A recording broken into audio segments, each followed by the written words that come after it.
Alright, everybody, welcome back to Rogue Trader. Now, I want to be very clear and very upfront, just straight out the gate. I am more powerful than I should be.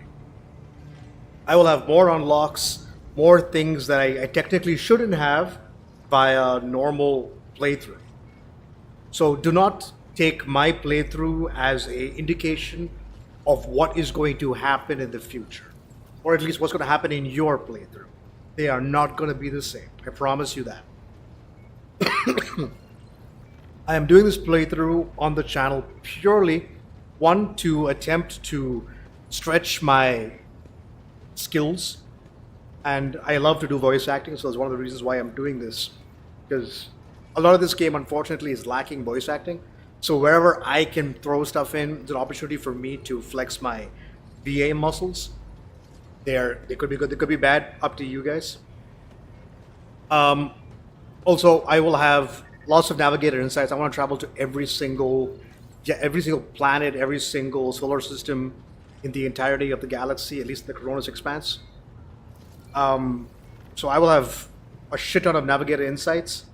So do not take that as a fact of matter for you guys, because you guys will not have that. You will miss out on opportunities, you will miss out on quests, because you are lacking the navigator insight.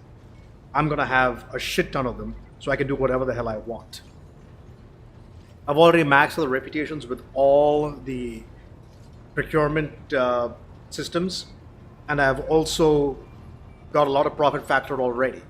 Remember, I am here to play through the game for the story and also to get my voice acting on point as best that I can.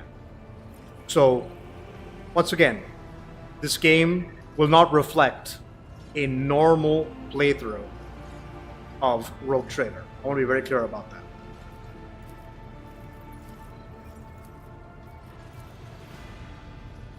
Alright, let's get into it.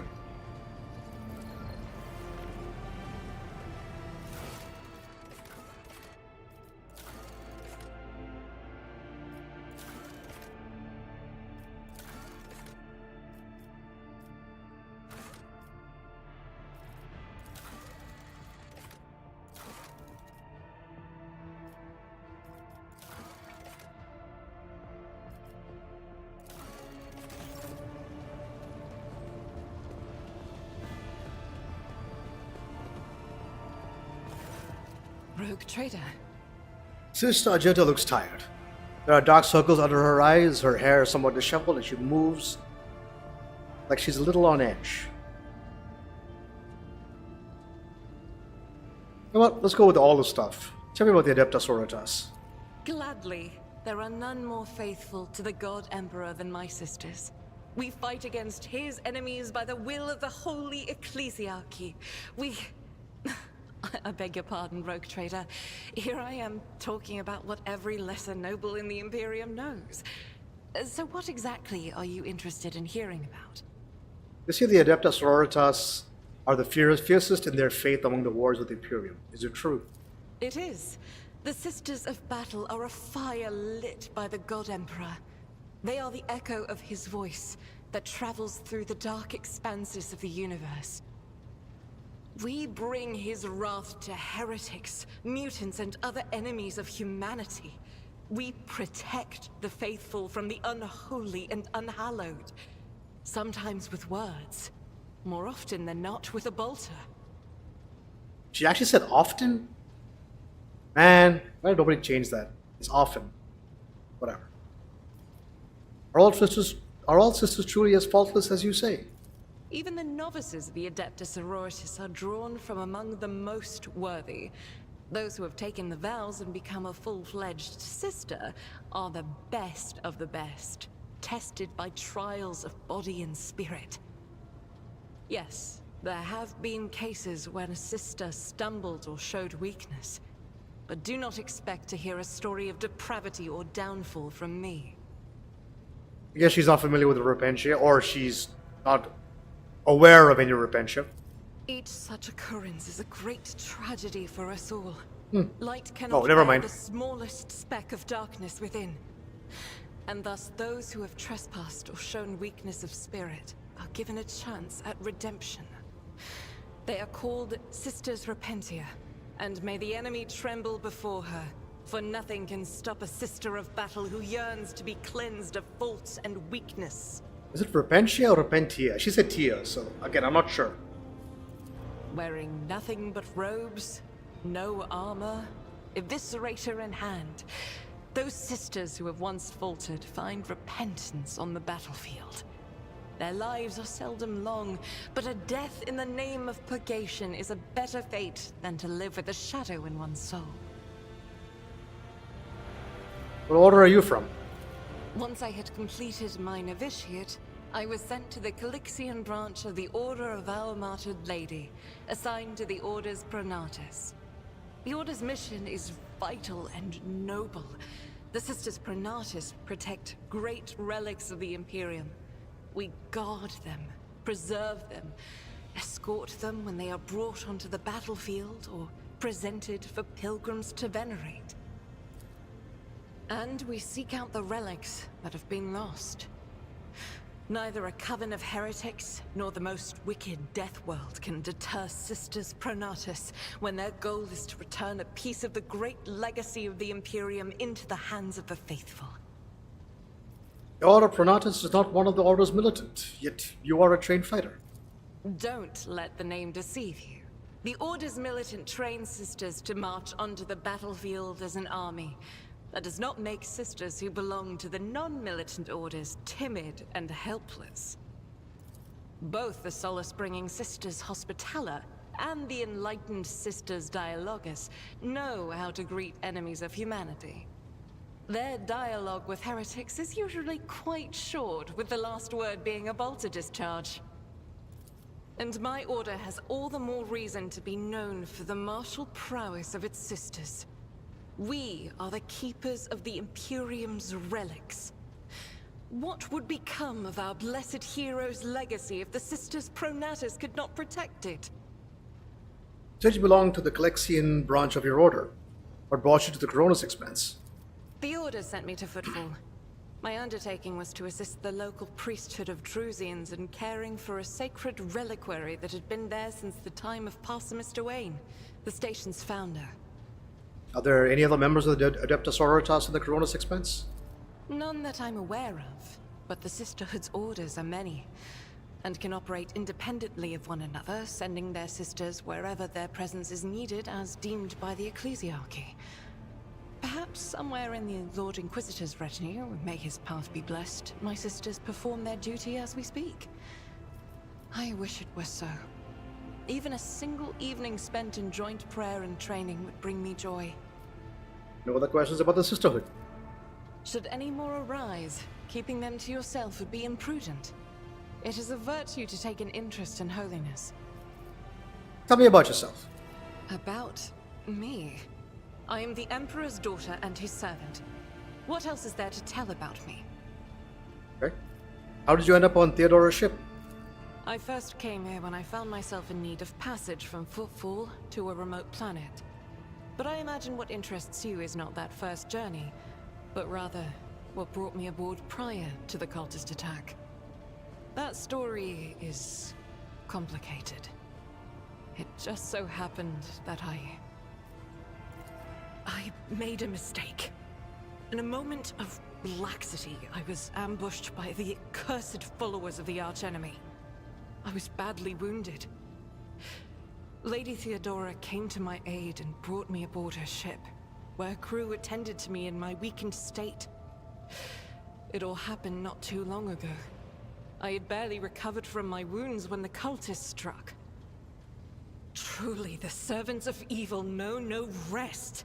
There is no place where we can be safe from their machinations. What happened to the people who wounded you? Did Theodora's men eliminate them? Sadly, they did not. Lady Theodora was in a hurry and chose not to stay on the planet. Her people took me to a ship while I was unconscious, and when I came to my senses, we were already flying away. How I pray to come face to face with those heretics once more, and it's bound to happen someday. Is it difficult for you to accept that you made a mistake? It happens even to the best of us. My mistakes are my burden to bear. I'll find a way to atone for them. Where did this happen? On one of the recently discovered planets in the Expanse. No one suspected that it had already been tainted by the filth of heresy. Had I known it beforehand, of course I would have been on my guard. We could go to the planet and deal with the Chaos Worshippers. The path to that planet was lost. All the knowledge is gone, along with the previous navigator. It would take immense effort and resources to rediscover the route. The heir to the Von Valancius Protectorate must have plenty of other issues to deal with right now. Perhaps later, when the skies above our heads have cleared. What was it like traveling on Theodora's ship? I hadn't been here that long. Just one journey from Footfall, and the other journey, the majority of which I spent in the confines of the Medbay. I can't tell you much about the first voyage. I was more focused on prayers and ruminations than on the people around me, or the journey itself. During the last journey, Seneschal Viserion stood out for me. He came by several times to ask about my health. He's an honorable man and a loyal servant of the Imperium. I think he is as meticulous in his inspections of the logistics systems as he is in his inquiries about the health of the occasional sister of battle aboard the ship. But not all of Theodora's people have earned my trust. You know who I'm talking about. There is no place for Adira Tlas among the God Emperor's faithful. I'm surprised she wasn't in league with the cultists. And I'm equally surprised by how deep heresy and treason run in this place. I'm glad we all made it through that dark hour. May the day that follows be bright. As you wish. What is it that's keeping you Meridian? The ship was targeted by heretics, which means that my presence here and the assistance I provide to you are my sacred duty. Sooner or later, I will likely have to return to Footfall to protect its reliquary. But for now, I wish to remain a part of the Rogue Trader's crew.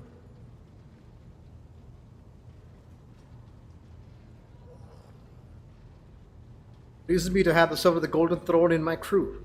May the enemies of the Imperium tremble before our onslaught. So they shall. Said you have a personal request for me. I indeed have a request, Rogue Trader. The accursed servants of Chaos who assaulted this ship took the lives of your loyal crew members, and they orphaned many children, including the progeny of the brave officers who defended their posts until the bitter end.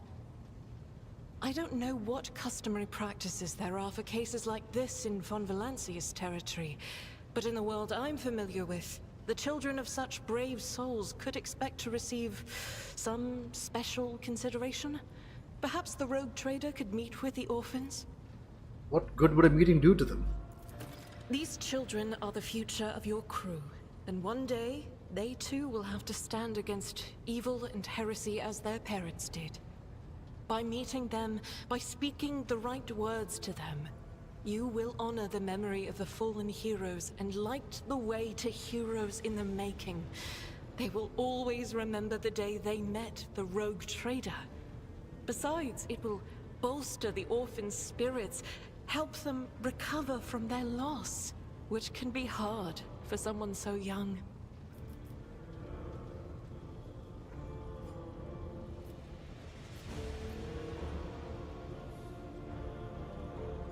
Make arrange for a meeting worthy of the Rogue Trader. I will address the orphans with a speech. As you wish, Rogue Trader. Thank you for granting my request.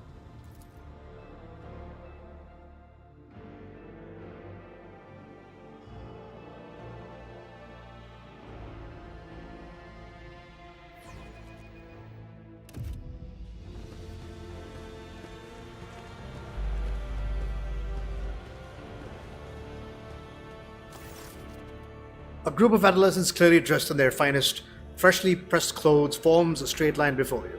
Some stare at you with wide eyes like you're some mythical creature, while others huddle together in fear and look away. Our indefatigable sister has kept an eye on these pups. Abla glanced at the gathered children. It is hardly the Scholar Progenium in here, but we have provided the orphans on our ship with adequate care and instruction. Magenta stands inside of the group. At your approach, she perks up and announces, her voice ringing. Brave ones, the master of this ship has appeared before you, the one who guides you through the darkness of the universe by the Emperor's will. Greet you, your Lord Captain, the rogue trader of House von Valancius. You notice Infernus Master Endric Montag, standing a few paces away from the orphans. He watches you with approval and bows respectfully when you meet his gaze.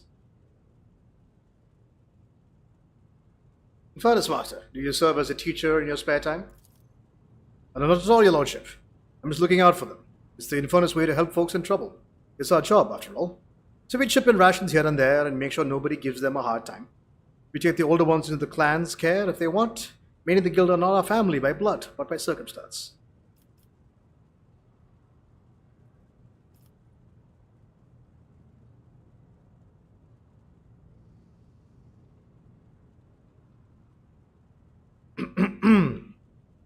I, the rogue trader and Lord Captain of the ship, speak to you now. Your parents gave their lives for a just cause and brought honor to the von Valancius banners and those of the Imperium. I am proud of them, and I believe that you will become their worthy heirs.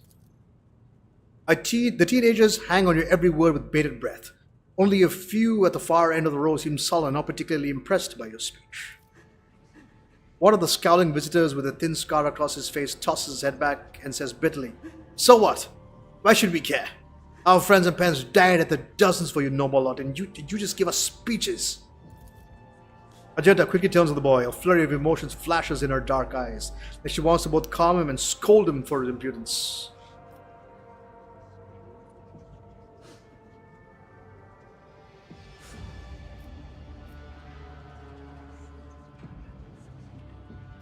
If you have things to say them without fear. I will listen. The boy smiles grimly. It doesn't matter what we say. It won't bring our parents back, and it won't change our fates either. We just keep slaving away on the ship until we drop and die like our folks, or worse.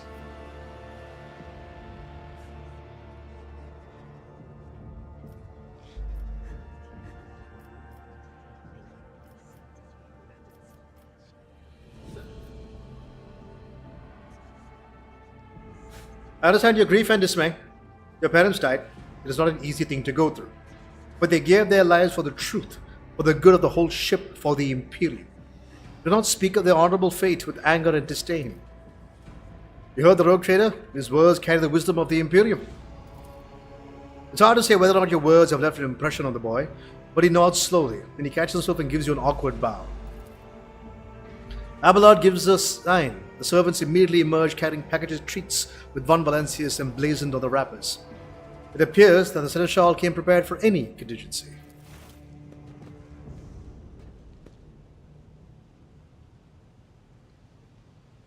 Oof, the animation is so awkward. Argenta rubs her temple pensively. She smiles and offers a few words of encouragement, then leaves the bay.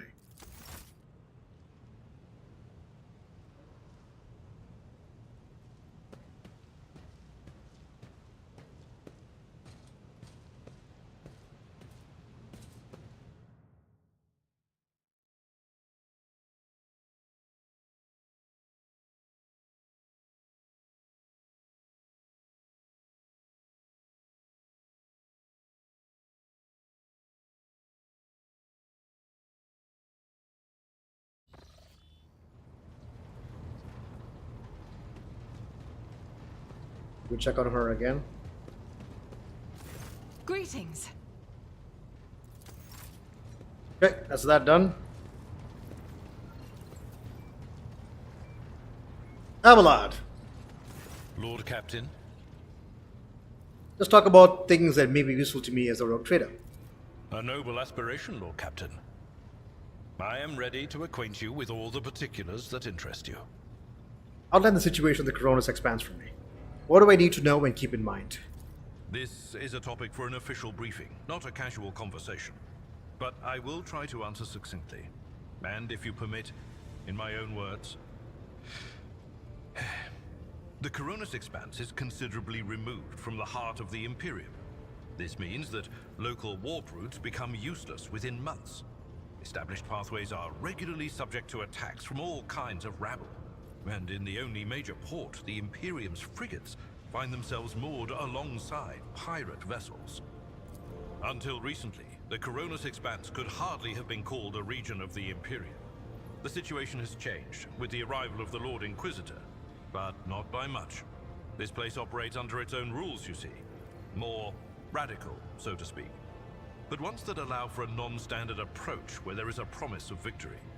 The Coronis Expanse is considered rogue trader territory for a reason.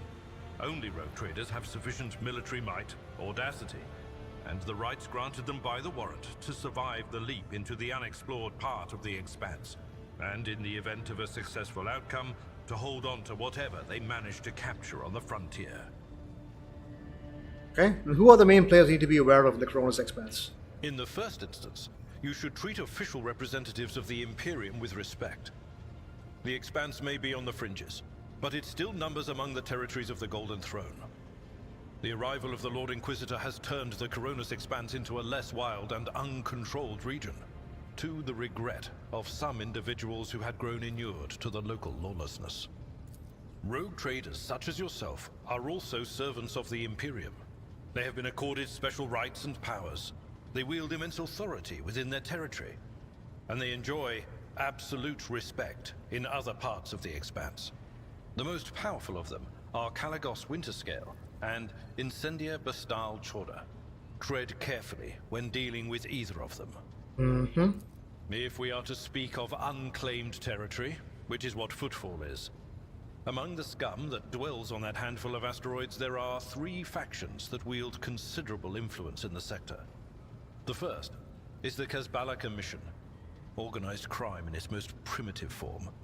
It holds sway over the Liege of Footfall, and has links to rogue trader Winterscale. The second faction is an offshoot of our shining ecclesiarchy, followers of St. Drusus. They are actively building their forces, and hold influence over rogue trader Chorda. And finally, the third faction, the Explorators, a wing of the Adeptus Mechanicus. They are willing to die and kill for the secrets of the ancient technological heresies that are hidden among the stars of the Coronis Expanse. Kunrad, our previous Master of Whispers, what can you tell me about his betrayal? What do you think he'll do next? You know, Lord Captain, I am no admirer of fine art. But when we next find ourselves in a civilized port, with time to spare, I will promptly find an artist and commission a portrait of the individual to whom you refer, with a hole between the eyes. Conrad Voigtveer. That he committed his treachery and escaped with his life was an unforgivable oversight. We both served Lord Captain Theodora for many years, and we never saw eye to eye. He was brash. He was never afraid of assuming responsibility, and he willingly took on difficult tasks. I am loath to admit it, but the Von Valancius Protectorate continues to reap the fruits of his labors to this day. His service always garnered my respect. But everything else about him made me want to wring the neck of that two-faced snake. If you are taking comfort in the thought that we will hear no more of Conrad, prepare to be disappointed. You thwarted his plans, his meticulously plotted and nurtured treachery. He is sure to attempt to strike at you, and he will use his contacts and knowledge of the Protectorate to do so. The only question, Lord Captain, is whether you will be able to anticipate his next steps. That's all for now. As you wish, Lord Captain. I'd like to know more about my seneschal. As you wish, Lord Captain. What would you like to know? Tell me about yourself. What were you before you became Theodoros and seneschal? I used to be an officer in the Navis Imperialis. No, a used to be is not quite right. It was not simply a job. It was my calling, the essence of my life. I was proud to serve Lord Captain Theodora, but in my heart and mind, I'm still an officer of the Imperium. I met Lord Captain Theodora on a mission where the Imperial Navy was providing reinforcement to the rogue traders' army on one of the frontier worlds. Our acquaintance was not easy. Working with people outside the Navy hierarchy has never been my strong suit. It was to my great surprise then, that after the mission's completion, I received a referral to leave my service in the Navy and join the rogue traders' personal council. It was a difficult choice for me, but I saw in the offer a chance to serve the interests of humanity even more effectively than in the Navis Imperialis. You do not need me to tell you just how remarkable a person Lord Captain Theodora was. I recognized her at once as a true leader and formidable creative force.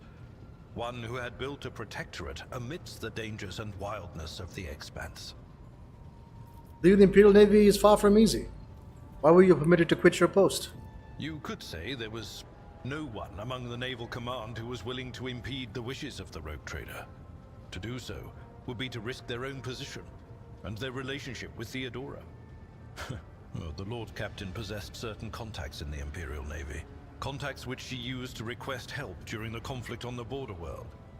And which enabled her to make me an offer that resulted in my joining her retinue. The Navis Imperialis is an ancient institution with its own mandates and muster lists. On occasion, in the heat of an official briefing, or an informal discussion, I violated those rules, determined to press my point. It is challenging to choose the words to accurately express my opinion on a situation or the actions of others that do not sound overly scathing or confrontational. Many in command were inclined to view my manner of speaking as unbefitting a person of my rank. The way you talk about Theodora, I'm beginning to think you were in love with her. What? Lord Captain, any allegations of improper feelings or unsanctioned relations are utterly baseless and bordering on the insulting. Utterly baseless. Do you have a family? I am a widower. I am a father of 4, and if my information is not outdated, a grandfather of 11. My family lives on Dargonus. None of my children express any eagerness or aptitude for serving aboard ship, and I would hardly have insisted that they follow in my footsteps. Thank you. I have no more questions. Of course. You may call me by my first name if you wish. I thank you for the honor, but I must decline. As a former military officer, I believe in the importance of order in all things, including the chain of command. You are the Lord Captain, my direct superior. I am not prepared to address you in any way other than as regulation dictates. I must take my leave. Until next time, Seneschal. Lord Captain.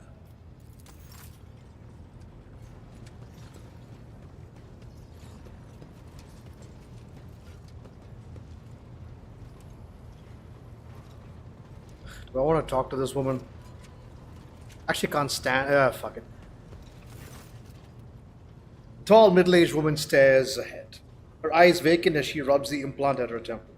Her collar is undone. One of the clasps is on the verge of falling off. Sensing your presence, Idira turns her head towards you and offers you a crooked smile, even as her eyes look right through you. Idira, about your abilities? What are you talking about, Lord Captain? You are a Psyker. Psykers are only granted the right to live with the Emperor's blessing. Have you ever been to Terra?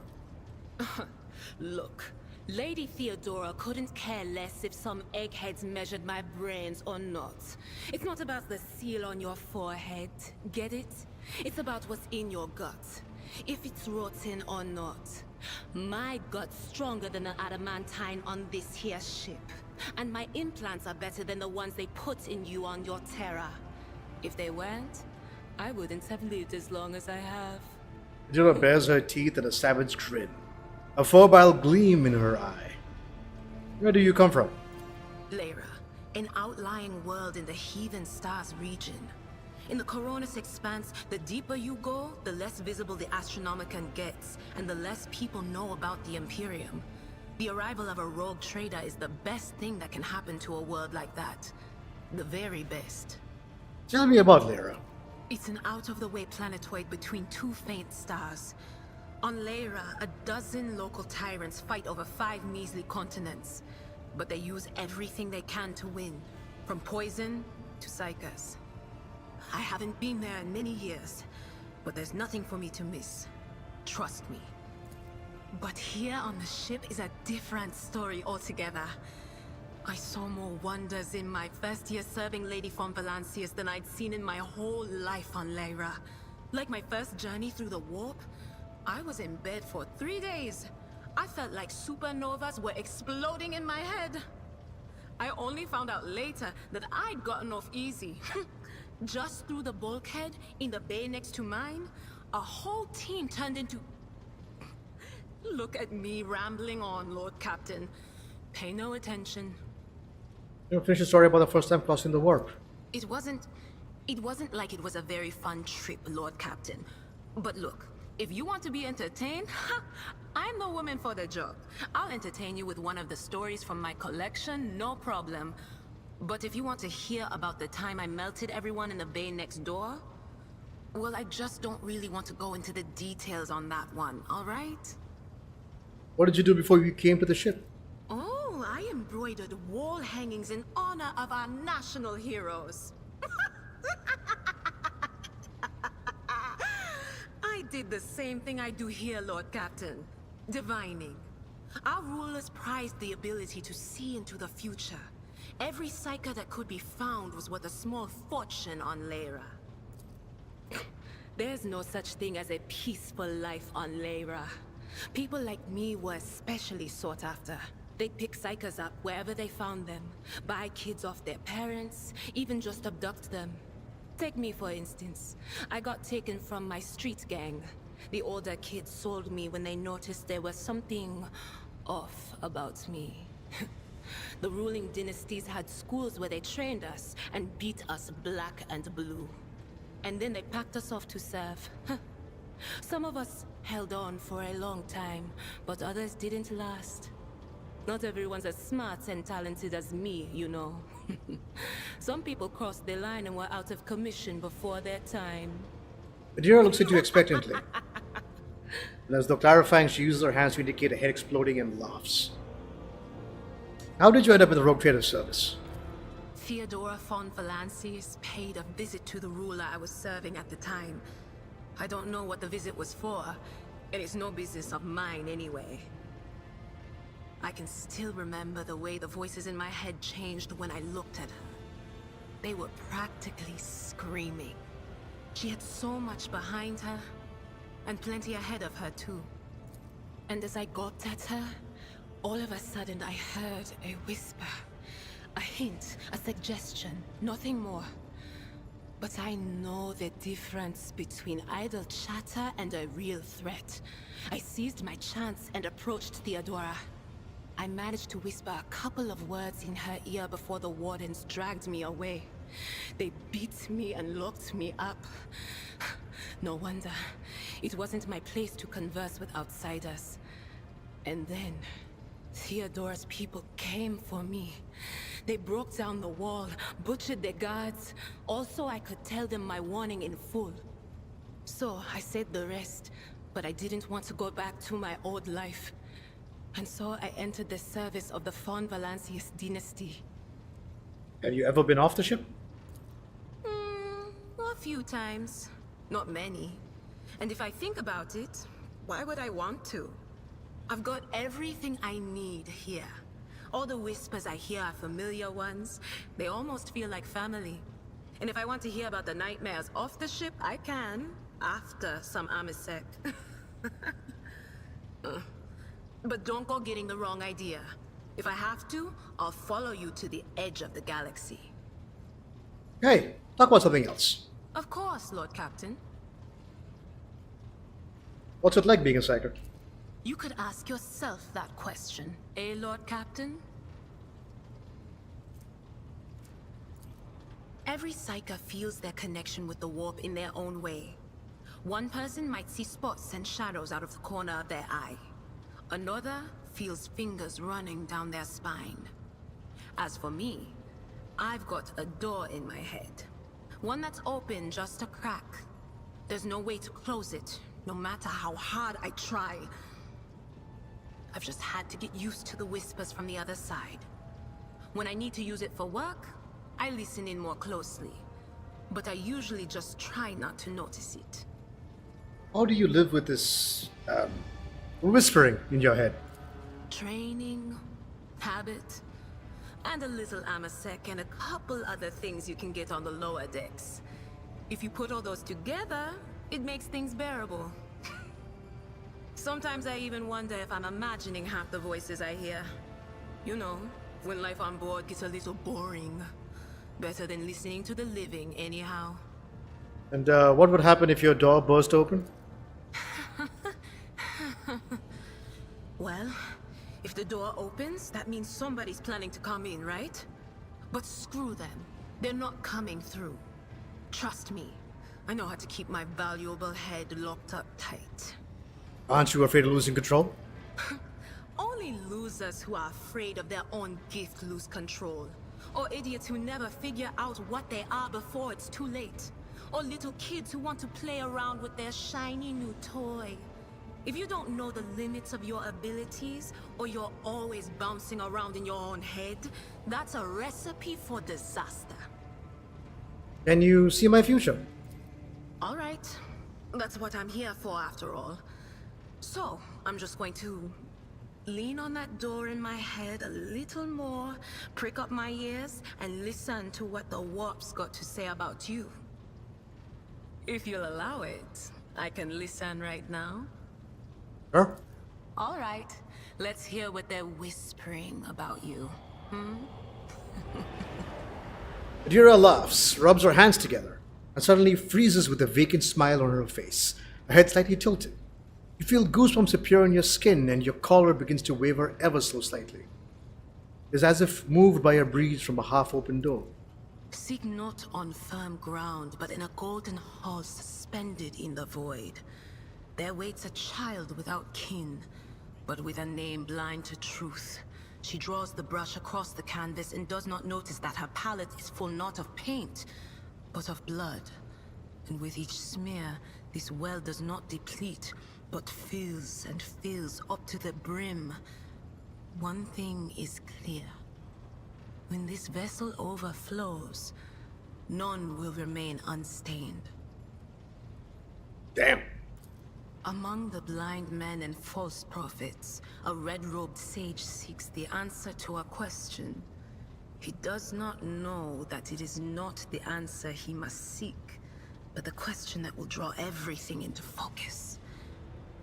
Will you help him, rogue trader? But mark that sometimes ignorance is sweeter than oblivion.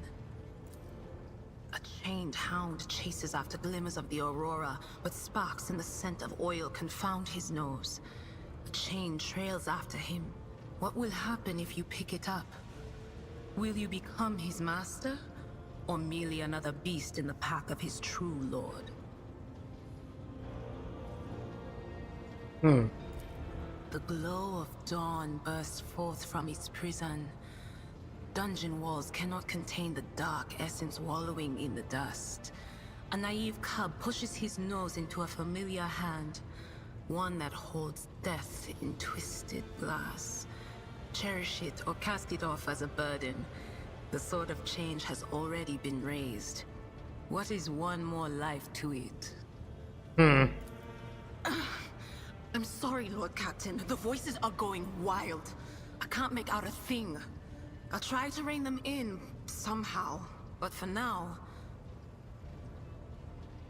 Did you know Lady Theodora Valancius well? None of the officers knew the Lord Captain well. Not even Abelard, and she was always closer to him than anyone else. She told me from the off if I ever listened to anything in the warp about her without her permission, I'd be going out through the airlock. I'm not an idiot, so I never stuck my nose where it didn't belong. Only when I was asked. It's hard to wrap my head around the fact that she's gone. Lady von Valancius gave me everything I have. She opened the stars to me and the paths between them. I still think I can hear her voice. Adira lets out a sharp breath and shakes her head. Things are strange between you, Argenta, isn't that right? The little sister is afflicted with her own set of voices. Ones that whisper to her about corruption and heresy. The silly girl doesn't realize that if she wants to find the source, she needs to start by looking in her own head. Got a new story for me, Adira? You bet I do, Lord Captain. Adira becomes much more animated and her expression turns slightly dreamy as she recalls one of her stories. Okay, so we went to Footfall once. Well, I mean, Lord Captain Theodora went to footfall a lot, but on that occasion, she took me with her for some reason. My day had gotten off to a bad start. My head had been yammering since I woke up, but there was nothing else for it. I had to go. We arrive at the place, and what a place! All the gentlemen and ladies dressed to kill, showing off their encrusted implants, all clustered around little tables. Well, turned out it was a gaming den. And not just any gaming den, but one run by somebody with deep pockets for people with just as much cash to splash. You should have seen it. People gambling away planets in a game of regicide. Anyway, so the Lord Captain wanted me to help her beat some guy. So I tell her, the chips won't land in your favor. You'll get a bad hand. Don't sit down at that table, your ladyship. But did she listen? Of course she didn't. If there's one thing she never lacked, it's stubbornness. So they sat down and the cards were dealt. I'm hovering around like I'm not involved, but I'm keeping my eye on things. And everything in my head keeps getting louder and louder. Anyway, it's a good thing I realized in time that my mind wasn't going haywire over a losing hand, but something else. I made some excuse to drag the Lord Captain up from the table and took her away from that place. And a few minutes later, the room where we'd been...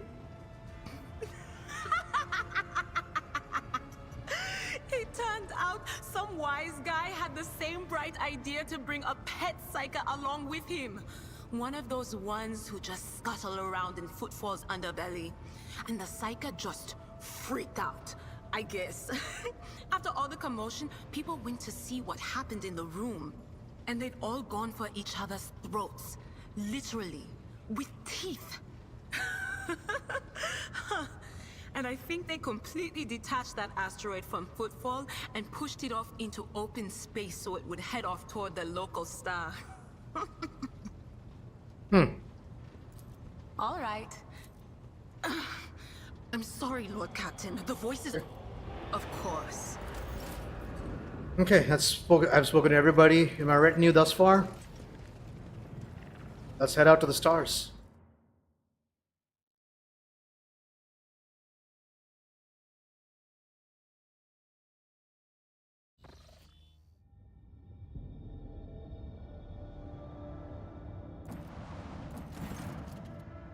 Lord Captain, asked by the choir, Zachary Weiss is asking to speak to you via private channel. Greetings, your lordship. I can report that the choir is listening tenaciously to the IMPERIUM in the hope of picking up voices from the Dynasty's ships or worlds. However, we have heard something horrifying instead. Amid the IMPERIUM's tumult, something is screaming. This scream is driving your choir mad. Until it stops, we have no hope of contacting any of the Dynasty worlds. It's coming from Rykard Systems' astropathic station. I don't think we have been introduced. Indeed not. We meet under lamentable circumstances. My name is Zachary Weiss. I am proud to be the choir master of your ship's astropathic choir. The duty I perform is to keep you in contact with the Expanse via astropathic messages sent through the warp by trained psychers. What is the nature of this scream? We do not know, your lordship. It has brought the IMPERIUM to boil. There's always been a violent, roaring ocean that could spell doom to any who consider stepping into its waters. Now, however, it has become a cradle of madness where expelled images fuse together, twisting and crackling, or crashing into the midst of all those who perceive it. A mighty warp storm, the likes of which I cannot recall in ages in the Imperium, fills me with terror. If the streams stop, will we be able to contact someone? I humbly hope so, your lordship. Perhaps we will manage to send a call for aid to the Von Valencius worlds of the Dynasty's allies. We're going to pay a visit to that station. Thank you, your lordship.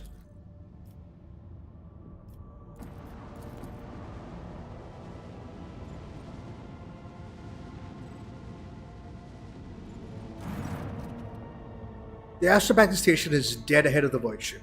It is motionless. There's lifeless silence across its Vox frequencies. Its lights are out. Even those who have no warp sensitivity can feel the presence of death. It is here, lurking in the shadows of all... All of this makes reading the reports of the ship's astropaths who claim to be hearing insistent ghastly howl emanating from the station all the more disturbing. Contact the station by Vox.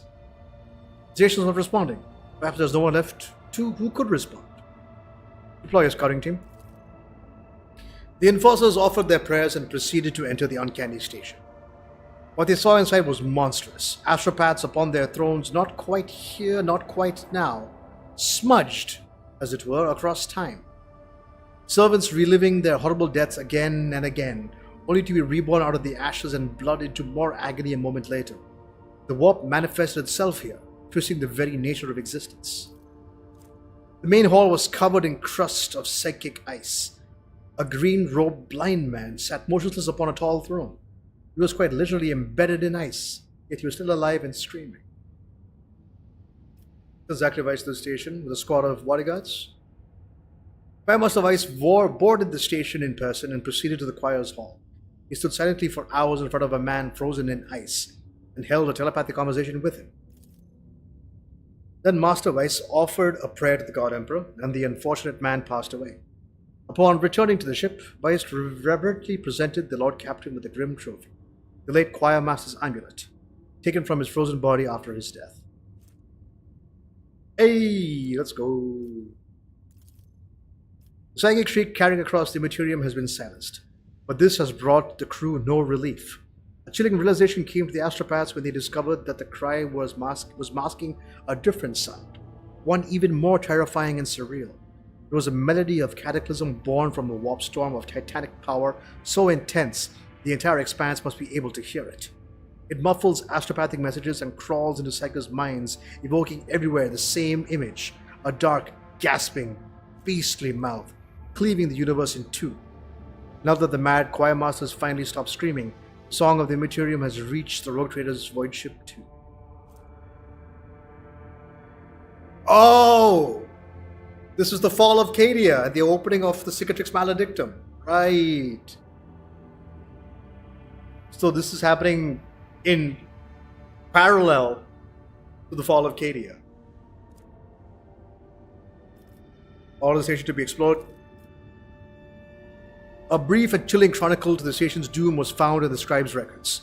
A warp disturbance of monstrous proportions wiped out half the choir at once, turning astropaths into living portals through which torrents of the Imperium's energies poured out.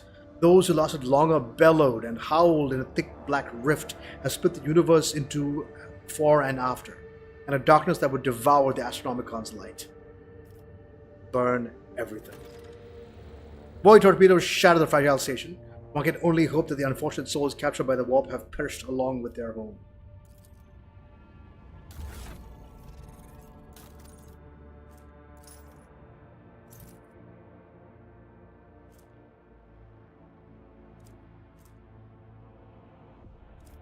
Oh, we leveled up.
Ooh.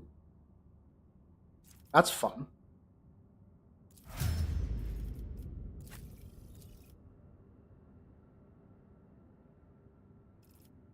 Toughness for you, Abelard.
Okay, we got that.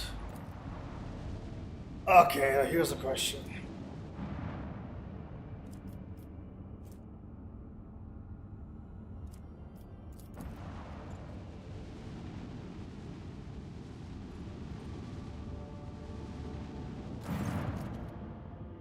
The box crackles to life, and Master Helmsman Ravor addresses you. What do we have here, Lord Captain? It's not very noticeable, but there's a void ship sitting in the local asteroid field. I'm sure it's quite like it's huddled up there on purpose. It's not like I'm surprised. The thing is more scrap heap than ship at this point. Somebody sure went to town on it. We are registering critical damage to the hull and depressurization on several compartments. Oh, incoming transmission now too. Hear us? The vox transmission hisses and abruptly cuts to static. Do not require assistance. Pete, do not require assistance. Copy. The vox relays a different voice. Keep following. They'll pass us by, won't they? Road protects. Lord Emperor, I am told that August cannot determine the allegiance of the vessel. To be brief, there is an unidentified and badly damaged vessel within an asteroid field near the Reichard, Philadelphia, calling that is refusing help, which, not to put too fine a point on it, has not yet been offered to them. Ravor, can we establish communication? Let the vessel identify itself. Yes, Lord Captain. The connection is established. Unknown vessel, we are receiving you. Identify yourselves, I repeat, identify yourselves. I keep switching up, trying to figure out what the correct voice is. For a brief moment, the vox only hisses, then snaps, and then several voices at once start shouting over one another. Do not tell him, we are done for. This is Thunderfang. We are, one of the voice falters, uncertainly, and is replaced by another. A merchant vessel, do you copy? We are a private chat vessel. A merchant vessel? Of course they are. Damn my stupid head. Where did I hear this name before? Thunderfang. Ravor, damage reported on the unknown vessel. Telemetry shows multiple hull breaches, most likely caused by the guns of a combat ship. Several compartments are leaking air.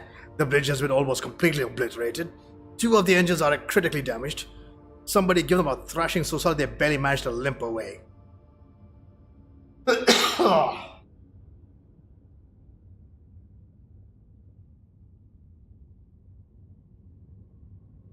Thunderfang, why can we not identify you? You make out a hoarse and furious whispering even over the crackling of the static. I don't know, but it's certainly not.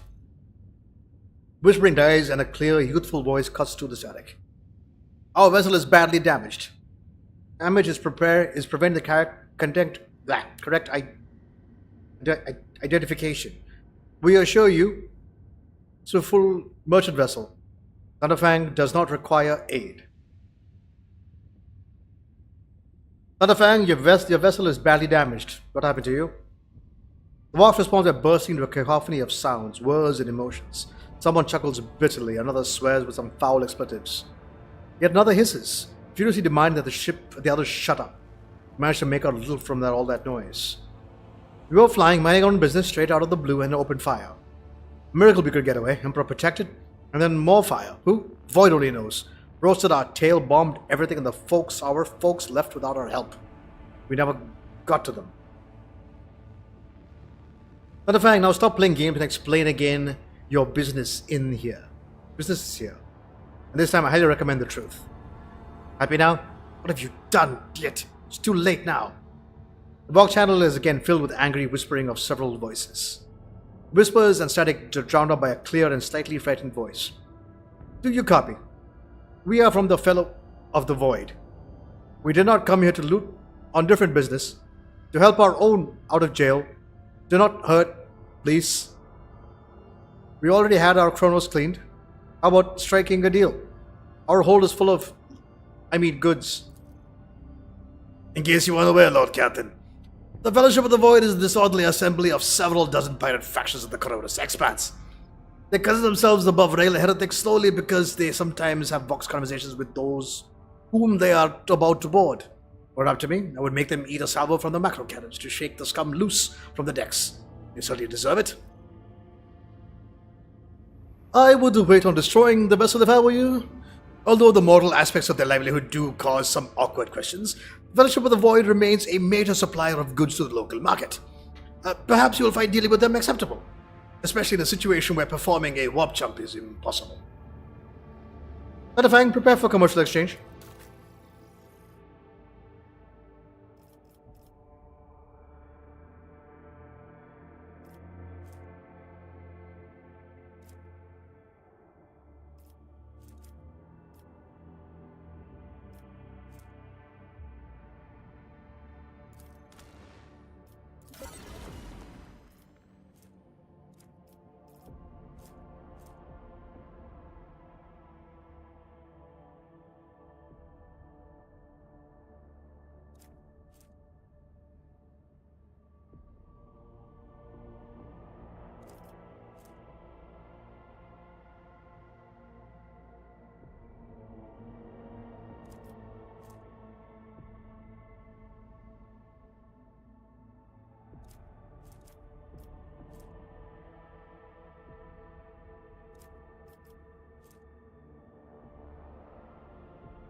Hmm.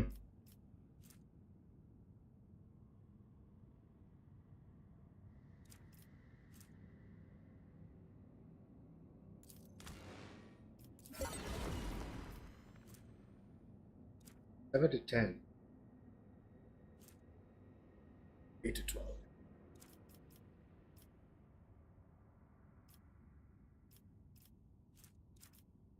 Hmm.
Lord Captain, reporting. Heddles of the Navis Nobilite continue to maintain Vox silence.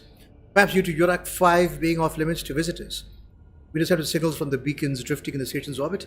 Demands are clear. We are told to turn the ship around immediately. We have also detected an accumulation of space debris near the station's docks. Presumably it is remains of interplanetary shuttles. Perhaps the esteemed Navis Nobilite house requires aid and therefore cannot respond to our Vox transmission. Contact the station again. I will negotiate personally. The Vox relays cadent sound of grinding gears and clicking tumblers. I am sorry, Lord Captain. The station does not reply even after an official greeting by a rogue trader. The declaration of your intent to negotiate in person. Order the auger crew to scan the station. Yes, Lord Captain.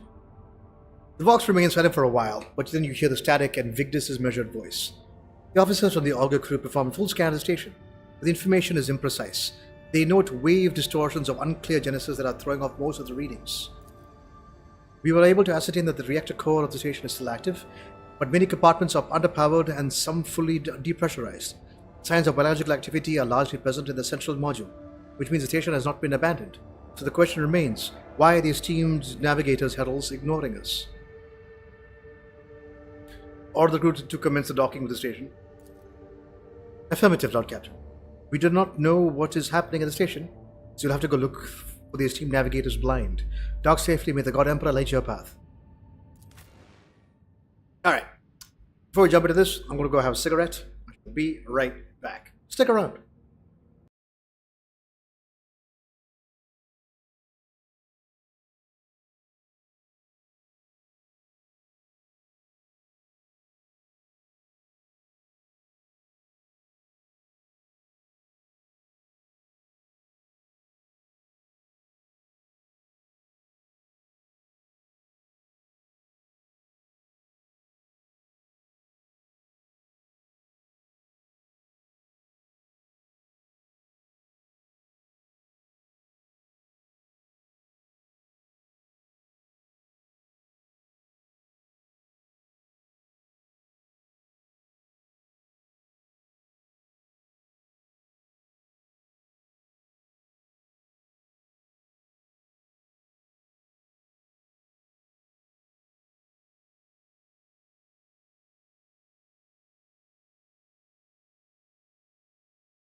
Actually, one thing I need to do before we do anything else.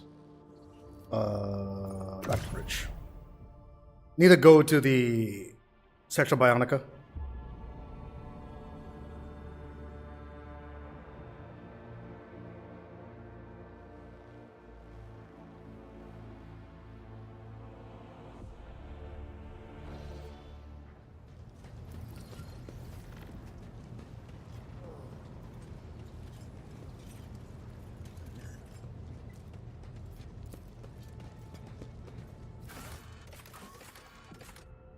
Actually, we should visit all these places, but Sector Bionica first. That's one thing I didn't do in my previous playthrough is actually go to all the locations early. I only went there when it was quote-unquote required by quest. Now I'm going to do it proper.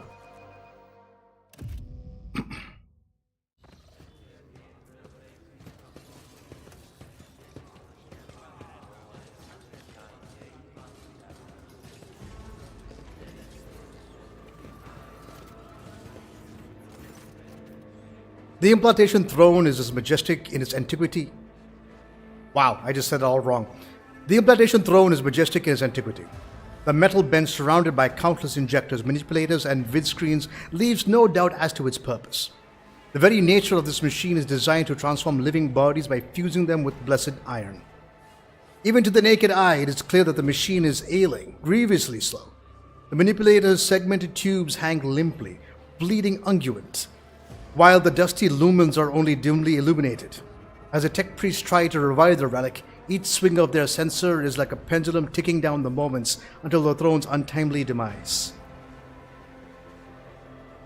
Your Lordship, thank you for gracing the Sector Bionica with your presence. We are already acquainted with Drive Master Zira Tala. It is she who has been tending to the ancient relic. She is here to convey the wretchedness of our present position. The tech priest slowly extends her mechadendrites, twisting them in an intricate gesture of greeting. Lord Captain, the blessed machine spirit that dwells within the throne is fading, and I and many grieving tech priests have been performing unending sacraments of tech healing and the prayers of operational benediction on this shrine.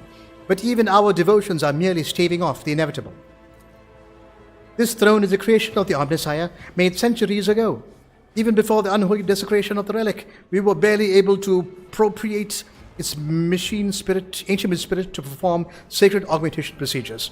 Many litanies and operating protocols did not survive through the ages.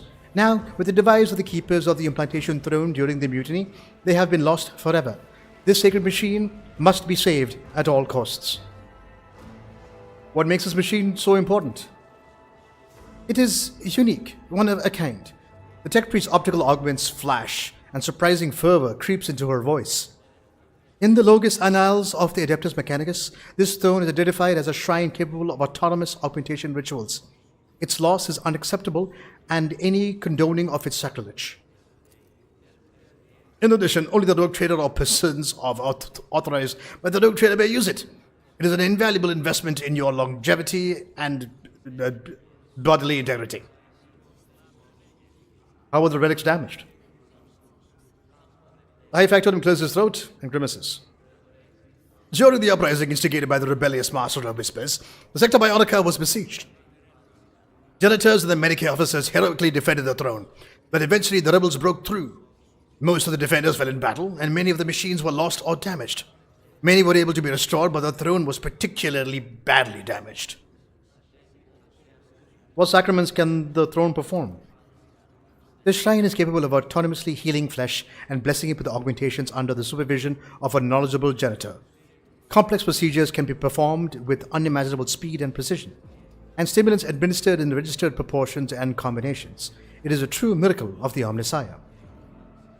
And how do we save the throne?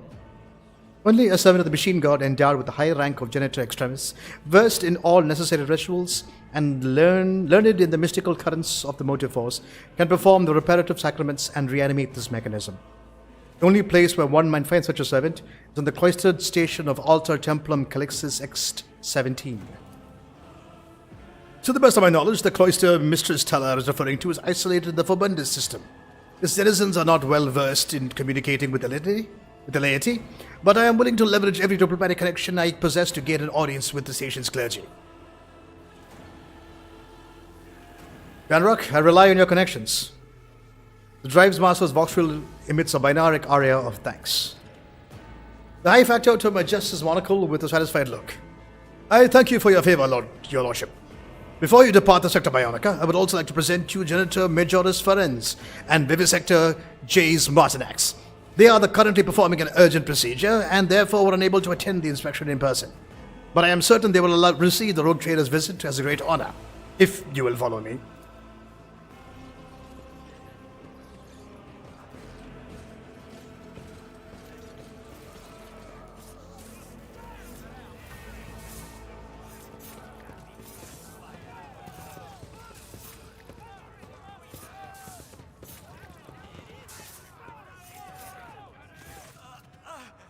The smell of medical supplies and weak cries of pain fill the cold air. Two figures stand over the operating table. The patient lying upon it is bound in place, and his head is soaked in blood. A woman in uniform is desperately trying to force her way to the table. Please, help my son in the name of the Golden Throne. I know you can. Notek has endured so much. The lined face of the middle deck veteran is contorted with grief. Every word she speaks comes out in a long moan. Your Lordship, the Medicare officer, dressed in protective attire, briefly looks away from the table to welcome you with solemn address. Vivisector Jace Martinax at your service. The Rotator's visit is a momentous event for the Sector Bionica. Will you grant us the honor of observing the operation? A hunched priest on the opposite side of the table erupts in a furious binaric trill as he struggles to immobilize the thrashing and moaning patient. After a time, he likewise turns his metal-plated face towards you. The life form Genitor Majoris Ferenz welcomes Lord Captain Nero von Valencius. I second my colleague's statement. Watch the pair at work.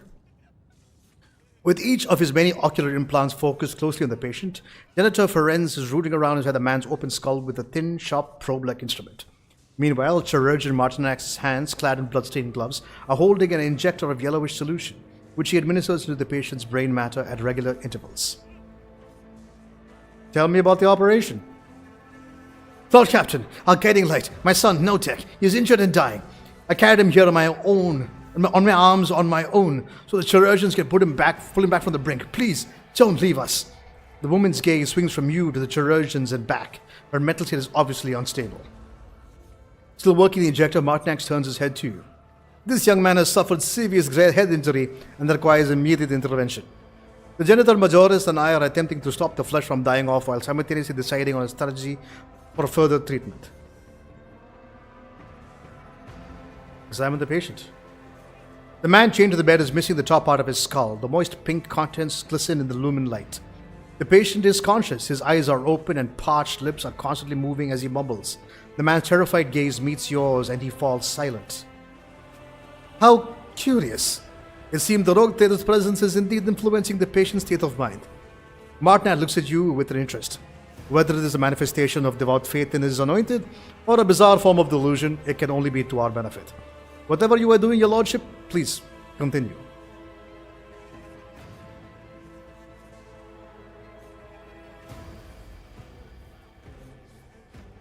Your mother is here, Notek. She is very worried about you. Hold on for her.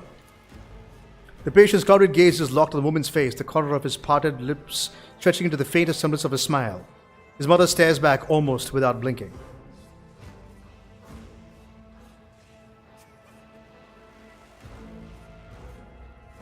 Make a sign of the Aquila. The throne of terror is blazing in his light. Turn aside every evil. A quiet chant emanates from off to your side. Turning your gaze to the patient, you see Sister Argenta having made the sign of the Aquila, raising a prayer to the God Emperor. A melodic voice is soothing and instills confidence. Through the bloody foam on his lips, the prostrate man whispers, God Emperor bless you, Lord Captain. Barely exhaling the words, he takes a deep, pure breath. A moment later, the two people leaning over the patient simultaneously raise their instruments. In a colorless voice, the tech priest proclaims, registering the complete stabilization of the life form's condition, internal cortical damage has been treated, requesting closure of the calote and transferring of the victim to B-class stimulants. He will live, but the stimulants won't replace a part of his brain. If we implant the sacred cortical augment into his skull, it will restore his ability to think and act, Lord Captain. Well, Captain, please, your subject has a genuine need for this augmentation. This constitutes a violation of the sacred directives. The value of an individual life form is incomparably less than the value of the sacred technology required. Augmentics of the specified class are rare and restricted to senior officers, thus dictates the regulations of the Sector Bionica. Who is this man?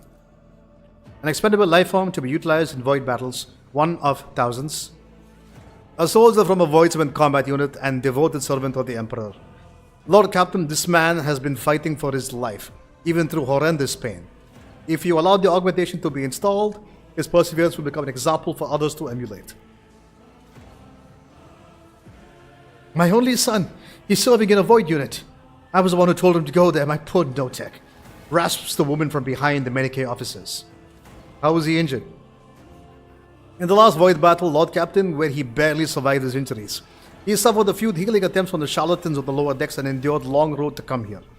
However, no weapon can destroy the devotion and fortitude of a true servant of the God Emperor. What are your respective proposals? I understand that my opinion may strike you as strange, for the mere fact that this poor soul has found his way to the Sector Bionica might itself be regarded as a blessing. Yet, hear me out. The installation of a cortical augmentation will restore the patient to health, serving as an example for the rest of us through his heroism. This will inspire the people and strengthen their faith in the Lord Captain, and let them know that the Rogue Trader's mercy will not abandon them in their hour of need. The life form on the operating table is easily replaceable and does not possess any substantial functional value.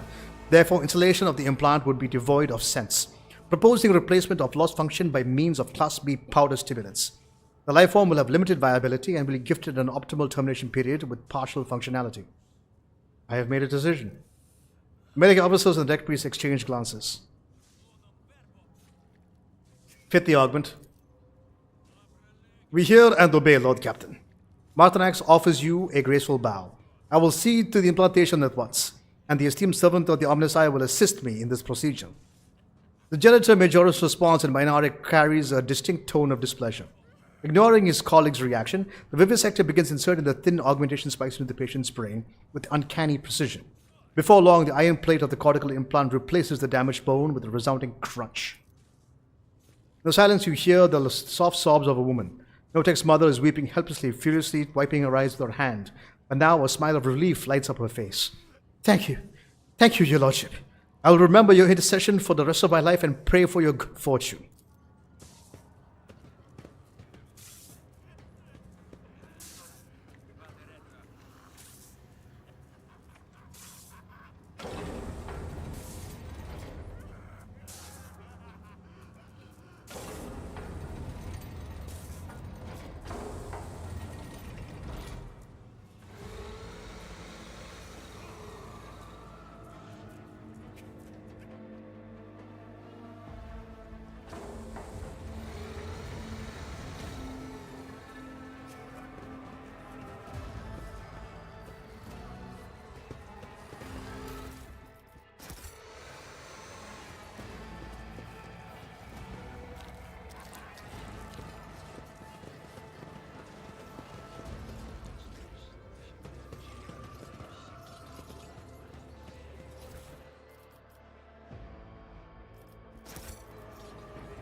Go to the chapel.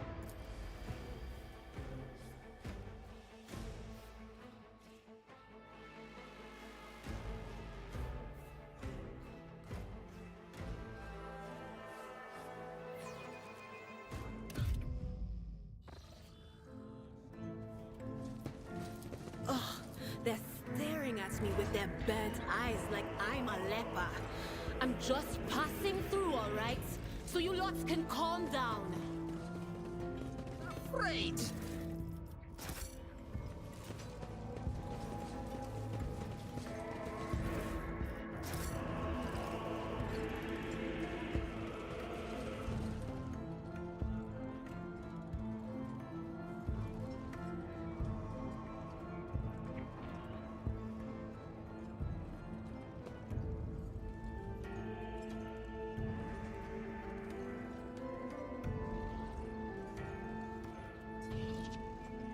Oblivion is notable. After the boundless sunset comes a horrific sunrise.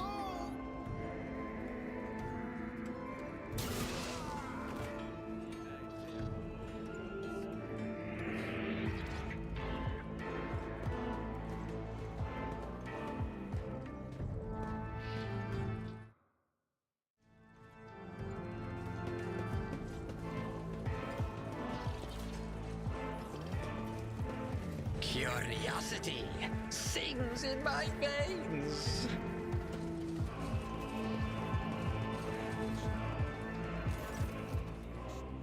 Choir Master sacrifice, a tall old man in a green robe stands motionless in front of a cogitator. The closer you approach, the clearer you can hear his continuous unintelligible whisper.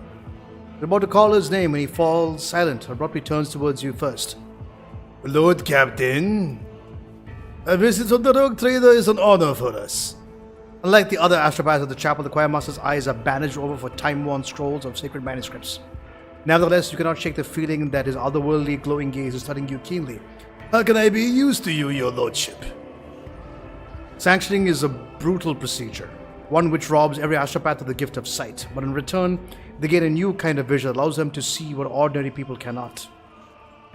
The light emanating from beneath the bandages flickers with a strange hues as the Choir Master clutches his temple. His expression shifts in a way that you are familiar with. It is the look of one who has glimpsed the grim signs that evil has left upon your soul. Oh, do my nightmares called you? My apologies, your lordship. I sense a strangeness in you. And my mind reached out of its own accord. I did not see much, but what I did see was enough. It grieves me to know that this mark weighs on you so. Trust me, I am well acquainted with the oppressive burden of doom. Remind me who you are? Wrinkled face and drooping corners of the mouth look focused yet courteous at the same time. My name is Zachary Weiss. Your lordship, I am the choir master of the Astropathic Choir. I was posted to this ship soon after my soul-binding ritual on Holy Terror. You might say I have been serving house for Lonvarensis all my life. How do you like serving under Lady Theodora? I served her for 2 decades. I never knew another Lord Captain before your ascension. With her, I had been through. The Choir Master falls silent, as though briefly transported in his mind to another place. A shadow of regret creeps into his face. Many things. Lady Theodora had a good understanding of my significance within the overall mechanism of the ship's services. Poorly concealed irritation creeps into the expression of regret in his face, which, however, did not stop her from neglecting my warnings.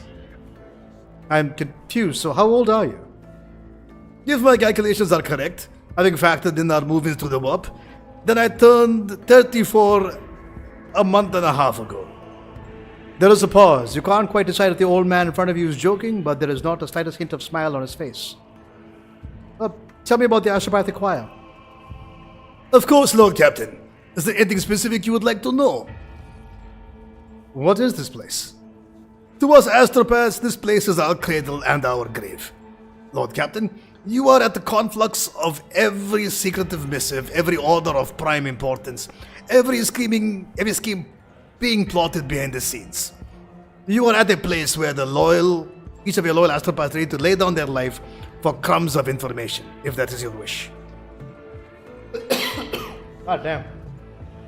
Voice actors, hats off to you guys.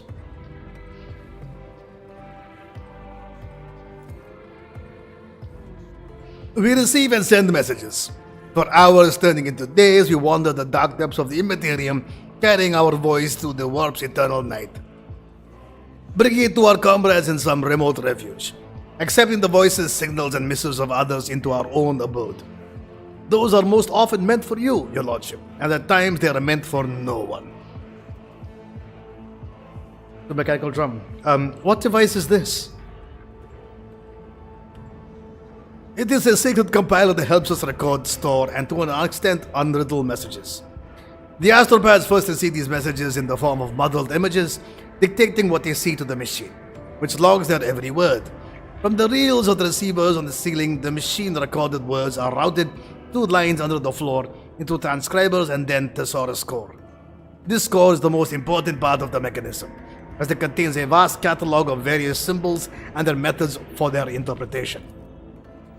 The compiler matches the images to the messages against its data and forwards the results to the central cogitator and myself so that I can begin the ritual of decoding. I know of no other choir that possesses so wise a mechanism, and I praise the God Emperor for its existence. However, while the compiler hastens the extraction of intelligible meaning from perplexing imagery, an astropath must still open their mind to interpretation, which is no less perilous than the rites of receiving or sending an astropathic message. If your machine knows the meaning of the symbols, why can't it decode the message itself? Regrettably for us all, Your Lordship, astropathic messages are not ciphered dispatches but rather psychic imprints containing information only an astropath can read the entirety of something created through the medium of the warp. Furthermore, as messages pass through the IMPERIUM, they might become distorted by malevolent intent. It falls to your servants alone to shield their mind with faith and separate the true meaning from the influence of the ruinous powers. So if you want to hide certain information from me, you could. Excuse me. Weiss's face twists into a bitter grimace. My duty is to shield you from monstrous communication that filter through the warp. The screams of the Emperor's loyal servants, centuries dead by now. The nightmarish matherings, images of the Sea of Souls. The cursed symbols that cause astropaths to convulse in violent fits of frenzy. The messages from abominations in seek of weak minds to devour. Concealing all of that from you is my duty. How does one become an astropath? Weiss gives you a polite smile. I would assume that you know that answer already, Your Lordship. You have walked a similar road yourself, even though you took a different turn than I. We are all part of the Imperial Tide once, psychers delivered to Terra on the black ships, but only a few of the candidates had what it took to study astropathy. Fewer still fully completed the grueling training to become eligible for soul binding, and almost none survived the initiation. He throws his head back. We were given the privilege to behold the Emperor's light, a light flawless and searing. A pious smile visits his lips. That changes you. It wounds you irreparably. It takes your eyesight, but in exchange, you commune with greatness. His presence in our soul fortifies them as we stand against malicious powers. After the ritual, an astropath is assigned in their position. At this or at the Adeptus, an astropathic relay or a ship. More often than not, our first place of service is also our last. If something happens to your choir, where can I find new astropaths?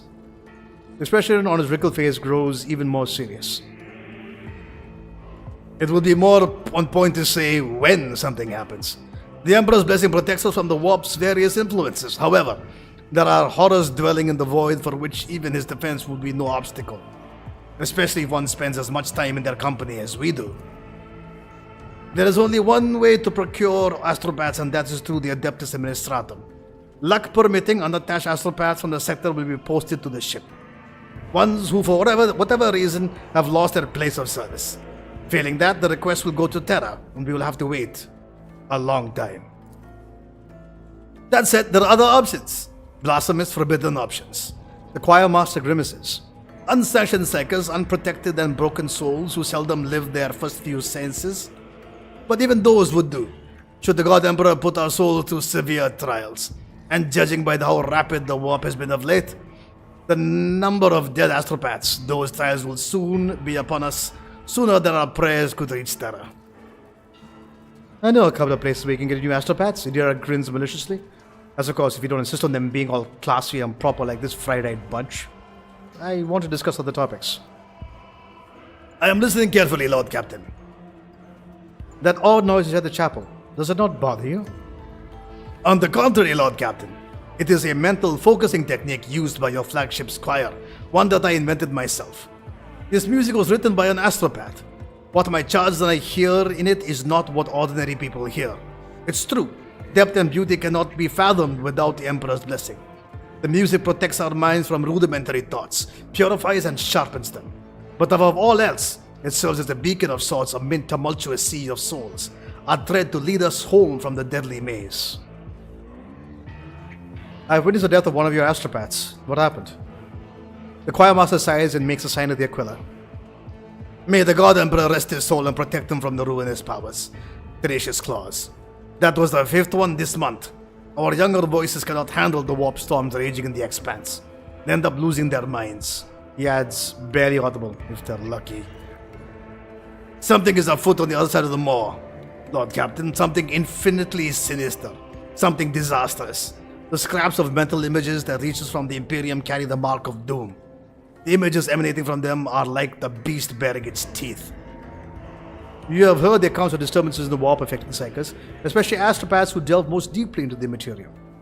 But there have been more and more alarming stories of late. Something is raging in the warp, something that possesses a particular threat to those with psychic powers. We will speak later, Choir Master. I have business to attend to. Goodbye, your lordship.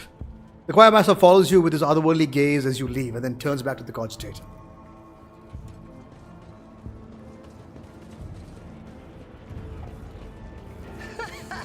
They will see. Oh, yes, indeed. They all will see.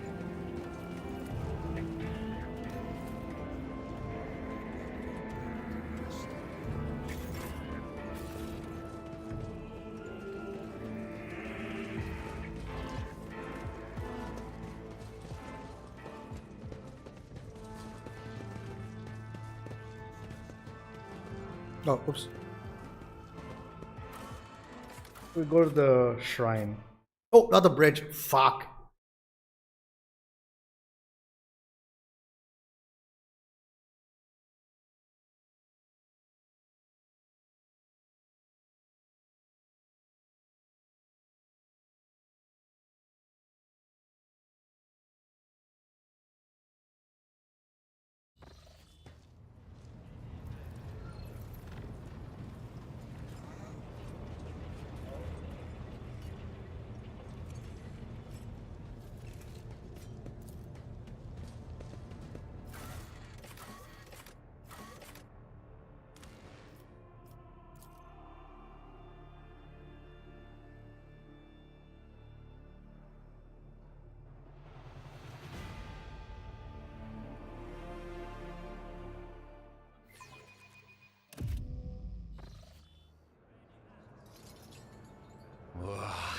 There will be no peace in my wake. Confessor Adalbert, a plump, rosy-cheeked old man, is lighting candles, taking his time with each. Glints of fire dance on his heavy golden aquila. In his silky blue eyes, addresses you, smiling. The Emperor protects your lordship. Are you here to pray or have mundane matters brought you to me? There's an incredibly profound quality to his voice, and he speaks with mesmerizing timbre. Remind me, what it is you do on my ship. I am the ship's confessor, your lordship. No vessel that abides by the Imperium's laws can sail the void without a spiritual guide. Even a small-sized ship that does not have a member of the ecclesiarchy on board entrusts all matters of faith to a layperson who is a staunch adherent of the creed. Our rogue trader's flagship naturally is expected to have a confessor who comes from the line of his reverend servants. I am such a one. I am entrusted with the caring of the reliquary chapel and dynastic crypt. I also conduct liturgies and consecrate the ship's bays and strengthen the crew's hearts whenever a dark hour is upon us, lest any among them falter in the face of horrors lurking in the darkness and fail in their duty. Tell me about the dynastic crypt. Every rogue trader takes care to maintain an appropriate place of repose aboard their flagship. For the capital may change with the passing of centuries, but the vessel of the Emperor's anointed serves them for millennia. It is more than just a symbol of the dynasty's authority. It is the source of its power, the Lord Captain's seat in the void whence they reign over their many lands. The Von Valencia's crypt is where the rogue traders and their most loyal servants are laid to rest. As a ship's confessor, I perform the rites of burial and remembrance for those honored dead. Adalbert lets out a heavy sigh. It never occurred to this old man that he might have to send Lady Theodora on a final journey, but all is the Emperor's will. I would like to find out more about this place. Adalbert smiles warmly at you. I could talk about the Reliquary Chapel for hours. Is this the only place of worship on the ship? Why, no. There are multiple sancta on every deck, where your subjects pray fervently and the clergy keeps close watch on the firmness of their faith. This, on the other hand, he gestures around at the glittering reliquary, is the holiest of holy places, but only the noblest among your servants are permitted to set foot. I want those on other decks to be able to partake of this exuberance as well. Adalbert's eyebrows arch upward. Truly, a most generous and gracious gesture, your lordship. I will arrange for the commoners who have distinguished themselves in their service to be allowed to be in here. An event like that will fill them with fervor, and they will pass on the memory of what they have seen to their offspring. Where does this collection of sacred relics come from? Every relic we have here was either arduously tracked down by your ancestors, captured in battle against the faithless, or received as a gift for glorious deeds. A show of loyalty to the Emperor that speaks for itself, does it not? He makes no effort to conceal his pride. For our part, we keep the precious relics intact, undisturbed, as we conduct liturgies and perform rites. Initiate Zeke is especially diligent in his care for the relics. Though he is of common stock, he earned his position through dedication and piety. I have other questions, and I will do my best to answer them. I would like to hear the Imperium tenets from you. In a brimming voice with solemnity, Adalbert begins. Every man, woman has their place in the order. He created, and this order must be followed, and the will of one's superiors obeyed. Beware of witches, for they have stained by the warp. Persecute mutants, for their perversions of the human form, and hate the accursed Xenos. The Imperial Creed prescribes being wary of psychers, but the Imperium needs them. I can understand. Having been touched by the powers of the warp yourself, you are pondering your own essence. Adalbert nods sympathetically. You are right. Without the astropaths, we are deaf and blind. And there are many other psychers laboring for the good of humanity. That is their place within the Emperor's design. But only those among them who accept his light have been authorized. Irina scoffs contemptuously. For once in their life, you could admit that it doesn't take a tongue callous from prayer to handle the warp's dangers. The Ecclesiarchy tells us to persecute mutants, but an exception was made for navigators. The Navis Nobilites are different from most humans, but their differences are a blessing. They are noble servants of the Imperium who help humanity expand its galactic domain. Do you not see that as a higher purpose that pleases the Emperor? Among the Adeptus Mechanicus, the Emperor is known as the Omnissiah. They have their own form of worship. Do they truly share our beliefs? Most certainly.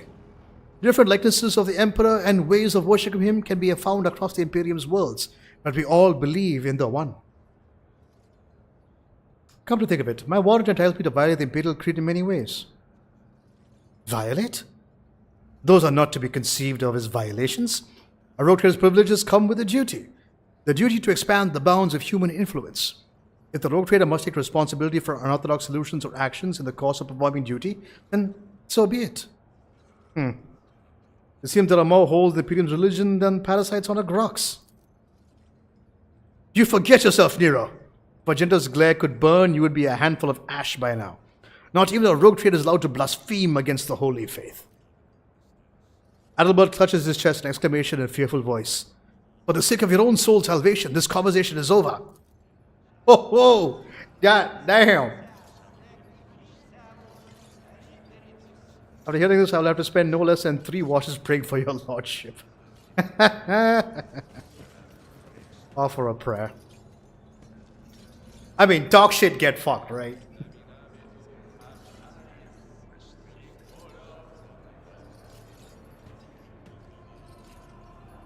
And we got a buff as well. What is this? Fervent prayer.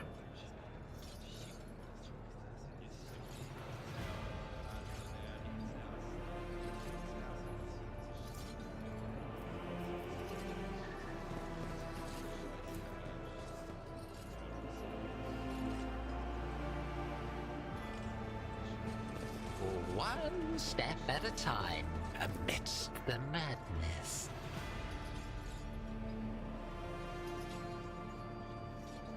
That's a chainsword? Oh. Okay.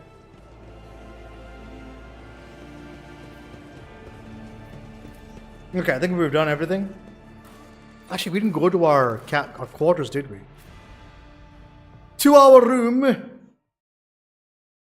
Most expeditiously. How's it going, chat? Guys, remember, if you want to say something in the chat, feel free to do so. Don't feel the need that you can't say something. If you want to. If you don't want to say anything, that's perfectly fine. Lurk away. Not a problem.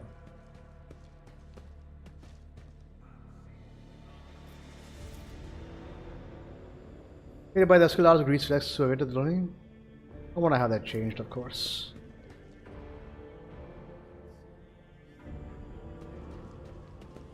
Talk to Dandrock about that.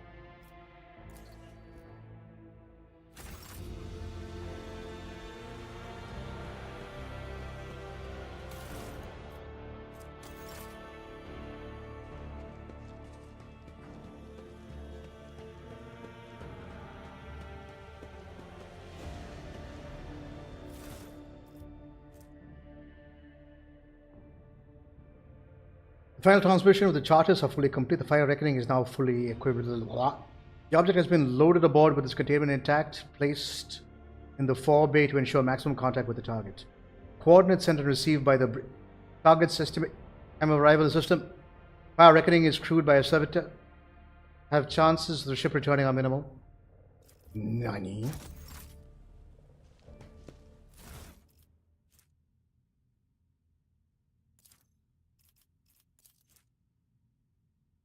His chagrin is irrelevant. Whitebeard's mistake cost me too much. Years of work, tremendous resources, all wasted.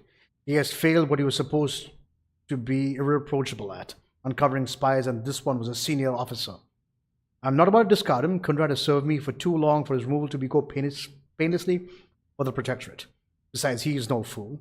He could not have seriously expected to become the next in the Von Valencia's line when his skills and talents of the Master of Whispers are so valuable. Let his disinheritance serve as a humiliating but instructive lesson from which he may yet learn.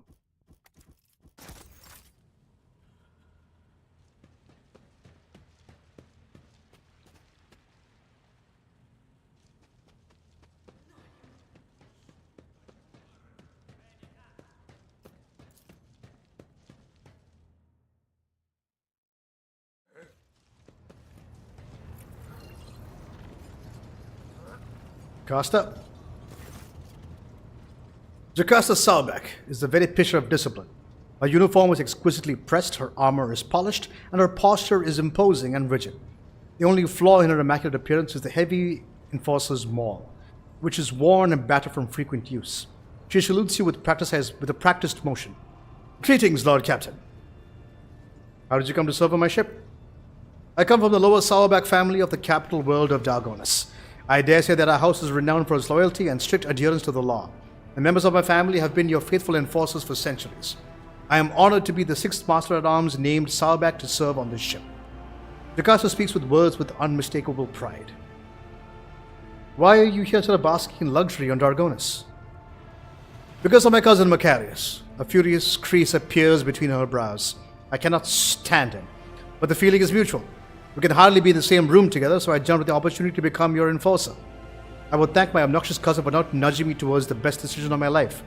I serve you with all my heart and wish for no other fate than this one. You are wearing Imperial Navy armor. How'd you come by it? I inherited it from the previous Master-at-Arms. Like the esteemed Seneschal, he left the Navy to serve Lady Theodora. He brought quite a few officers with him and established a tradition. Upon the death or the resignation of an officer, his or her armor would be passed to a fellow officer who had distinguished themselves in the course of their duties. I was awarded armor in this way in my time, and upon the death of my predecessor, I inherited his personal armor. And what is your opinion of me as Lord Captain? I would not dare form any opinions about your lordship. That would be unforgivingly brazen of me. My duty is to serve, not to evaluate. I wonder what you think of the officers. I do not trust them, but I do not trust anyone. Mrs. Tollerman has too much power and will surely be tempted to start deciding for herself what information to share with the crew on your behalf and what to withhold. Revor is closely intertwined with the ship's systems, which open up plenty of opportunities for sabotage. She must be watched. As for Danrock, forgive with a man of his size and habits cannot help but steal. What can you tell me about Abelard? The Seneschal is a model of competence and fidelity, and all officers and enforcers look up to him with gratitude. A grimace of fierce devotion takes hold of Salbak's face before she abruptly grits her teeth and continues. It's all the more distressing to see that the years have not been kind to the deeply respected Master Viserion. Soon there will be no rejuvenant treatment that can save him from the mistakes inherent in such an advanced age. But we are ever watchful, and we were there to steady the trembling hand of the honored veteran if need be. I want to know about your service. I'm ready to answer any and all questions. What are the Masters-at-Arms' duties? I'm responsible for upholding the safety and order aboard the ship. Guard duties, patrols, finding and punishing the troublemakers. In addition, my enforcers ensure the crew follow all directives and carry out their tasks properly. As I say in my family, a servant who shows disobedience today prepares a riot tomorrow. There are thousands of people aboard this vessel. How do you maintain order? 2 words, Lord Captain: suppression and fear. The base nature of the rabble cries for an iron grip, lest they give in to animal urges. We have many well-tested measures to prevent it: random night searches, preventative interrogations, corporal punishment, and executions. Of course, the laws of the ship equally apply to the officers. We eradicate the canker of insubordination wherever we find it without mercy. I hope you will not repeat the mistakes of the previous Master-at-Arms. You can be sure of that. He was a fine enforcer, but suffered from the fatal flaw of trusting his associates. I myself lack that weakness and trust no one except you, Lord Captain. Let us change the subject. Yes, Lord Captain. That is all for now. Proud to serve the dynasty. Okay, we've spoken to everybody. Oh, actually, we didn't speak to Danrock. I have acted on Chris, generous Danrock. The corpulent man in lavish clothes bows before you, not without difficulty. A silver skull whirs over his head, over his shoulder, while the fingers of his augmented hand drum against the sheaf of papers he is holding. And he regards you with attentive interest through the lens of his magnifying implant. Greetings, your lordship. Generous Danrock at your service. Have you heard the name Pyro Reckoning? For what I can tell, it's a voyage ship of some sort. There was mention of it in one of the Theodora's documents I found. Janus thinks for a moment, pursing his lips in concentration. I'm afraid it is not immediately familiar to me, your lordship. Please, allow me a moment. He starts rapidly tapping the screen of his data slate. I say, House Forensis did indeed sign a contract with the owners of a vessel of the designation Fiery Reckoning. There are transactions, records of the ships picking up cargo from Kieva Gamma. This is odd. The data log ends there. Apparently the ship has had some interactions with one of the workshops of your industrial world. I beg your pardon, your lordship, but that is the extent of the assistance I can provide you in regard to this particular matter. There's going to be a lot of talking. I do apologize. My throat is also hurting a little bit. Remind me, what is it you do on my ship? How did you come? Oh, Jesus, yeah. As the High Factotum, my duties encompass anything that might enrich you and your protectorate. I see to it that suppliers deliver all shipments on time, that our partners do not weasel out of their promises, and that all servants remember that the Emperor's race can only be earned through toil for the good of the Von Valensis dynasty. I also make arrangements to ensure that our hold receives less than thorough inspections by port customs officers, and I find buyers for whatever you wish to sell. And of course, I ensure that the Protectorate's worlds prepare their tithe in a timely fashion. Let none ever say in my lifetime that the dynasty has disgraced itself with late payment of the sacred tribute. How did you come to serve the Von Valensis dynasty? I come from Dargonus, your lordship. I have been subject to your dynasty since birth, and have always strived to be of use to the great rogue trader. Alas, it was not my fate to be the primary heir of my own family, due to my being 15th in line for the title. So I decided not to stand in the way of those behind me in case they attempted to shorten the waiting list at my expense. Well, my brothers, that's almost kindly chuckled. While my brothers and sisters schemed against one another, I studied the exact sciences and mastered bookkeeping, the greatest art of the Adeptus Administratum. I must admit that the accumulation of wealth, sometimes something one can control, is far more exciting than hunting, carousing, and other traditional amusements of my noble peers. What was it like working with Theodora? Oh, that is a tricky question, your lordship. Do you ask it of everyone, knowing they'll risk losing their head should they let slip a careless remark about your predecessor? I shall put it thus. Working with Lady Theodora was never boring and always profitable. The Imperium has billions of subjects, but very few do what they love and what they are best suited to. I would say Lady Theodora was one of the fortunate ones. She was a model rogue trader, and she surrounded herself with those who excelled at and loved their work. Hers was a rare talent indeed. I wish to know what you think of your fellow crew members. Keeping tabs on your subordinates, a wise move. Tell me, who interests you? And I'll endeavor to be as honest as possible. Janus's eyes light up. He's obviously eager to speak his mind. Tell me, what do you think of Seneschal Abelard Viserion? Lady Theodora managed to do what even the Imperial Navy could not. Teach Master Viserion to carry out orders, and he fundamentally disagrees with. I do not know what method she used, but the result is impressive. Having said that, there's something else you need to know, Lord Captain. The Seneschal is capable of being something far greater than a mere conduit for your will.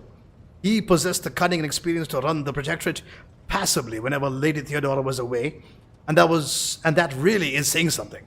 Keeping an eye on an old officer, I say, or alternatively turn him into a faithful ally. I would like to hear your opinion of Kunrad Voigtveer, the former Master of Whispers. I hope I never see him set foot aboard this vessel again, and not even as a servitor, although he would be able to do at least some good in that way. Someone has to clean their latrines after all. The Factotum's bloated face grows stern.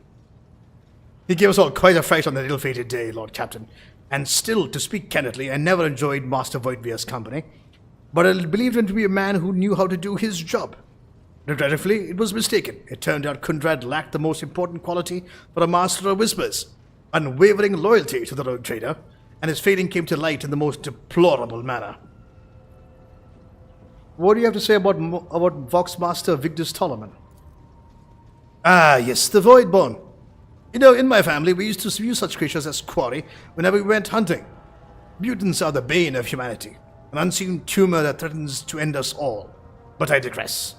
In the brief time Toloman has spent in post as Vox Master, I have not noticed any significant flaws in her character or anything that would make me question her professional qualities.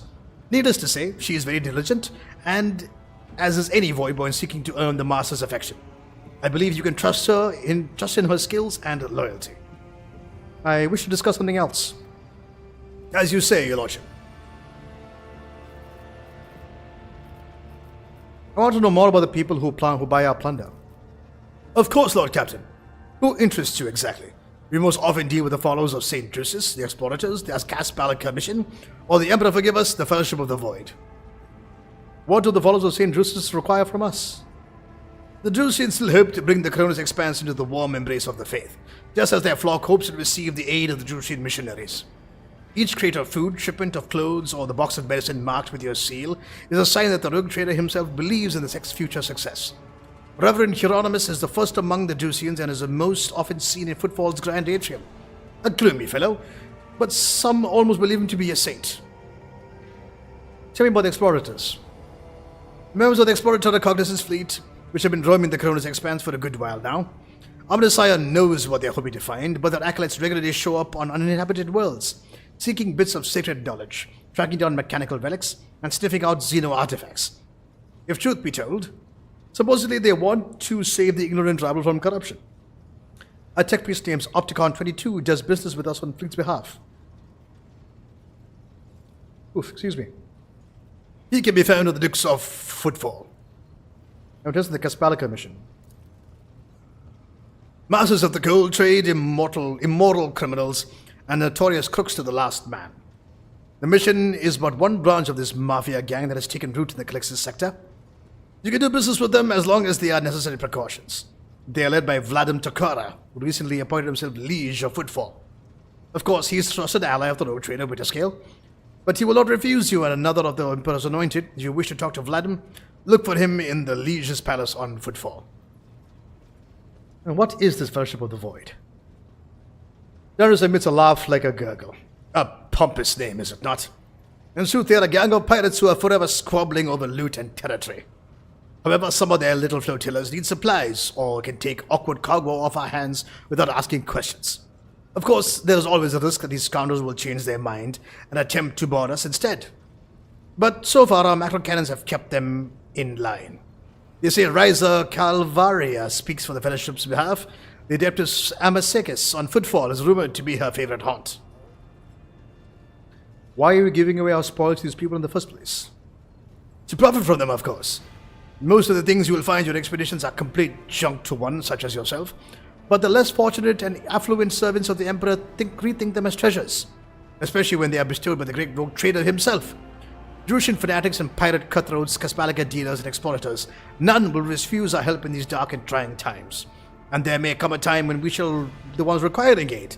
It will be beneficial to have allies willing to provide it. I suggest we change the subject. Certainly, Lord Captain. I'd like to order the shipping and transportation of some goods. We need to meet them first, that's fine. I would like to replace the painting of the late Theodora in my chambers, hang my portrait instead. Generous bows obsequiously. It will be done, your lordship. Enough for questions for now. I shall return later. Okay, now on to Urak 5.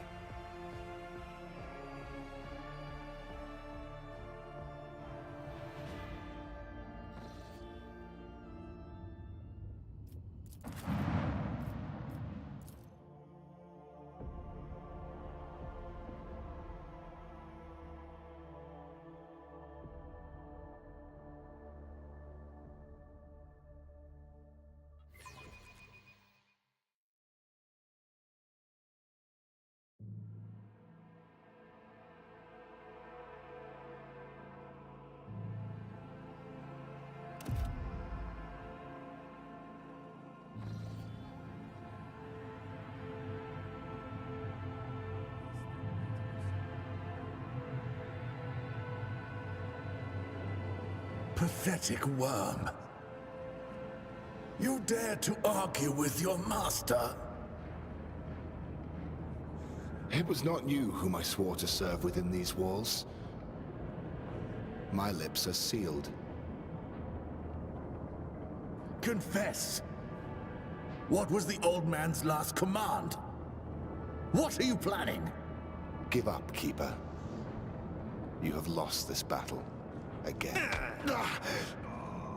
We're getting nowhere with these ones, sir. Permission to execute them.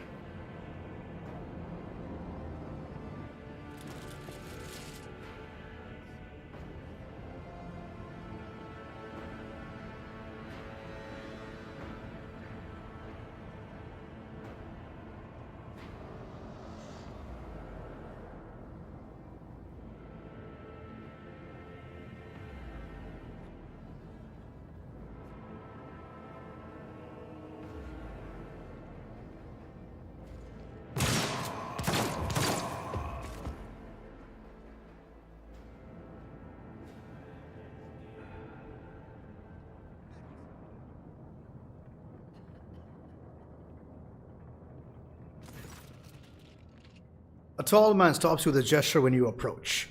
Blood is trickling down the pearly scales of his weary face. And not just his own blood. Two jet-black unblinking eyes are watching your every move in the third eye. The mark of a navigator's fate is menacingly pulsing behind the lowered lid in the middle of his forehead. Step back, or I will unleash the horrors of the sea of souls upon you. Emperor, be my witness. Abelard, if you would be so kind. Then I'll take a deep breath. Before you stands his lordship, the rogue trader Nero von Valencia's heir to the greatest protectorate in the Corona's expanse and the bearer of the sacred warrant of trade. Allow me to point out noble-light custom requires the Lord Navigator to introduce himself first, but given the unusual circumstances on the station, his lordship, the rogue trader, is willing to turn a blind eye to your hostility, but just this once. In this case, I should turn a blind eye to your unceremonious invasion, but just this once. There is a dangerous glint in the man's dark, shrouded eyes. Very well. Allow me to introduce myself. Before you stands Felix Christoph August, keeper of this place. So you did not arrive to offer support to the traitors. This is great news. Having said that, you understand that Urac 5 is a holy sanctum for House of Celio, and the path to it is only revealed to a select few. It pains me to say you are not on the guest list.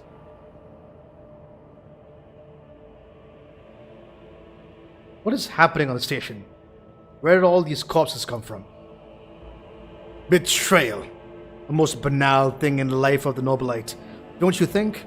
I was stabbed in the back by my closest friend, Theobald Celio, the second keeper of Urac 5 and my mentor.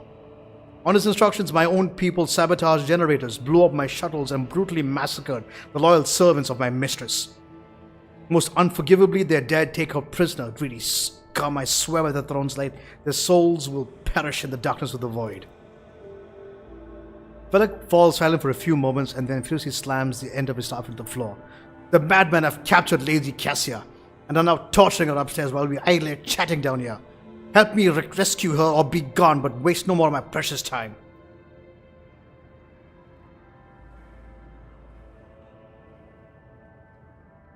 What kind of help are you talking about? I will never ask you such a favor under different circumstances, and yet... Blood takes his hands away from his ribcage, notices blood and which is in pain. And yet Lady Cassia's well-being is above all. Haven't got many people left, and my wounds are too deep for me to act with precision and swiftness. But you may actually succeed. In order to ascend to the mistress's chambers, you will need to remake a holy relic sanctified in the blood of Lady Celio herself. This is the control rod of the elevator's machine spirit. I have one part and the other was lost during the mutiny, but this relic will be of no use unless the elevator mechanism is powered. Why should I help you? You came to the station for a reason. Also, Celio will not be able to help you until the current crisis is resolved. But if you aid us now, I promise we will reach an agreement that we will find satisfying, be it riches, influence, or the powers of our navigators. How do I remake the control rod? I have a phylactery containing the mistress's blood. It needs to be taken to the laboratory, which is located behind one of the reliquary doors. The most ancient of sacred mechanisms will help rebuild the rod. The tech precisely performed the rites of appeasement so that the machine spirit would serve the house in its time of need. The fateful hour is now upon us. So how am I supposed to power the elevator? The station's main cogitator is situated in the guard room. Just enter the correct command sequence and the sacred mechanism will do the rest. If it's so simple, why don't you do it yourself? I never said the feat would be easy to accomplish. The path of the laboratory is the guard room is blocked by the very same madmen who took over the station. They will not negotiate and are not afraid of displeasing the Navis Nobilite or incurring the Emperor's wrath. They bow only to brute strength, something which I currently happen to lack. Guess that makes sense. They've decided to send on the Von Valencia's line.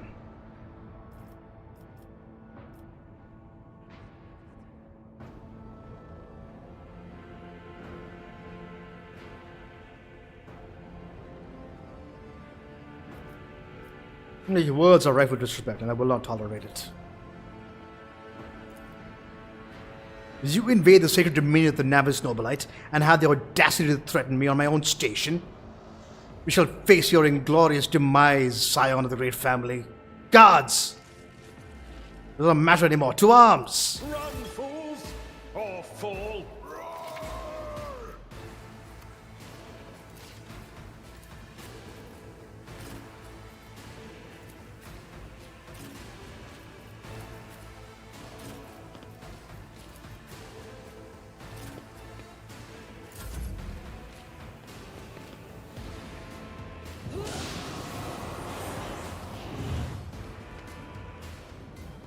Break their morale.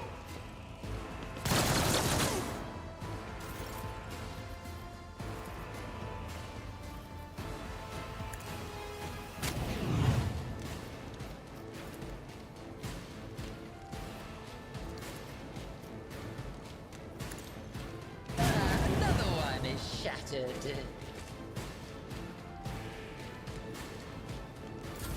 Weather the storm!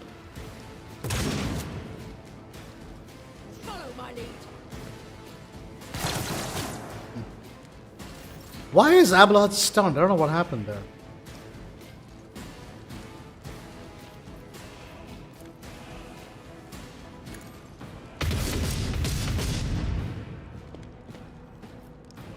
Really?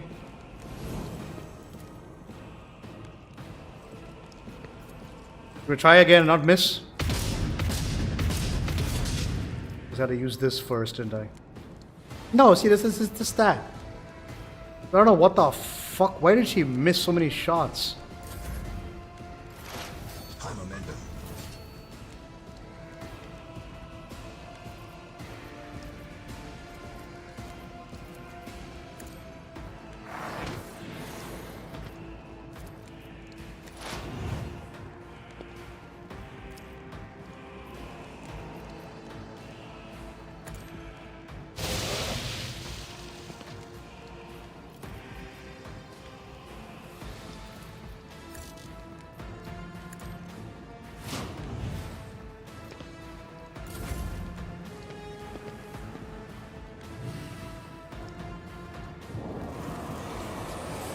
Stay vigilant.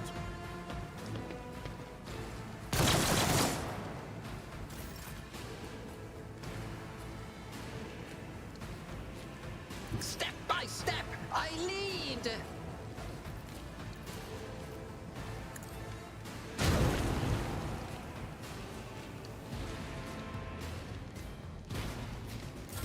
Onward.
On it.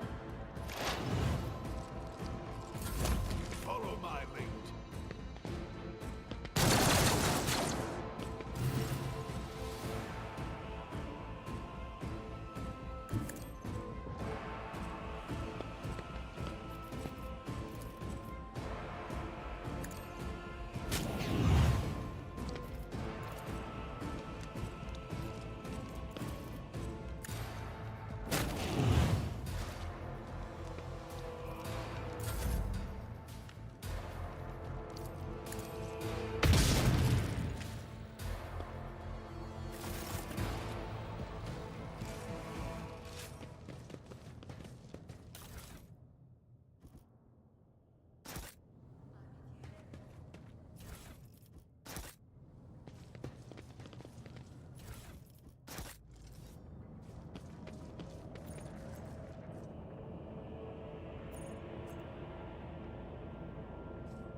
White. Bright, pure color. And it's all riddled with horrible veins that carry the poison of fear and pain throughout its body. Who are you? Why are you crying?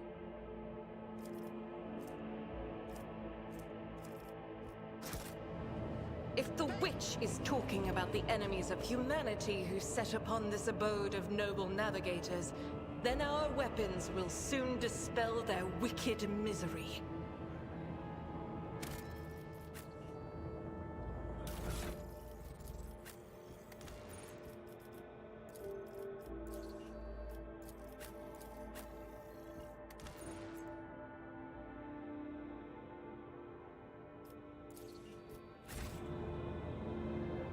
Why is it still showing on her though? Oh, forget it.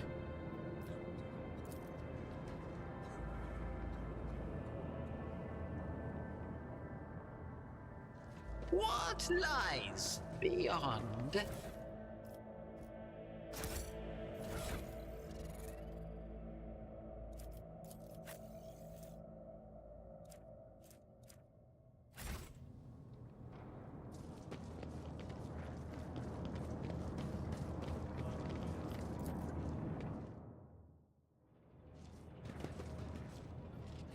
What is that?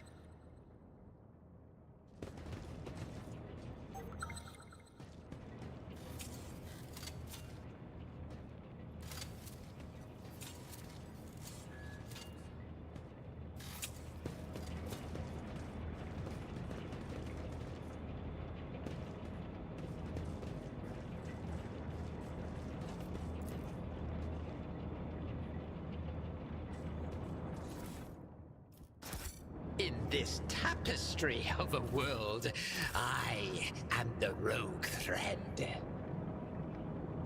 Alright, before we continue, I want to go have a cigarette. I'll return shortly. Be right back.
So when I stepped away from my PC, I accidentally pressed my mouse button, and it triggered a combat situation, but these guys are miles away from me.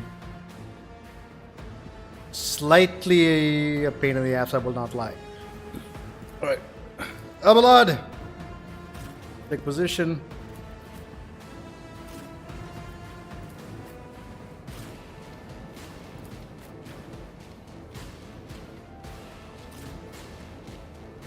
My faith strengthens me. I can hit a few of these people, it's not a Weapon problem. at the ready. Follow my lead. Greg Emerald.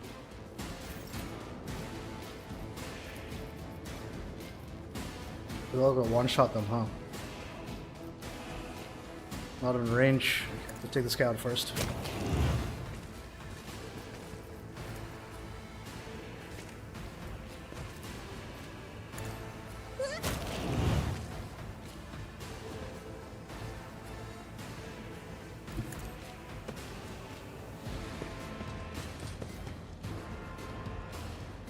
Oh, I get cover from that? Okay, I get cover here, perfect. Stay vigilant. Follow my lead. I'll suffer first.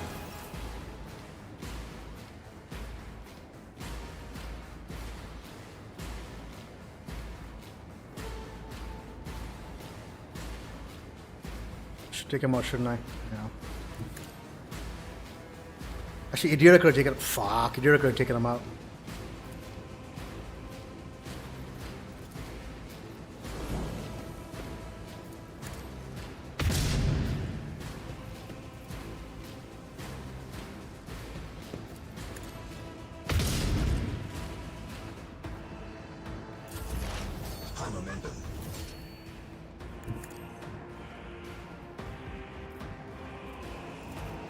Anything is?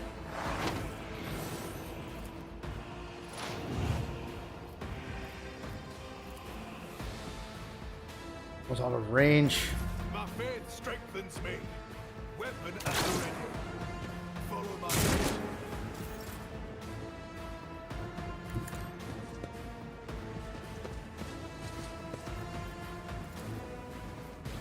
Victory is imminent. I will do my duty. Break them around. Stay vigilant.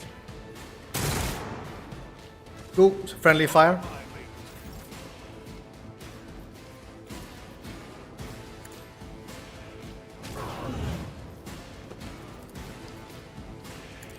This should be perfect. You're perfect.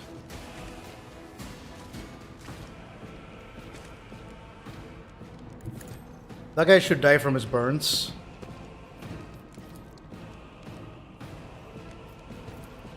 Sick, we could use this again.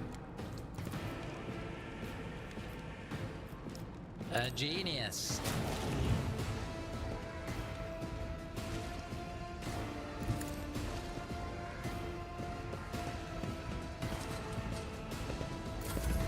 I must not falter.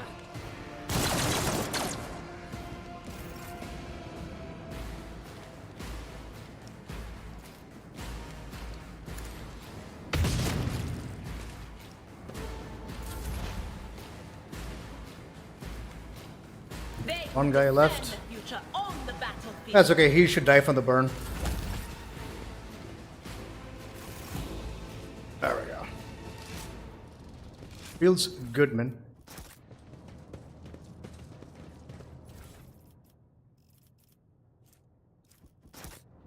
What armor is anybody wearing?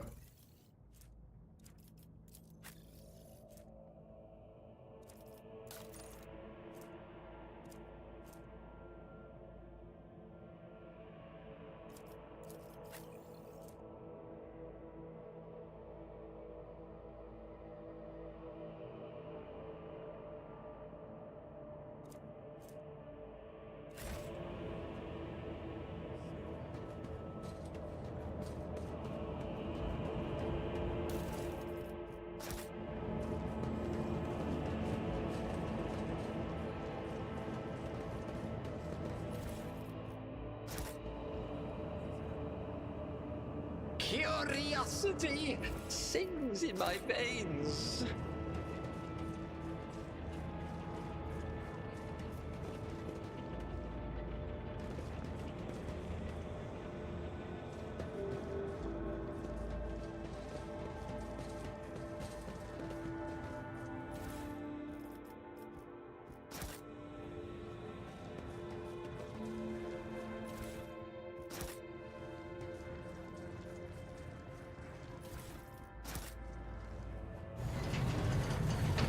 A tantalizing anomaly.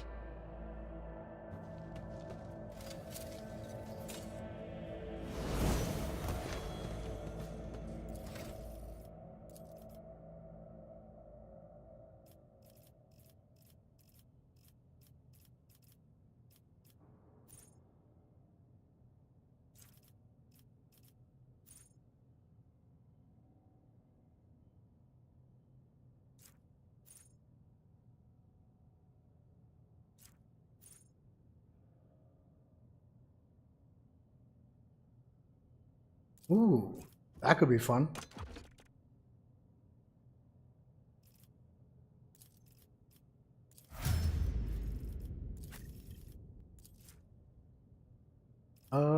Carouse, I guess.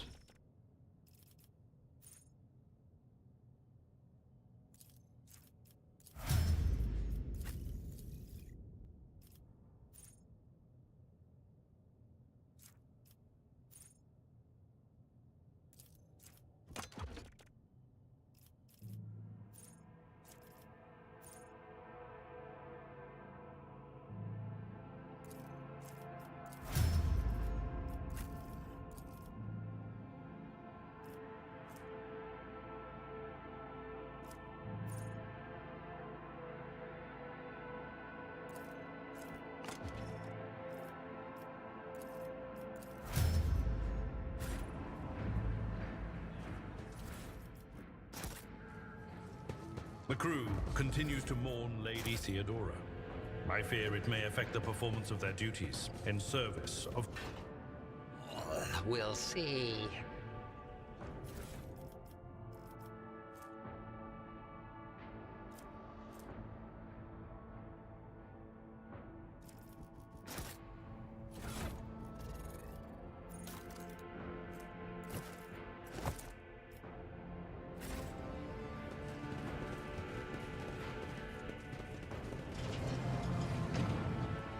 What curiosity unveils itself before me?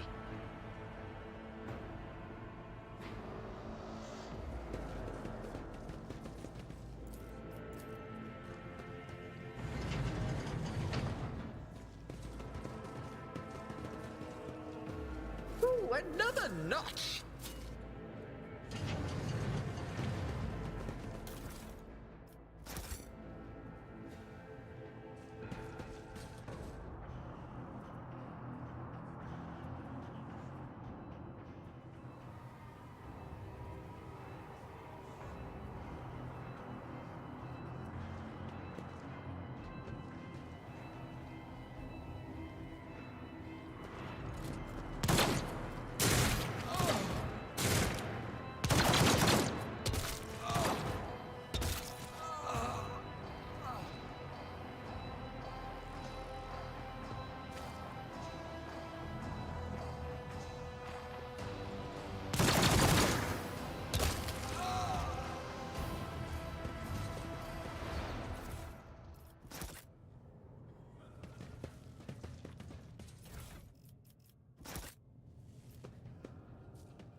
You poor unfortunate soul.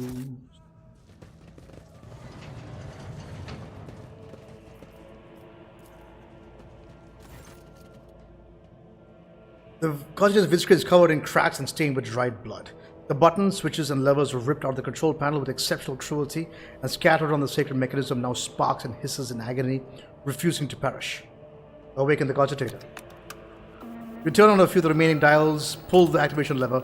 The cracked vidscreen of the sacred machine flickers. The cogitator's insides emit cracks and groans, and the lumens oscillate at random. It takes a while, but eventually the machine spirits do grant you access to the cogitator systems. Switch to the main chamber controls. The cogs with the second machine slowly start with turning with heavy grinding and clacking. The tired machine spirit grants you access to the station control, or at least parts of it that still obey the cogitator. Open all doors on the level.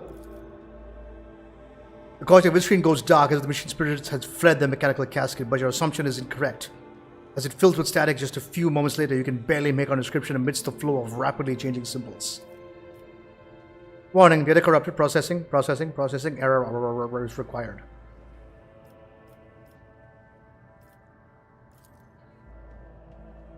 The view screen lights up with a smattering of unfamiliar green symbols and you hear a peculiar click from somewhere behind you. It appears one of the doors of the chamber has opened.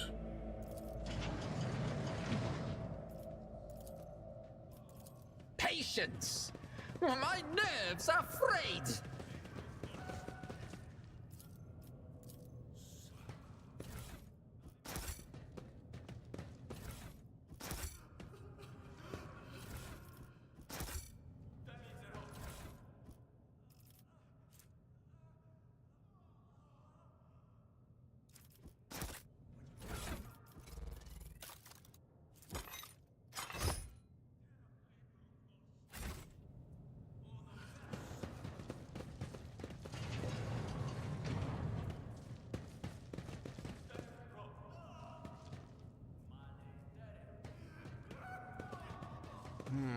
What lies beyond?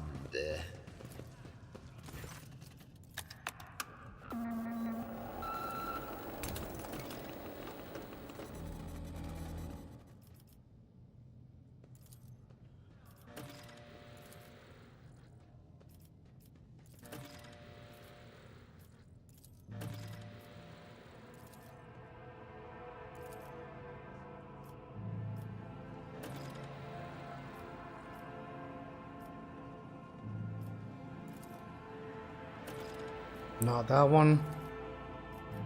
Not that one.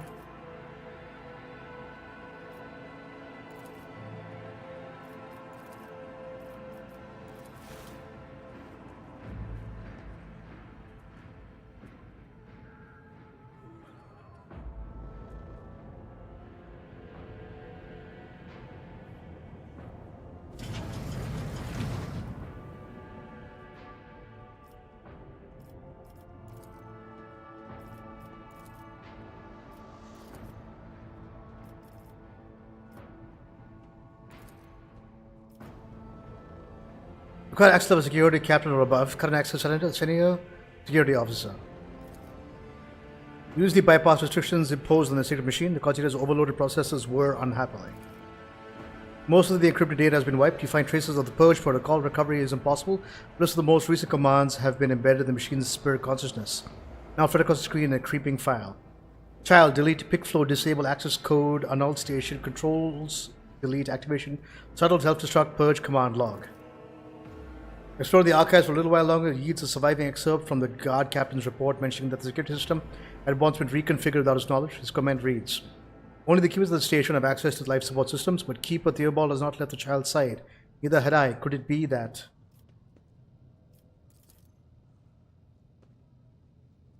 Oof.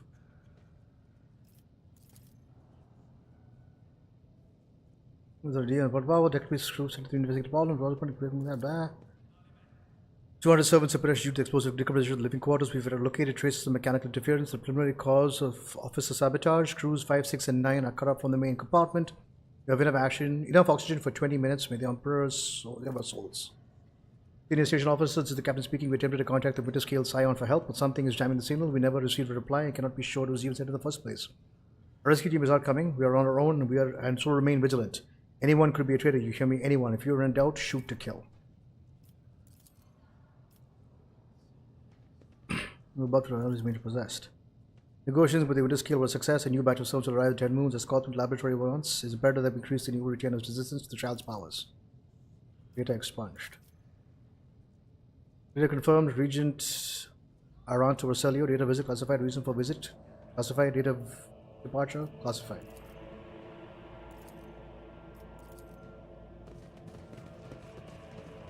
Okay. In this tapestry of a world, I am the rogue thread.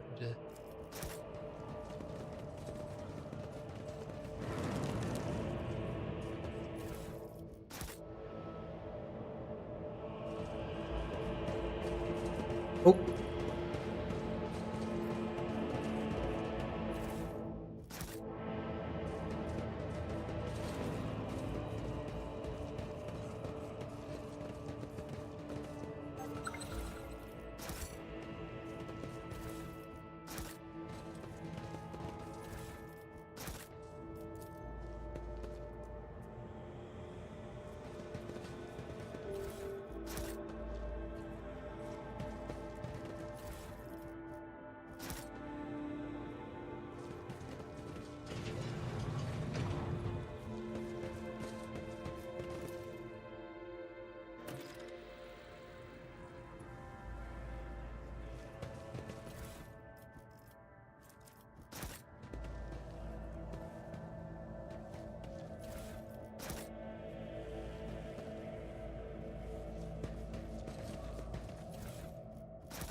There's an experiment you can do to create some stuff. I'm not going to do any of that. Because I don't know how to do it by heart. Or rather, there's a way to do it, but I'm not going to bother with it. One step at a time, amidst the madness.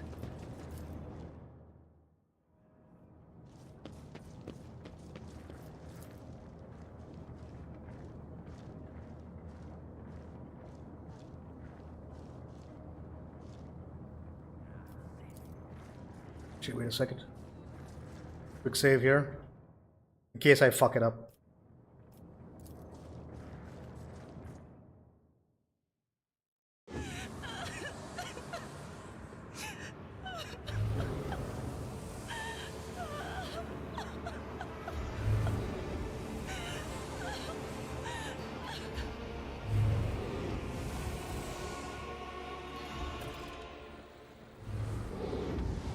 A pale figure with unnaturally long limbs covers her face with her hands, which are deformed with talon-like nails. Her deathly pale face is coated with blood that continually streams from her scarlet misted eyes. Her spiny gills, slightly hidden under her disheveled hair, twitch nervously at your approach. Only now do you notice the third eye on the young woman's forehead, hidden by a jeweled ornament. When your eyes meet, you sense an overwhelming, soul-smothering power. As your otherworldly creature gaze lies over you, your entire core shudders in terror. Flashes of the past warped nightmares re-emerge from the shadows of your memory and paralyze your will. You gasp for air in terror, drowning out a crushing wave of pain. You cannot catch your breath. Hot tears burn your cheeks. Why is this happening? Why is it happening to you? Why do you feel so lonely and in so much pain? Do these feelings even belong to you? Dear amidst something between a moan and a drawn-out whimper. Ow, ow, ow. As if my own little pals weren't bad enough, now this one's barging into my head. Somebody stop her. Heresy. Ajent looks at the tall figure with a strange mixture of anger and sadness, then lowers her head and white hair veils her face.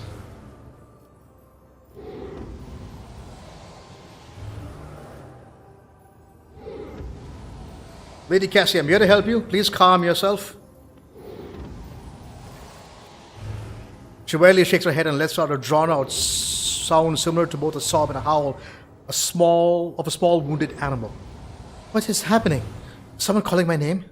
Are all the betrayers dead already? And you? Who are you?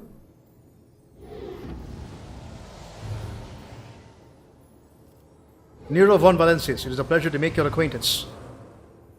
Unease settles over her features and she nods cautiously. Pardon my manners, Nero. I did not expect to make such gracious acquaintance with such a man of great sorrow for our house. What is this? I feel faint. Heavy-set old man who had been kneeling nearby erupts into low sobs, his eyes swollen from crying, dart desperately around the room as though a veil of ignorance has been ripped away from them. The child, Lady Cassia, where are you? Sacred child, throne preserve. Despite his venerable age, the navigator leaps up and rushes to the young woman's side. You! The old man shifts, revealing his face to you. It is studded with jet-black veins, and his bulging, milky eyes bear a striking resemblance to those of a dead fish. A sickly sweet scent assaults your nostrils, as if the old man's flesh is rotting inside his decaying husk. My eyes fail me, or they'll be unable to make you out as either enemy or ally. I'm warning you. One wrong move will bring the wrath of House Ocelio down upon your head. Watch out, Lord Captain. This one is so deranged it's making the whisper streak like crazy. He might open that eye of his. Threatening the head of a dynasty is a grave offense, esteemed whoever you are.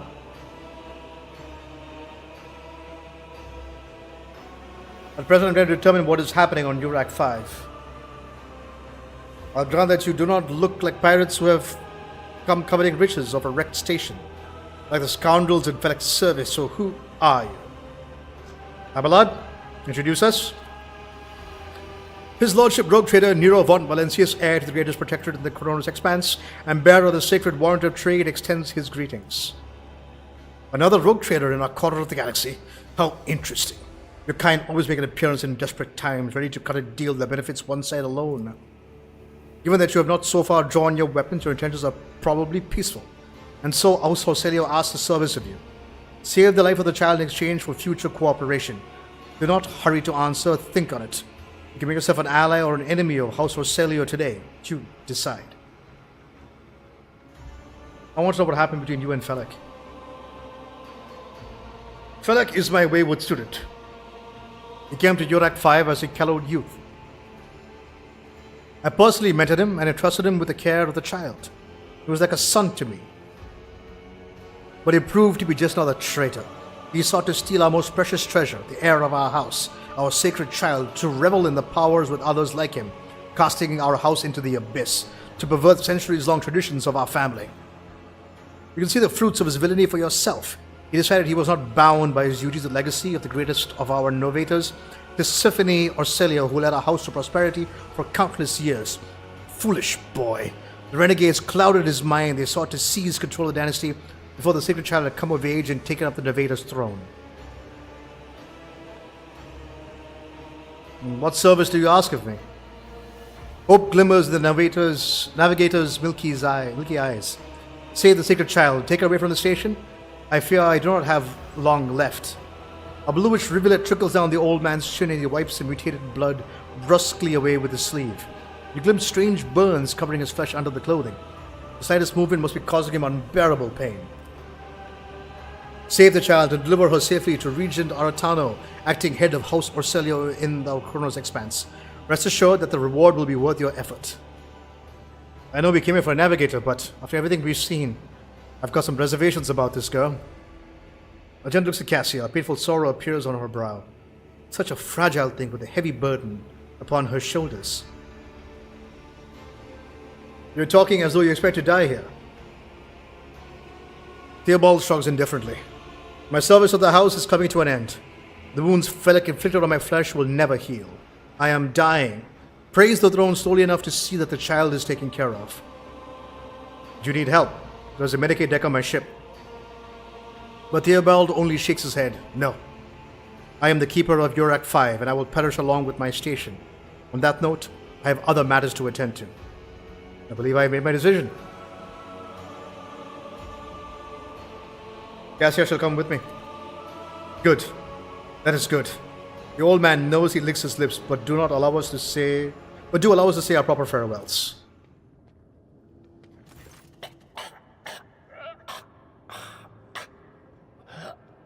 Wake up, my mistress, my sacred child.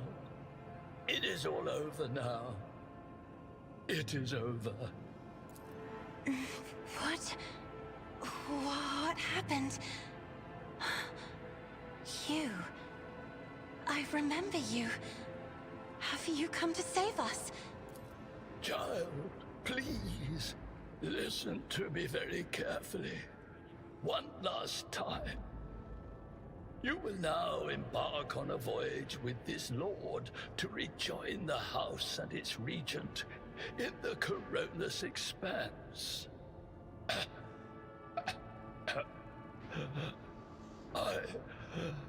I will not be able to accompany you on this journey.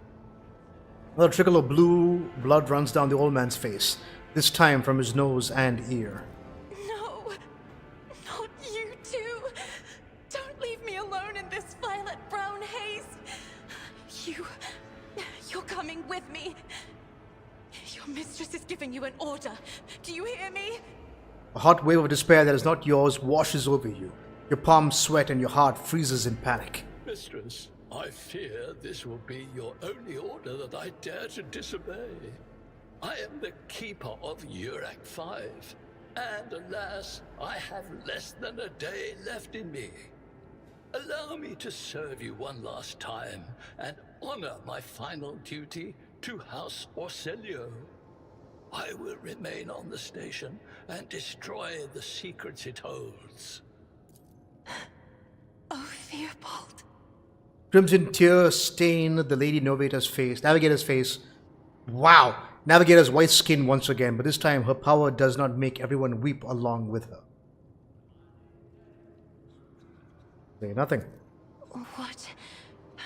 What are you going to do to me? Lady Cassia, I, Nero von Valencius, rogue trader of the Imperium of Man, offer you my protection and grant you shelter aboard my vessel. Do not fear what is to come, child. You are ready to guide any vessel. I know this because I taught you myself. And it is difficult to imagine more worthy company than a rogue trader. But remember, your safety is of paramount importance. Get to the Great Regent and fulfill your destiny. I beg your pardon, but what about my servants? Yurak 5 is still full of people loyal to House Orselio. All who can be saved will be given succor aboard my ship. As a Lady Navigator of House Orselio, I accept your gracious offer of protection. Please, take me to your vessel. I can no longer bear the pain of this place. It's a cool painting.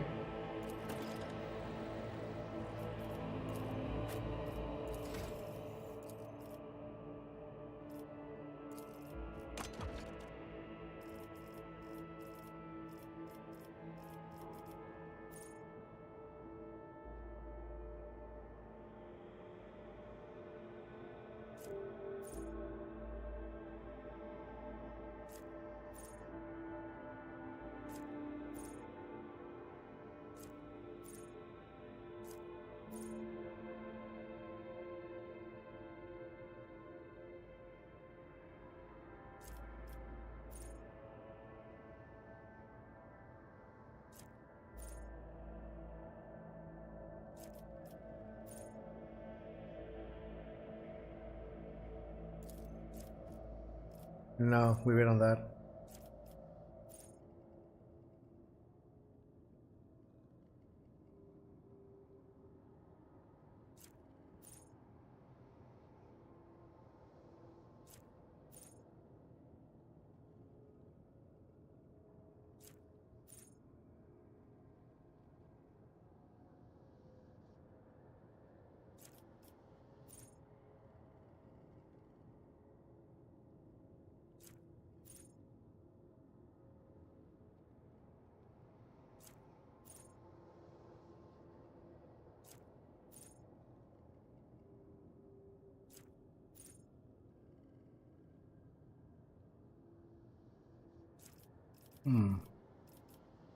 No, let's go perilous ways.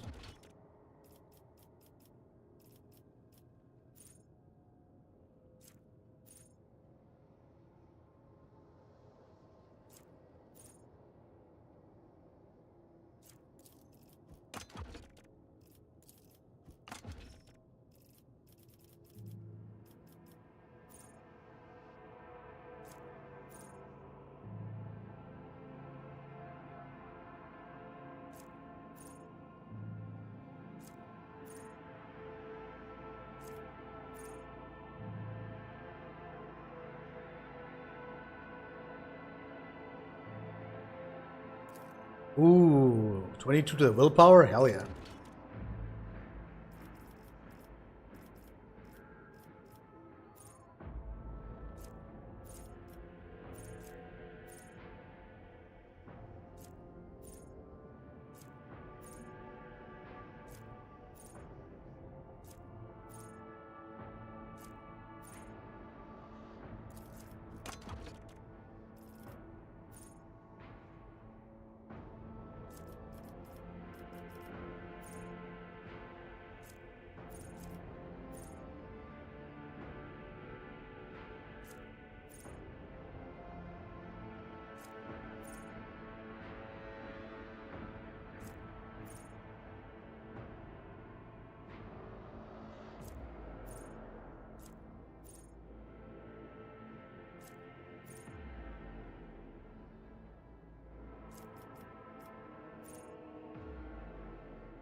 Lord Captain, Lady Navigator, welcome aboard. The Sanctum Navis has been prepared for the communion ritual, but Lady Navigator wishes to rest in her quarters first. Your heart starts beating furiously, your breaths come short and choppy. Your fingertips tingle unpleasantly. You notice Vigdis shifting slightly. The crew are glancing around in puzzlement, searching for the source of this sudden wave of unease.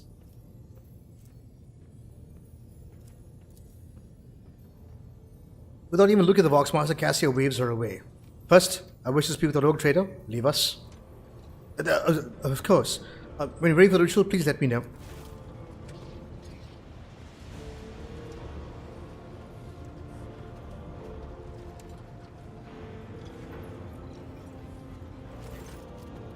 Cassia sweeps her pensive gaze over Vigdis, then lowering her lashes slightly, turns to you.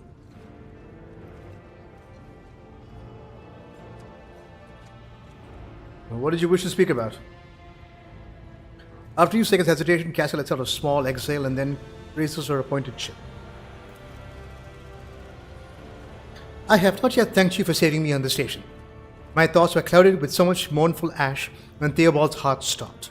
But you acted honorably and did not exploit me in my wretched position. And for that, I am immeasurably grateful. I am also deeply grateful that you saved my servants, especially my valet. Uwe served on the station for more than 5 years, much longer than any who preceded him. He knows how to properly attend to me during journeys to the Imperium and what to serve me for breakfast. His presence envelops me in a cloak of amber. But now, Cassia throws back her shoulders. I'm ready to go to the Sanctum Navis and perform the sacred rite. I require brushes, canvas, and the best paints you have on board, but no red. I shall ensure that all necessities are delivered to the Sanctum Navis. Cassia nods and thanks. I shall take my leave of you for the duration of the rite. Ask that you do not follow me. Few can survive the gaze of my warp eye when it is opened.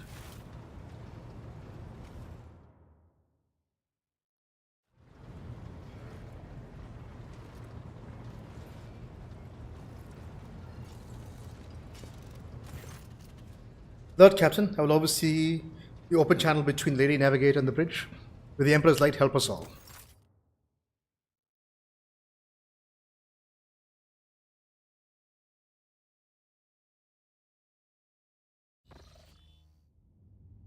The Voxcast of the Sanctum Navis picks up in the susurration of clothes, pious chanting, and the metallic clinking of implants. Then the serene voice of the Lady Navigator breaks silence. Initiating communion ritual. Come here, Uwe. The exultant ring of metal freed from its scabbard, the low sob of the servant, the rhythmic drip of liquid on canvas, the faint whisper of the brush. Go. Footsteps hurrying away. I see. Violet vortexes lashing an ocean with million flails, and umber shadows spinning over the surface in a fiery dance. A storm rising above the foaming waters. Armadas drowning in fog. Path from one end to another cannot be seen. And here, beyond the wall of glass, a daughter forsaken by her father yearns for her brother. And the sun, a pale disk, goes in tireless pursuit of her? No, of me. Its frozen rays lie. That spring is here. The light is deadened. The great ruler is gone. Voxmaster recoils at Cassia's words and accidentally snaps one of the Cogita's levers. The panel beneath her fingers emits sparks and the Voxcaster falls silent. She quickly flips a series of switches and bows guiltily. My abject apologies for cutting the broadcast, Lord Captain. I have never heard a warp speaking through a navigator before. Connection is restored now. It will not happen again. Leave the Lady Navigator undisturbed. Soul-shredding screams drown out the Vox transmission. The servants in the Sanctum Navis are howling and shrieking like wild beasts, moaning in pain. Their throats raw from the strain.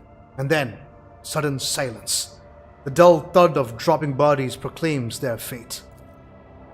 It appears the servants were part of Lady Navigator's rite, as it was for her predecessor. I'll arrange for the bodies to be removed from the Sanctum Navis after the ritual, or what is left of them. Rogue Trader, I fear I have unfortunate news. Endless blackness has spread across the canvas, dividing what should be whole in two, and my sight cannot glimpse the light of the Emperor clearly as before. I cannot turn around. My brush only draws me onward. The way is blocked. You hear a heavy exhale, rustling fabric, and metallic clinking. By the Emperor's grace's bridge, the ritual was successful. Your vessel's temperament presented a challenge. Its cold steel grip did not allow me to breathe freely even for a second. It was as if the depths of the ship housed not only the machine spirits, but something other. Now I will retreat to my chambers to recover my strength. Send for me if you have need of me. Lord Captain, congratulating on acquiring a navigator. Please spare me a few moments of your time, as there are several matters that require your attention. First of all, I wish to report on the condition of the station Yorak 5. Have you opted to begin your visit to record system with a different destination? The station could have become critically unstable. Fortunately, the decision to immediately visit the representatives of the Navis Nobilite bought us precious time. We can either focus our efforts on disassembling the station and procuring technological components for our own, or attempt to save as many valuables as we can. The other components can be useful for the ship. As you command, Lord Captain. With your permission, I would also like to remind you that we are still looking for the Engineer Prime. Both the vessel and its machine spirits are in desperate need of oversight of an experienced tech priest. We are also missing some crew, and much more importantly, we have not yet located Heinrich von Kallax, the right hand of the Lord Inquisitor. Now, we know for certain he was not at Yorak 5, but we should keep this in mind when making any future plans. Why is it always business with you, Victus? Couldn't you sometimes just visit and just tell me how wonderful everything is? Sorry, Lord Captain. If you're interested, this week passed with a record low rate of minor disturbances on the lower decks. A senior Techomat shift from Shift 8 came up with a new formula for a lubricant used in the kitchen servitor implant maintenance. The quartermaster of Store Compartment 11 reported recently that we are spending ceremonial decorations at least 20% slower than expected, which means we have enough tablecloths, carpets, and lamps to last us 15 years of grand reception instead of 10. Even considering that some of the stock was burned during the cultist attack on the vessel. Thank you, Vigdis. That'll be all for now. As it pleases you, Lord Captain.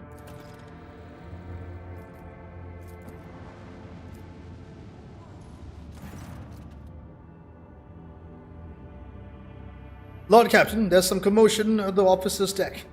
The navigator has left her quarters and currently in the wardroom, where uninitiated crew members are shunning her in terror. Perhaps you should find out what's brought Cassia to the deck.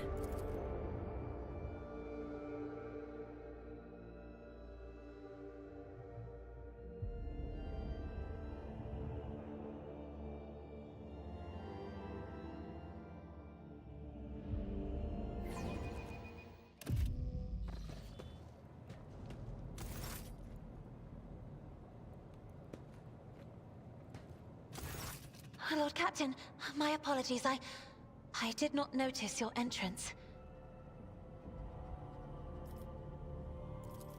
Compared to Yorak 5, your ship is a boundless world of unfamiliar hues. And yet, the abundance of bright colors can at times be wearisome on the eyes. The bridge and the decks are so clamorous. In my search for a place of quiet, I was fortunate to come upon this islet of serenity filled with rare tomes and practically devoid of color. I see you are fond of reading. Oh, this. I found this fascinating read on one of the shelves, and I must say, it has caught my eye. Its every chapter is written in verse. I find it so beautiful and enrapturing.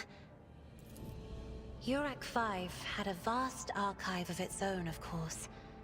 Although most of the works within had to do with scholarly disciplines of some sort or another. Only in my sparse moments of respite was I allowed to escape into the pages of more embellished works. Cassia gently brushes the dust off the cover with her thin, clawed hand, her eyes filled with longing after reminiscing about her lost home.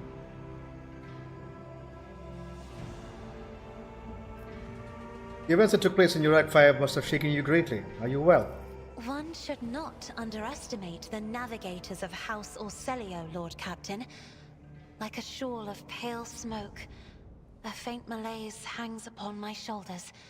But it will not be the slightest hindrance to my duty to humanity, and my duty to you. Cassia's response is reserved and pointedly decorous, clearly intended to create a distance between you. The only attendant is your valet from URAC 5. Do my servants not measure up to your standards? No, no. It is not that at all, Lord Captain. It is just that Uwe is quite capable of carrying out his duties by himself. He is well accustomed to my whims and preferences. Cassia cringes ever so slightly, adjusts the adornment on her forehead, and then awkwardly hides her clawed fingers in the folds of her clothes. The unnatural appearance of the navigators often becomes a topic for gossip among lowly servants and officers alike. It is unsurprising, then, that Cassia prefers the company of one who is used to how she looks. I hope you have ample time to calm yourself and your powers. There are people on this ship who are far more impulsive and dangerous to others, and far less devoted to the God Emperor than a herald of the Navis nobility. Ability. But I did not need your words to see the shades of umber unease that whirl around your subjects whenever I am near. Were I not acquainted with such a reaction, I could have found their behavior in your question just now insulting. Lord Captain, would you kindly explain to me why you are pestering me with these questions? Inquiring about my mood and my needs, showing an interest in the books I am enjoying. You are behaving as if you possessed a shred of fellow feeling for one such as I. I beg your pardon, Lord Captain. That was no way for a navigator to conduct herself.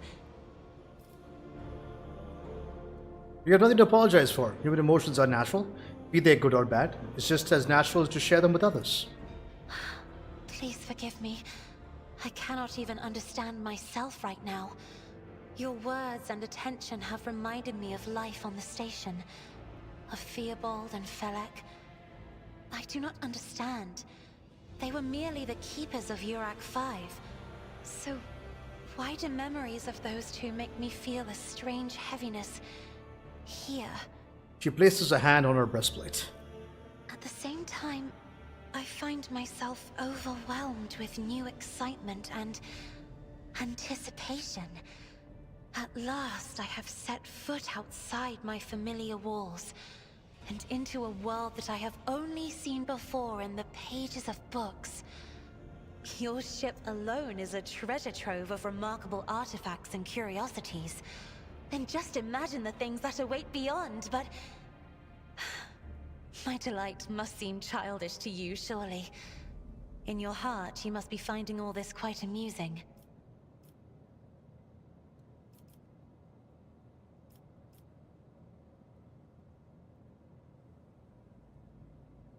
I understand what you are going through. My own life was turned upside down not too long ago.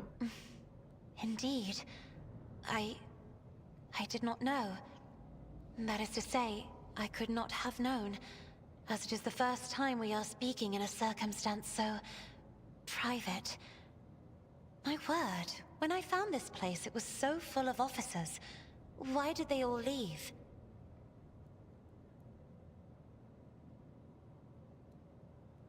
Perhaps some people do not wish to disturb you. Or because my presence offends them. Then I must take my leave as well. I am due to inspect the Sanctum Navis after the communion ritual and prepare the chamber for the upcoming warp jump. Thank you for your company.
Okay, so we got Cassia sorted.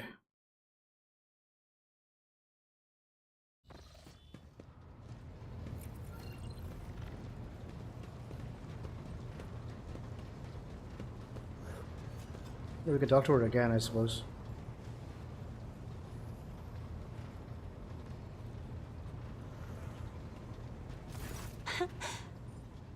Words cannot describe how boring the bridge is without our stimulating conversations. Tell me about yourself. I am a part of House Orselio, an ancient dynasty of the Navis nobility. Since time immemorial, our family has served to advance knowledge, pushing at the boundaries of the dark unknown. The Starway Atlas contains 2,843 routes that chart the sectors of the Segmentum Obscurus and reach all the way from the Coronis Expanse to Holy Terra, and uniting the Imperium's thousands of worlds. House Orselio is bound by commercial pacts to houses Galeatis, Ortina, Drotus, and... There is a dark blue knot tightening on your neck, Lord Captain. I can see my reply is not satisfying your thirst for knowledge. What is it you desire to hear exactly?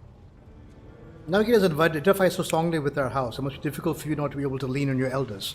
But you have my word that I will look after you. You will? That would be most appreciated, Lord Captain. So you never lived anywhere other than Yurak 5? Hardly. According to the chronicles of the house, I was born on one of the Orselio worlds. Oh, what was it? Please forgive me, Lord Captain. My childhood memories are too vague. Sometimes I dream about the colorful birds that built their nests in the garden, or the servants dressed in purple livery, or the blue fog that rolled over the lowlands behind the palace.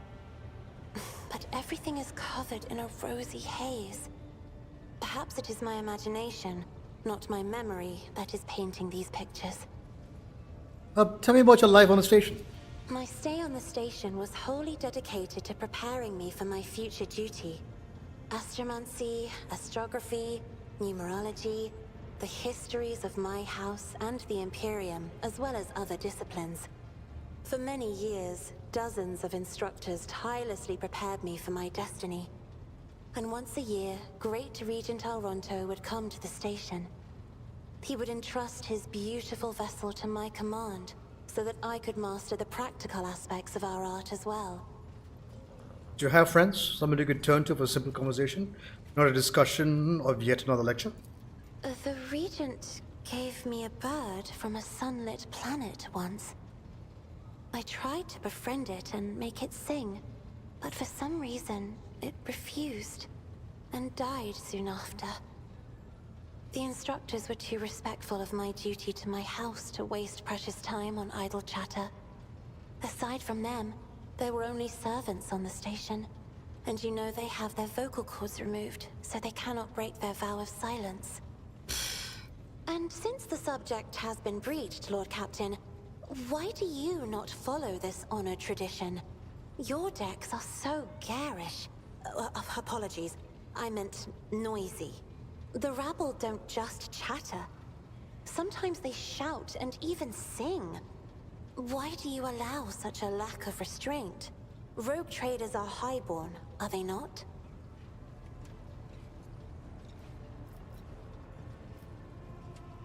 I like the noise people make here. It fills the ship with life. With life? Ugh, if only you could take my place and watch this kaleidoscope. Every voice is a flash of color. Every conversation a shimmering glow. Every argument is an unstoppable swirl of gaudy splotches. Your third eye. Do you always conceal it? The Navigator's open eye is baneful to whoever the warp's ruinous shine falls upon, and therefore it is the symbol of our power. We are the guiding stars of humanity, found worthy of an uncommon gift, and one of the duties that we bear is to guard our eye, even from wayward glances that may bear evil. Besides, I am aware that Lesser servants of the Imperium may find our appearance repulsive.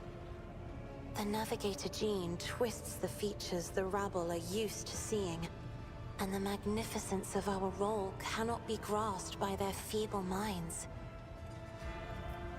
You do not look repulsive, Cassia.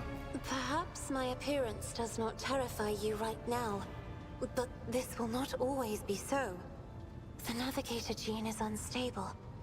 My body is going to change over time. And only the God Emperor knows exactly how.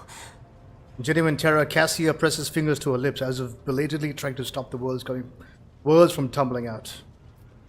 What does it feel like to guide a vessel through the warp? It may be difficult to describe. You see, every navigator perceives the warp differently.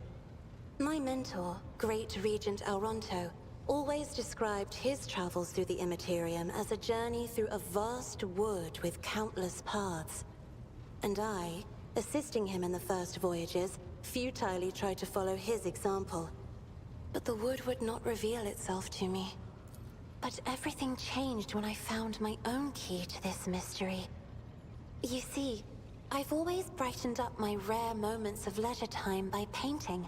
You may recall there was a workshop in my chambers. As soon as I imagined the warp as a blank canvas, an indescribable feeling came over me. I moved the brush, going deeper and deeper into my own painting. Visions were hidden within the vibrant colors of my palette, and something inside me knew which should be brought out and which should be left behind. I woke up several days later, after the voyage was safely complete. I know such a love of painting is reflected in your speech as well. You associate so many images with hues and colors. The Emperor graced me with a gift. I can see inner life in addition to the mundane. You cannot know that a fruit has rotten from the inside until a blade slices it in two. I can see the rot from far away. It roils like swamp mud, oozing through the bright peel. Anger and boredom, sadness and joy. Everything that people shut away inside themselves is revealed to me like colors on the canvas of my world. Why don't we talk about something else? You will hear no objection from me, Lord Captain. Tell me about House Orsilio. As the only voice of our family on this vessel, it is an honor. As long as your questions are courteous, I will answer every one of them. Is the Orsilio prophecy system named after your ancestor? You are shrewd indeed.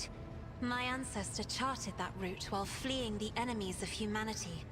They say the Emperor himself was his guide, because the warp expelled their vessel without a single loss. Unfortunately, the lips of those who relate this tale seep with disgusting green hubris. I think Kalain Orsilio was simply a skilled navigator. Take it House Orsilio has a rich history. Oh, yes. The navigators of the house came to the Coronis Expanse fairly recently, a mere 208 years ago. Before that, our ancestors expanded the borders of humankind's dominion for the glory of the Emperor, blazing trails to different corners of the galaxy. Who rules the house? Just as a rogue trader stands at the head of a protectorate, a Novator heads a navigator house. Novator? It is the Novator who decides where to look for alliances and which path their bloodline is destined to tread. As for our house, the transfer of power to a successor is currently underway. In the meantime, Great Regent Auronto Orsilio is ensuring the stability of the house. You lived in seclusion on a closed station until Felix committed his sabotage. Well then, you must be the Novator's successor. So says Regent Auronto. Nothing is decided yet. Some people in the house become enshrouded in rolling grey clouds at the thought of me becoming the Novator. But even more are bound with dull leaden chains. They think I am not ready for such a burden. With your permission, I would like to talk about something else. By all means. What is your special sight reveal? Sister Argenta shines like a guiding star, inspiring resolve in those around her, seemingly inexplicably. However, I see a dark and ugly fog billow behind her, contrasting sharply with her shining light. It burdens the Sister of Battle. It drags her down. Yet Argenta herself is hardly aware of it. Seneschal Viserion is among the few whose colors are a pleasure to look at. Whenever the Seneschal speaks, heavenly crystal clarity spreads around him. And whenever he is angered, dark blue clouds condense over him. And in his rare moments of joy, a pure gleam of sunset pink caresses the souls of those near him. Out of your entire retinue, Lord Captain, he is the only one I would trust with my life. Idira's emotions are like a maelstrom, bright, unbridled, enveloping her form like a wondrous kaleidoscope of colors. And as dangerous as a twisting warp storm. The riot of colors hides the truth from my eyes. What exactly is driving this woman? Is it her own will, or is it the Imperium, Lord Captain? It's where I must beg my leave. I have enjoyed your company. Thank you for the conversation. Greetings.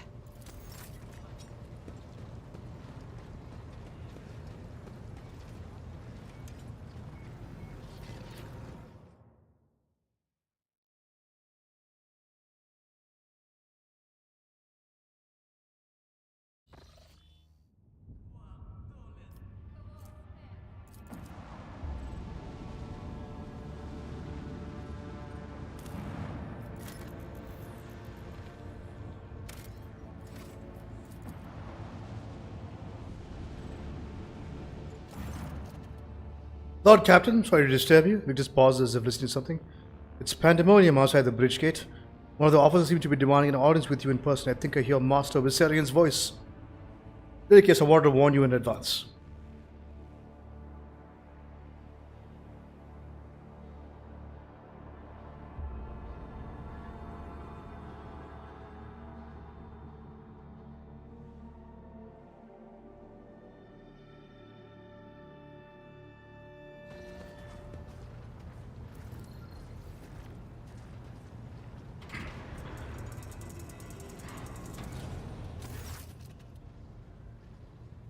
The everyday sound of the bridge disrupted by voices raised in anger. Abelard's voice loudest of all.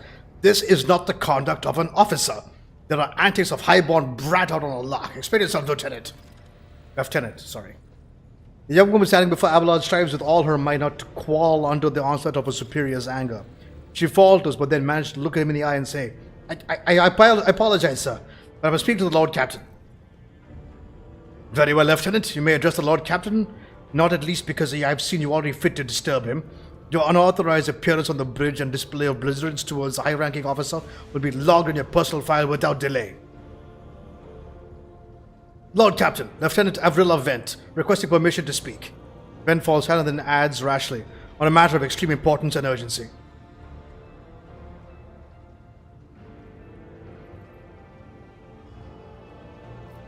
You may speak, but I want to hear a report, not a shouting match. Having two officers bickering in full view of the bridge is unacceptable. I am sorry, Lord Captain. I thought the drastic times called for drastic measures. Vent exclaims hotly. This matter cannot wait. Any minute now an assault unit will be dispatched to the lower decks in order to crush the workers' strike by any means necessary. But I am convinced that this step is unwarranted and that the crisis itself was provoked by the actions of one of the senior officers. Vent is almost trembling with tension as she delivers her speech, her face extremely pale. Abelard, in no hurry to intervene, lets out a skeptical huff. He glances at Salbeck, who is standing not far from him, but she maintains a stony expression. Lord Captain, I urge you to investigate the actions of Seneschal Viserion, and to intervene in what's happening in the lower decks because of the very soon we will have a mutiny or a massacre on our hands. Ven reels off the last words as though she knows them by heart. She has clearly been prepared to say them for some time. When she's finished, she casts an anxious glance at Abelard, then at you. There's insurrection to the making aboard my ship and no one has informed me. I will not deem it a problem worthy of the rogue trader's attention. The lower decks, as it so happens, are in revolt. 30-something years ago, we even had a revolutionary leader rise up who dared to establish workers' rule across the entire ship. It took a month to restore order, but even the 8 years later, we were still battling rumors that the hero had survived his execution, was on the verge of gathering people to fight against tyranny once more. Abelard scoffs. Needless to say, the rumors were baseless. As for the current situation, we have sufficient enforcers to deal with it. But on this ship, the word of the Lord Captain carries more weight than a salvo from 100 bolters. I'm sure that if the rogue trader addresses the malcontents directly, he will quell the unrest. I dread to think what problem you will disturb the rogue trader with next. Wow. I dread to think what problem you will disturb the rogue trader with next. Perhaps you'll ask the Lord Captain to break the brawls in the mess room. I've already given you the means to resolve the problem. You simply need to use them. If I may, your lordship, setting a hit squad to crush the rebellion is a means of ignoring the problem, not solving it. How did this all start? The situation could boil over any minute, so I'll give you the condensed version. It all began when the enforcers found a cultist amulet on the body of someone who'd been killed in a drunken brawl. We reported up the chain, immediately arranged for a cleansing rite to be performed, and opened an investigation. No heretics have been found alive, but the search has brought tensions between enforcers and workers to a head. Where does Seneschal Viserion come into all of this? I shall explain. Abelard intones grimly. I beg you to hurry. Time is running out. I will not hurry, since my competence is under scrutiny. I shall speak for as long as I see fit. There is an established order to the way things are done on this ship, and one of the pillars of that system is that the rogue trader's attention is not to be distracted by trivial matters. It is the Seneschal's role to ensure that I have always handled internal problems myself, so of course, when I received information about cultists hiding on the lower decks, I took the matter in hand. So long as I live, not one of the vermin who have murdered Theodora von Valensis will find refuge on her ship. You were far too heavy-handed, Seneschal Viserion. Arrests, interrogations, mass punishment for the entire sectors has driven the people to the brink. Vent says bitterly. Now there is a strike on the lower decks, in Depot 4 to be precise. 3 worker clans are involved, but many more are passively supporting them.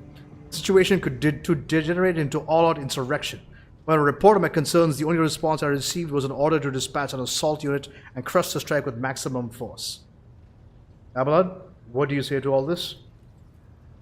I see no need to add anything. I acted within the remit of my authority, guided exclusively by the best interests of your protectorate and your personal safety. If you wish to confirm the rectitude of my actions yourself, I have no objections. For my part, I urge the Lord Captain to go down to the lower decks, stop the assault unit, speak directly to the people. We will see that they are not lying or harboring heretics. That way we will stop the uprising before it even begins. What is Depot 4? Depot 4 is one of the poorest sectors of the lower decks. It is home to the clans of General laborers.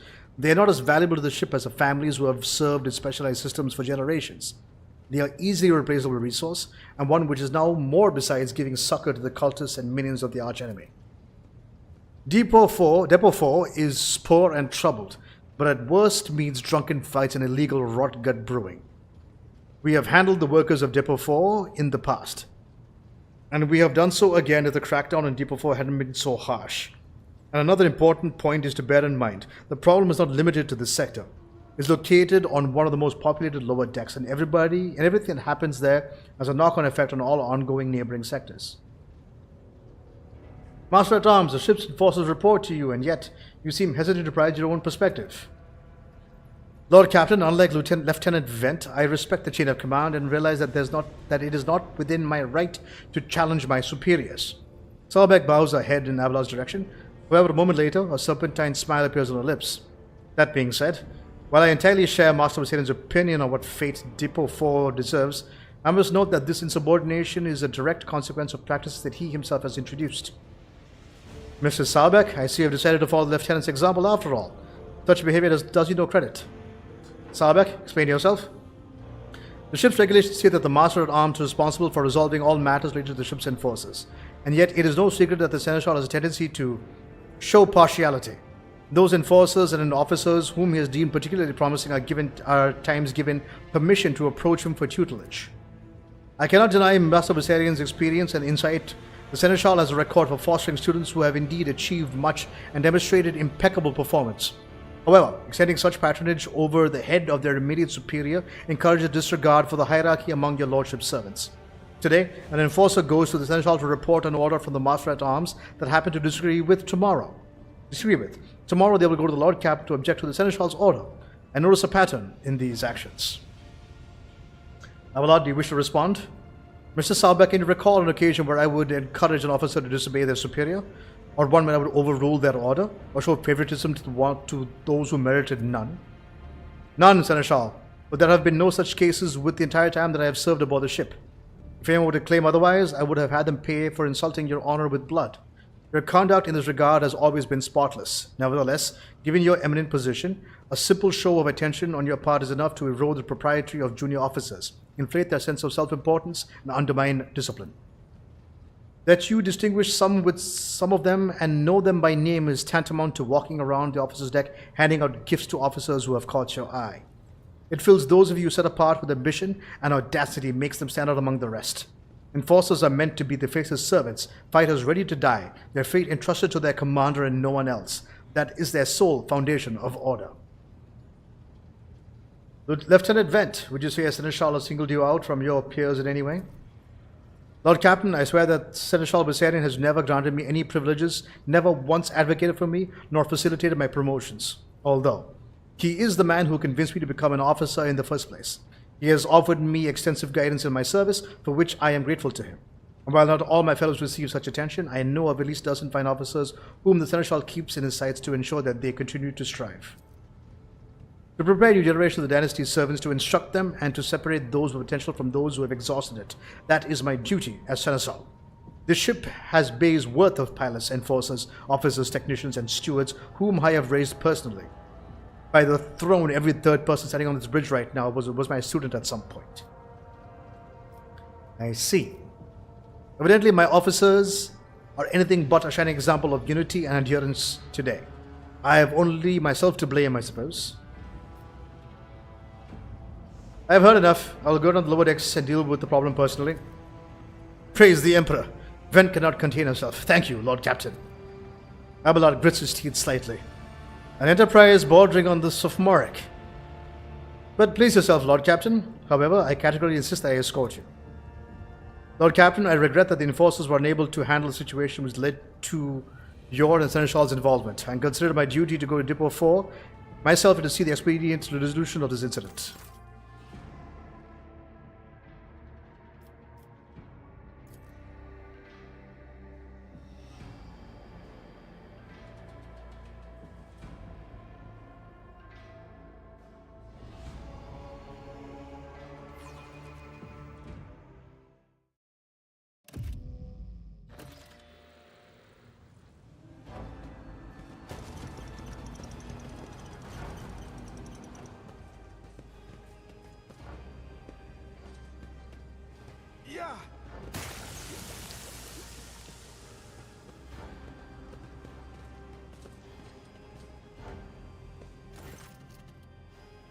Abelard reflexively wipes the sweat from his brow in a startlingly human gesture, and a telling one. A rare moment where he allows his age and weariness to show through his armor like a veneer of self-assurance. Lower decks are a source of endless problems. Sometimes I duly regret that we cannot replace all the locals with servitors. Did you hear? They were shouting your name. Of course they were. The organization of the daily, routine life of the ship rests upon my shoulders. The mountain of challenges and problems from which I endeavor to insulate you, Lord Captain. The situation on the lower decks have been a cause for concern. I have intervened personally on more than one occasion. That must be why they remember me. They do not know your face. To them, you are akin to a creature of legend, one who has stood on the steps of the Golden Throne, no less. Whereas I am a man whose name is attached to every redocking rations or lowering the bay's heating. Let's keep moving. We need to get to the bottom of this. Curiosity. I still do not see our purpose in coming here. Frill.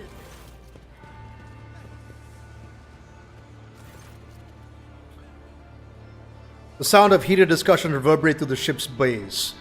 Lieutenant Avril Vent of the ship's enforcers is by the path of his superior, Master-at-Arms Jocasta Sauerback, who has arrived clad in armor. Judging by their expressions and tone, the standoff has dragged on for some time already, and now has reached the boiling point. Lieutenant Vent, my patience is wearing thin. I have given you an order, now get out of my way. I cannot comply with that order, ma'am.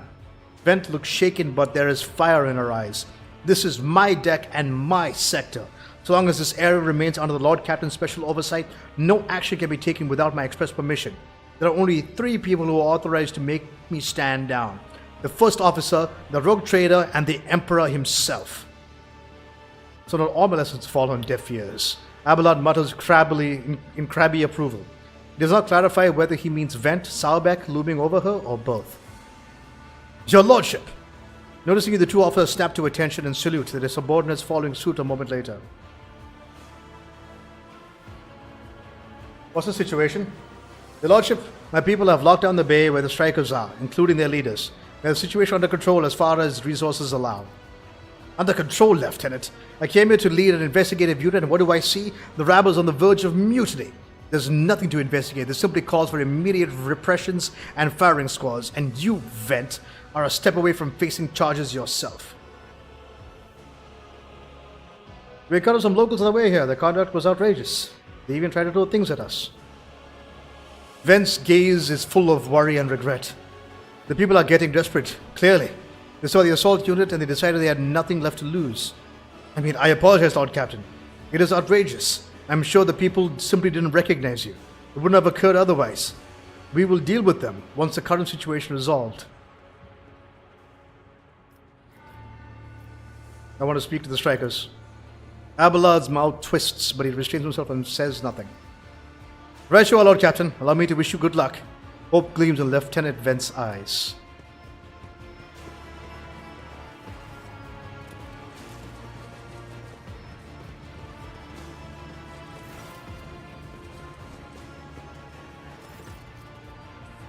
Dozen pairs of eyes stare apprehensively at you. The people before you are typically inhabitants of the lower decks. You take in their simple clothing, crude weapons, and faces that display varying levels of mutation, from the barely discernible to the strange to the outright grotesque.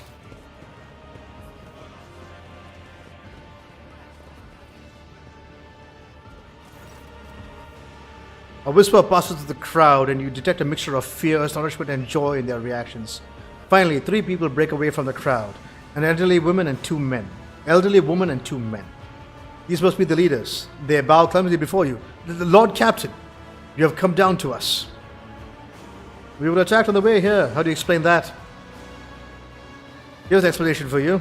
The people have been pushed to their limit, and now they're lashing out. As if we don't know why these top deck units are being sent down here. Like that one there, that lieutenant won't get past. Our clans are all inside the bay that's been sealed off, but the lower decks are big.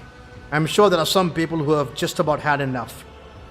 We're getting it from all sides. The soldiers have encircled the ones who have risen up. Our death squad has just arrived. It's no wonder folks are lashing out. The words seem sincere to you. Their body language and glances traded between them reveal that the news of the attack has shocked them. Tell me what is troubling you. Why are you striking? Striking? That's news to us, your lordship, says a tall man in worker's garb. All we're doing is asking questions, saying what we think. Shut up, Ribbit. The old man who turns a hostile dark eyes on you. Here's the deal, your lordship. Your damned enforcers are all over us down here. They say they're looking for cultists. One wrong word and they're reaching for the batons. If they want to punish someone, they turn off the heating for a whole base for a week at a time, so we get sick and freeze. In my clan, 2 little ones died from inflammation in their lungs, all because of those enforcers. The woman spits on the floor and rubs at the spittle with the toe of her worn-out shoe. Ajeta does not interrupt the workers, but you see the sadness well in her eyes when children's deaths are mentioned. She quietly whispers a requiem prayer and makes a sign over herself. It's all true. Vent is the only officer who stood up for us. It's clear as day who had their mother from the lower decks and who grew up amidships and has no feeling toward us. The grim man with a scarred face throws up his arms. Your lordship, we're no villains here. We're honest workers. Your servants. We've plotted no disorder, went on strike openly, and now we've got guns pointed at us. All we're doing is asked to be allowed to work in peace without being harassed. The persecution started apropos of nothing, you say.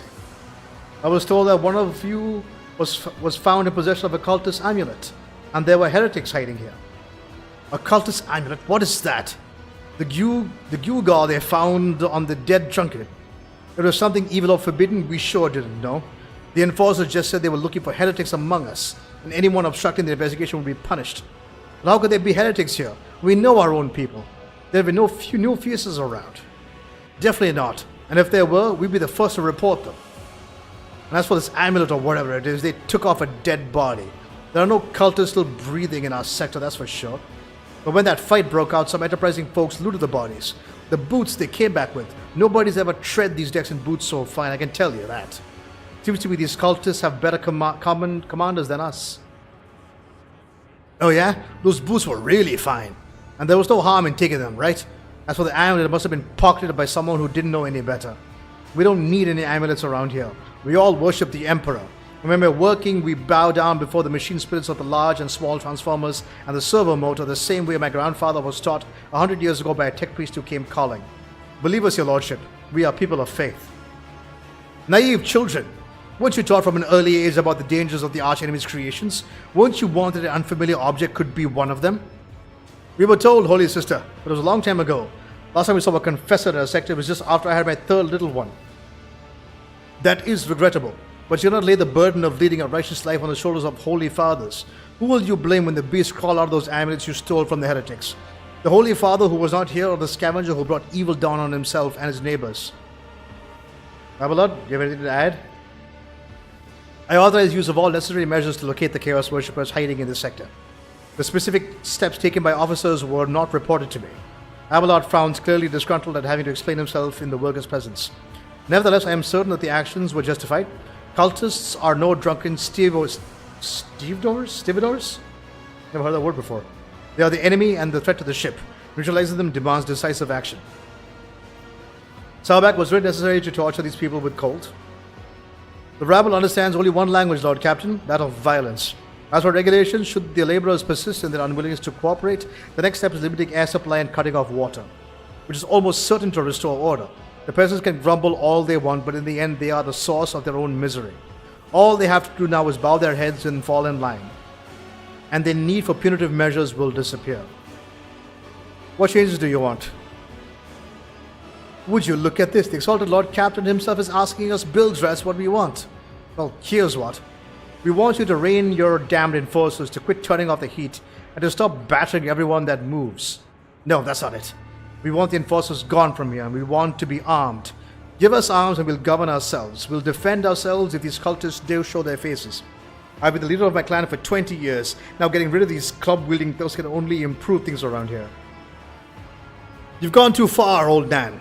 They'll never let maggots in the lower bay decks live without the enforcers breathing down their necks. They'll probably insist on enforcers in the upper decks too. As for weapons, what do we need them for? Before the day is out, we'll have someone shooting their neighbor out of stupidity or drunkenness. We don't need that. If the enforcers stop hassling us, that'll be enough. In return, we'll find scavengers who rob the cultist bodies. We'll talk to them on the one lower deck to another.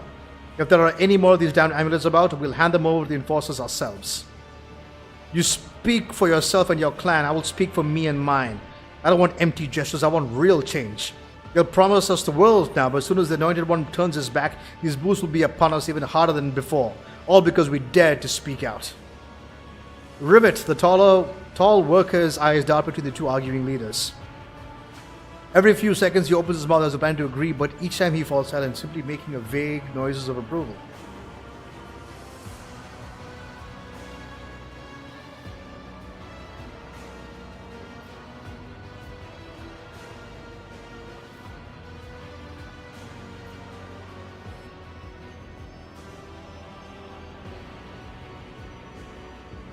Spreading anarchy on the ship is the first step towards embracing chaos.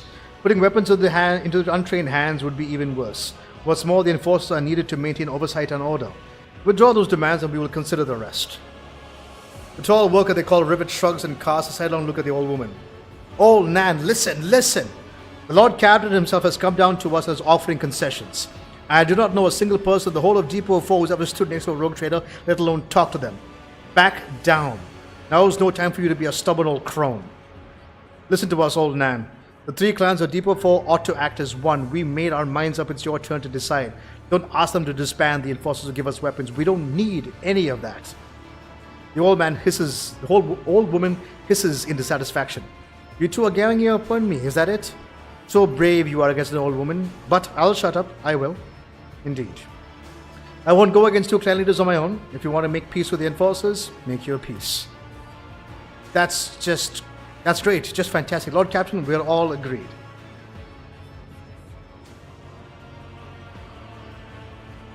Then it is decided. The persecution will stop, and I will expect you to assist in locating any remaining amulets or weapons left by the cultists. Your Lordship, thank you. You have not abandoned us lower deckers. You came yourself and settled everything. I'll tell my grandchildren about this. Of course, Your Lordship. We'll root out any nasty business faster than the enforcers, and we'll leave no stone unturned.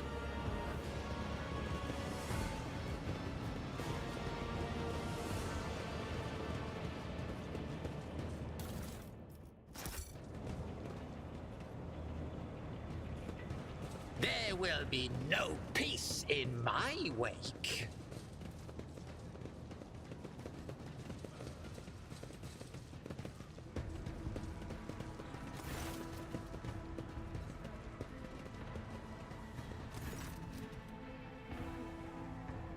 Stopping unexpectedly, Abelard imperiously dismisses the unit to stand at a distance and addresses your other companion, saying, I have an urgent matter to discuss with the Lord Captain. Please give us a moment. Abelard looks at you and the last vestiges of restraint vanish. Well, are you pleased with your investigation, Lord Captain? You kowtow to the disloyal rabble. You believe their lies and show them leniency. Next time the ship is attacked by cultists, that rabble will welcome them with open arms, allow them to wreak havoc they like, because they see you as a weak leader. Is that how you see your future at the helm of the Von Valencia's Protectorate?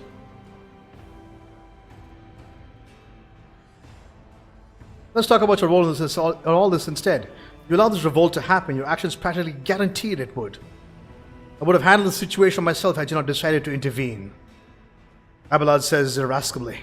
Remember, Lord Captain Theodora, do you think she ever let one slip her foot on the lower decks? No, she did not. Such matters were left to myself and junior officers while she dedicated herself to the grand designs for the Protectorate. Any true strategist and rogue trader ought.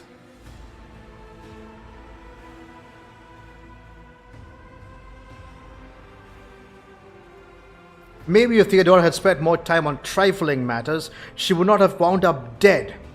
There's a new Lord Captain aboard the ship now, and I will not repeat her mistake. Abelard looks at you stunned and exhales loudly, then nods curtly. I commend your decisiveness. I am uncomfortable with introducing new protocols in the midst of a crisis. And Abelard stands straight at your attention. I lost my temper, Lord Captain, and I believe I ought to explain myself. Abelard speaks slowly, and the words not coming easily to him.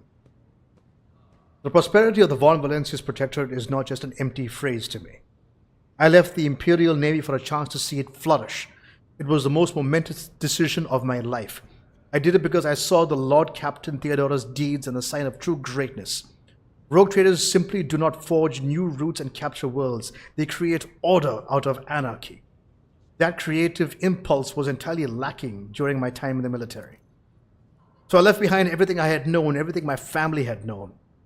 I come from a long line of officers and embarked upon this incredibly reckless venture. Lord Captain Theodora entrusted me with all the concerns she had no time for. She would go off our flagship for long periods to distant frontiers, on scouting voyages, and the advancement of the entire Protectorate rested on my shoulders. Then suddenly, everything that had been built over the years and years began to quake, rattling like a flimsy hanger on a seismically active world. One of the senior officers betrayed us all. The rogue trader was killed, and who knows what else is happening on the planets. I tell you this honestly without fear of appearing weak. All this has come as a grievous blow to me. I am not panicking or grieving because I can allow myself to panic or grieve. I am duty-bound to aid the new rogue trader, to aid you, to find your footing as quickly as possible, and to that I must insulate you from problems that in the past have been dealt with by tried and tested procedures set under the ship's regulations. Procedures that were established long ago that have functioned smoothly for decades cannot suddenly be deemed excess to requirements.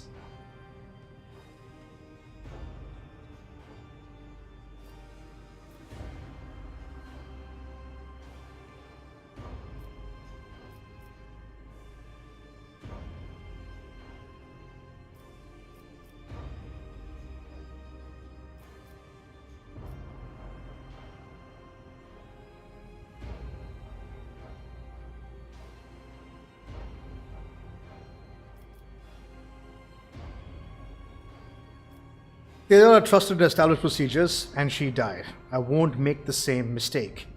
If you want to keep building the future of the Bottom Protectorate with me, stop living in the past. Abelard solemnly inclines his head. Yes, Lord Captain. After a moment's silence, he adds, looking at you with interest. Your resolve is admirable and demonstrates strong leadership. I shall remember this moment, should my old habits ever begin to creep back in. Now, please let us leave this lower decks if the rogue trader desires to stretch his legs. There are far more suitable places.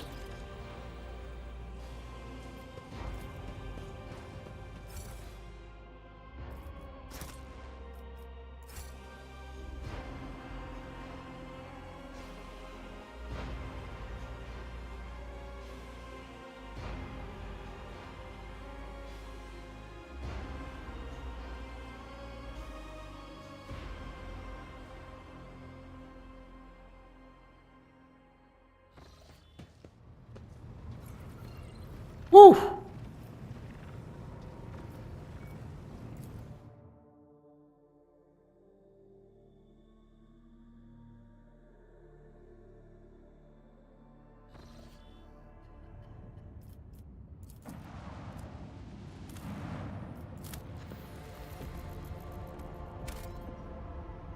Okay, before we head down to Riccardi Filia, I'm gonna go for a cigarette. I'll be back shortly. Stick around. I'll see you guys then.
Okay, let's hit the planetoid.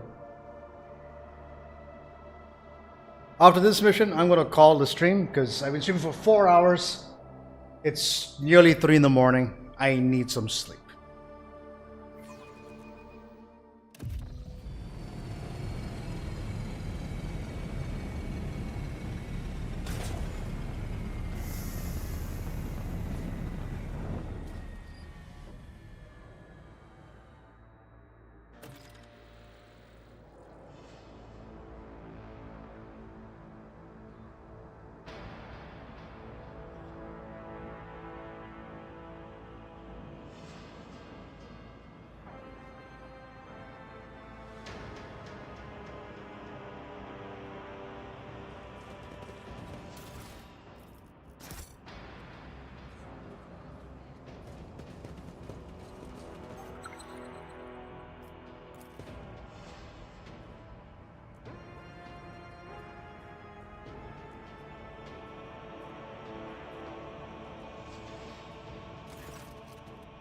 The young woman looks at you with a mixture of hope and disbelieving swirling in her eyes.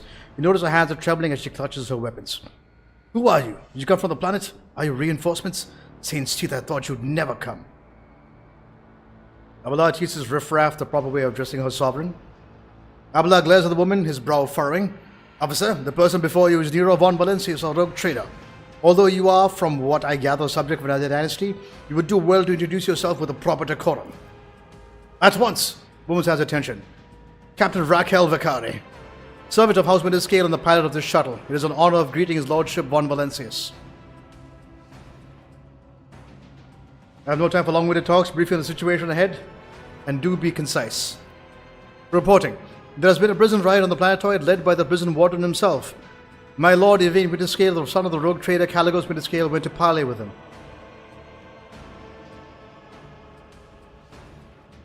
The warden himself is spearheading the riot? Yes, and she bites her lip. No one expected this. Master Casteglia is a nobleman from a respected governor house of the vassals of the House Winterscale.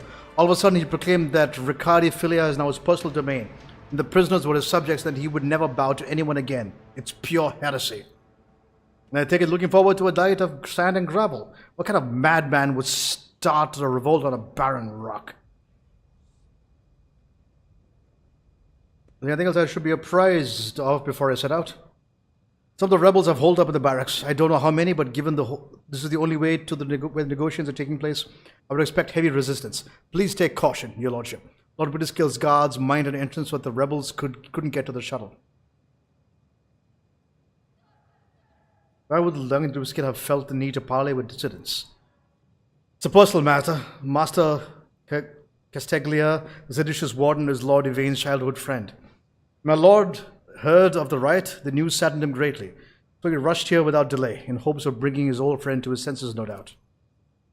The first Winterscale memory to prefers to talk rather than shoot and slash. Young Lord Winterscale is not his father's shadow. He's determined to save his friend.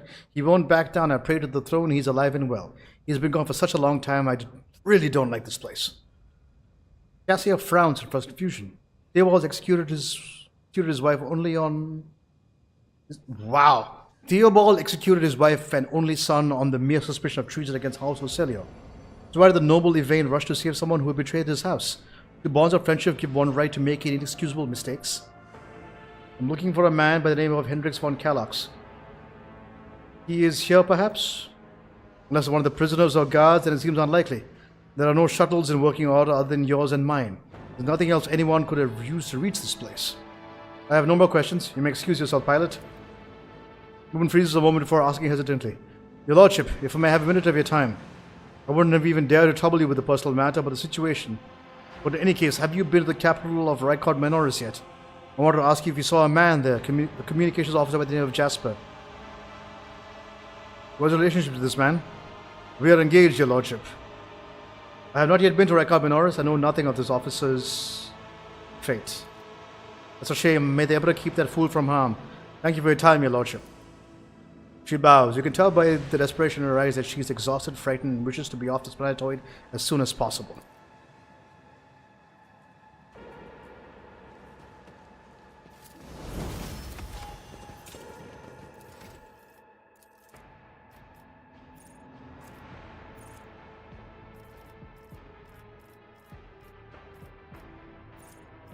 Psycho Majoris, what level?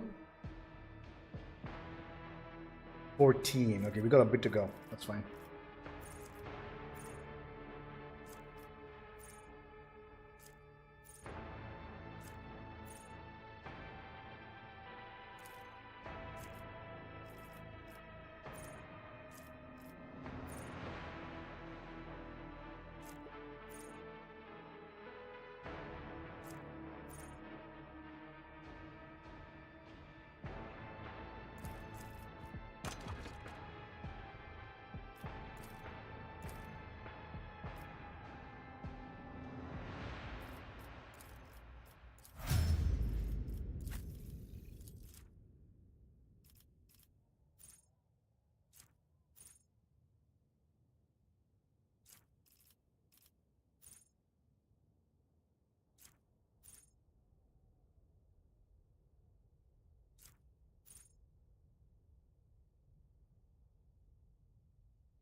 Already against target, the warrior gains replus armor.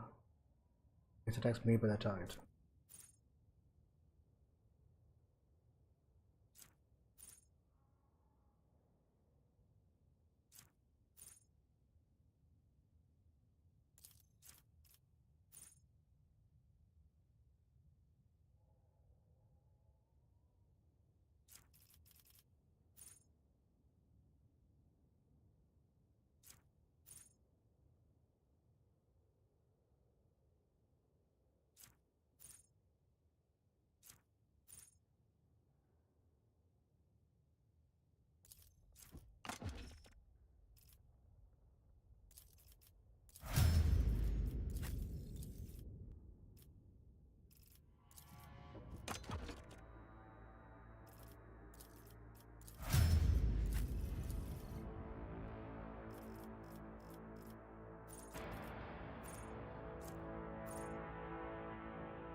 If I could see the golden light of the Astronomicon as you see it, Cassia, I would probably go still forever, unable to take my eyes off the radiance of the Emperor for an instant. I think you would manage. You have different hues of light within you. Gold, silver, and crimson. One of them would call you back to this world.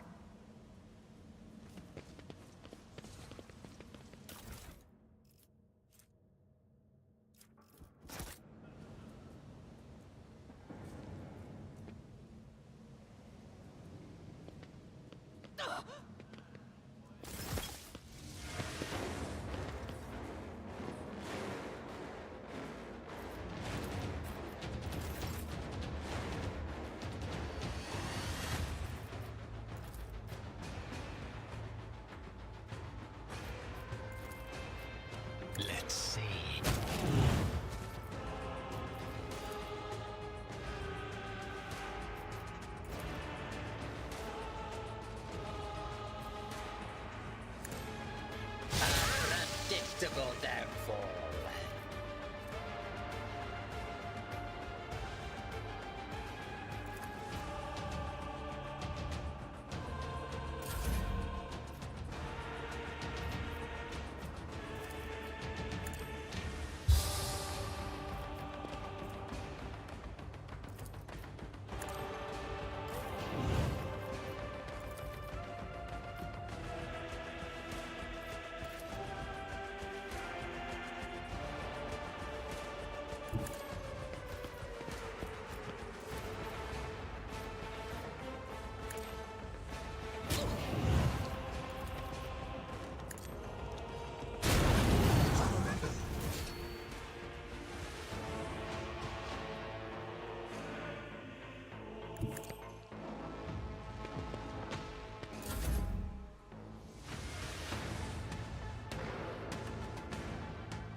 Death to the weak!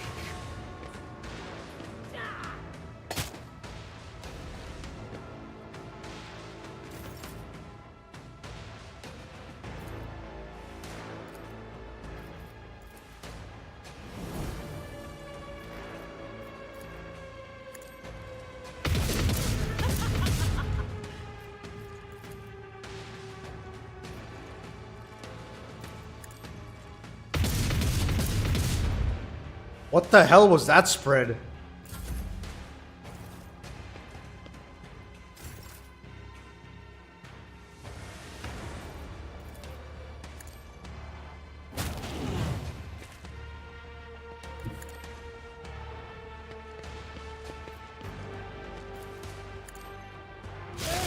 Fate claims another one.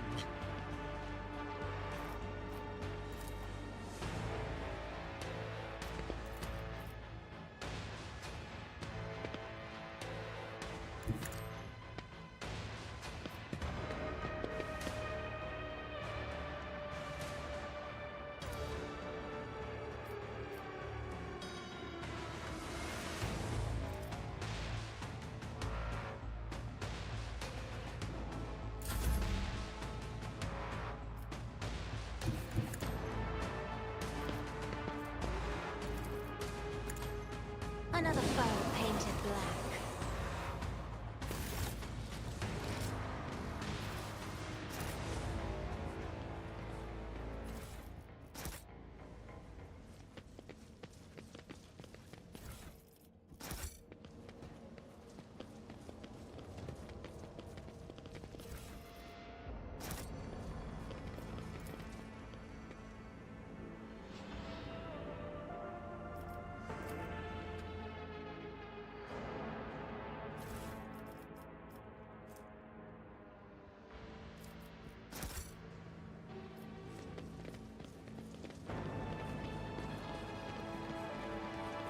I can see the agitation and fear of the servants beside me. But you, how do you manage to drown out their colors with mere words? Their dark hues dissolve immediately, and humility sets in. I have always desired only respect, not fear. It is good to know that my efforts have not been in vain. Thank you for telling me.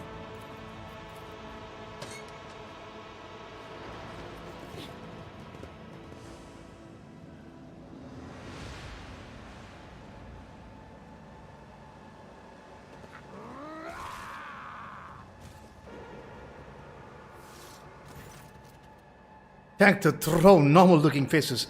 Thought we were gonna die here with these nutters. The old man with the gap-toothed smile drops his weapon and holds out his hands in a placating gesture. Please don't shoot us, your nobleness. Let us speak a word. Now, this is a welcome change. Talking before shooting? Still, Lord Captain, the look of this ragtag bunch hardly inspires trust. Give me a reason not to execute you on the spot. Here's the deal. We're honest, quiet inmates. We didn't want to riot. But well, sitting it out wasn't really an option either. The warden's lapdogs made short work of those who refused to join the festivities. So we had to, play along. But that's all it was for us. Play. We never meant to offense to the government or the lawful authority of House Winterscale. Give us a chance, eh? We're going to wait until everything blows over. We can go back to ourselves and quietly do the rest of our time. A repentant, honest heretic. How novel. Judging by Abelard's tone, the Sinister was utterly unimpressed by the old man's ingratiating monologue. The low-born speech is mottled with colors that conceal his true, darker hues. This old man has a long history of lies and is used to using his wiles on us as well. But I see no foul corruption or intent. If I spare you, what do I gain from it? Now, how can lowly jailbirds hope to think your noble self? I have an inkling. You see, us here, we're, how should I put this, different from the rest of the prisoners of this place. We're all petty thieves from Rykard Minoris, debtors, gutter snipes. There's no one serious. Now, we, the noblest, are cut from a different cloth altogether. We are fortune seekers from the void. Why don't we tell you we're on Footfall Station? You know, Footfall, the only shipyard in the best market in all of Kronos Expanse. Yes. So, where on Footfall you could find some very serious business-minded people, and you can get yourself a very special discount from one of them on a very special goods. What kind of very serious people? The most serious kind, your nobleness. Have you heard about the Fellowship of the Void, the largest pirate alliance in the Expanse? There's no leader, of course, but there are some terribly serious captains who decided that cutting each other's throats over loot was, counterproductive. We're cutting throats together. Now that's anti-counterproductive. And well, their joint efforts leave them with excessive spoil, so they need to dispose of it somehow. And your noblest happen to know some who handles the kind of dealings on behalf of those very serious people. You are pirates. I came across a void ship belonging to your associates. They were planning to break you out. The old man grunts, huffs, and then makes up his mind. Well, now that's out of the bag. A fellow was supposed to come get us a long time ago, but they got tied up somewhere. Void Kraken's gullet with them. And then all this time we had to wait. This happened. Pardon me for trying to pull the synth wool over your eyes. It's just that we want nothing to do with this whole warden nonsense. So what now? Let us go. Adira cracks her neck. Sure, no problem. Today tell us a little lie. Tomorrow you stick a torpedo in our sight from that ship of yours. Doesn't fall out the moment our helmsman sneezes in general direction. Very well, I shall spare you.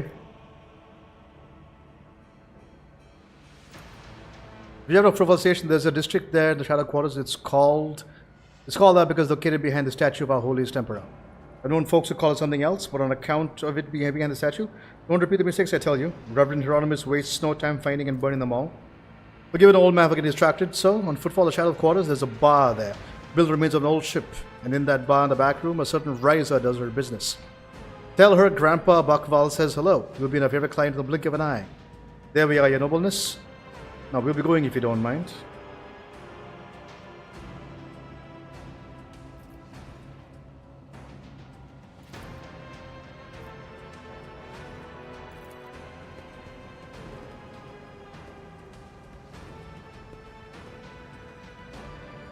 Yes, we're recruiting pirates now.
Yes, triumphs.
I told you, Evie. They're hiding so much from us. Arrogant mentors, holy brothers and sisters. What have they given us? Nothing but a pile of fibs and useless admonitions. The voice of the man standing with his back to you sounds almost soft, heedless of everything but what's in front of him. He leans over a prisoner dressed in expensive clothing. But Aurora, she is different. She spoke with me like no one ever had before. She revealed the truth to me. Now I can reveal it to you. We just stop struggling for one minute. What? The man frantically realizes he's not alone and turns to you. He's clutching his long, thin metallic rod with blood dripping off. We have guests from the Von Valencia ship. I would wager. Evie, my dear, you will have to wait. Do not faint, I beg you. It's important that you feel everything, including your other eye. As the warden is speaking, a strange sensation draws your attention towards the ground. Specifically, an open pit in the loose dirt. A single word spontaneously surfaces in your mind. Cradle. The pit itself doesn't appear to be of much interest, but at some point it housed something of great importance, something faintly familiar to you. Such dreadful shades. Cassia recoils and covers her mouth. The colors of this place are putrescent to the core. These people, the colors are oozing with madness, despair, pain, and doom.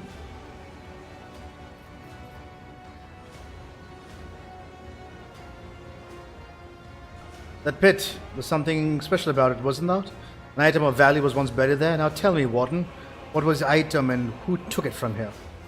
The warden's gaze bores into you. Then he smiles with the corners of his lips. You are too late. The enemy of truth, this bastion has already fulfilled its great purpose. You will never find the trail of the reclaimed relic that now rests in the hands of the devout. We are to quell a riot by means far from diplomatic. The time for words has passed. Optimates, give your power to the Harbinger of Aurora. Let our foes see the truth or become awash in blood.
I bring ruin. Let's get to it.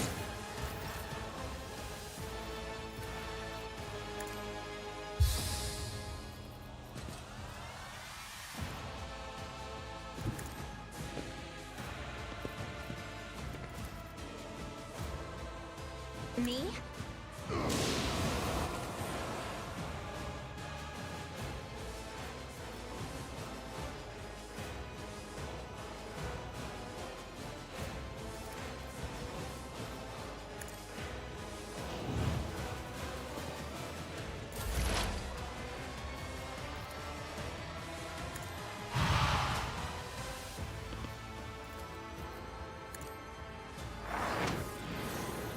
Was that you? Or... But of course.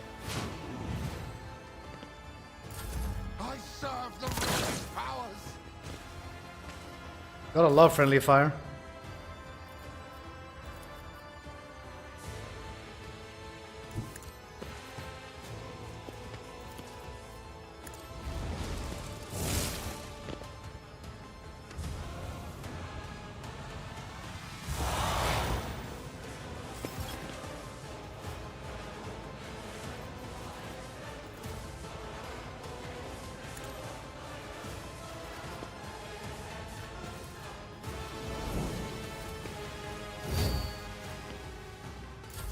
Death to non-believers.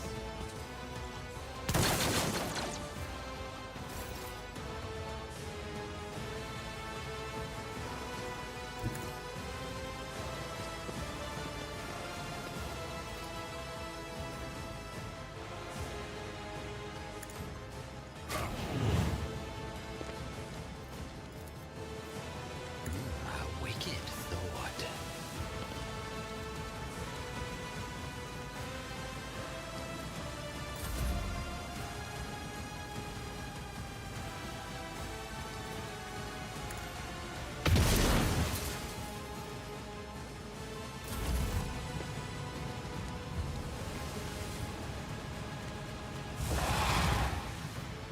Here we go.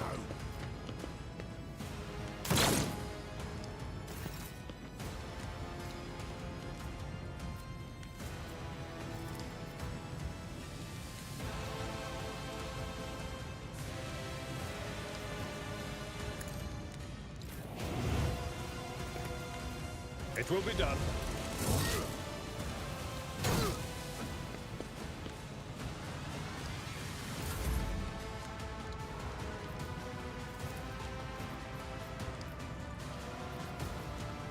Isn't this a job for the serfs?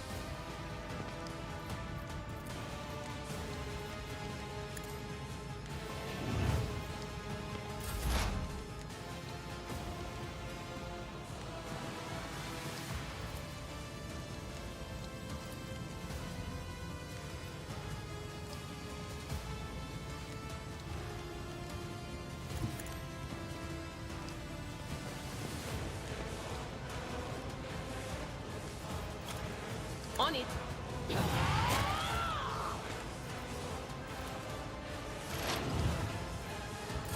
Chaos guides me.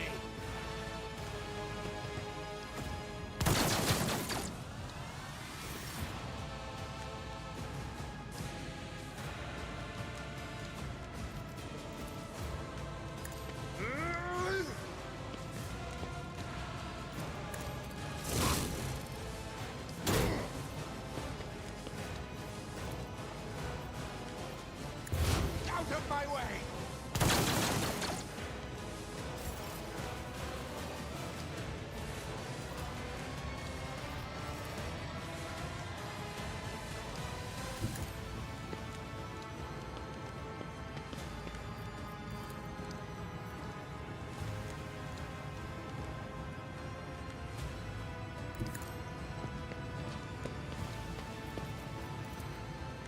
Let's see.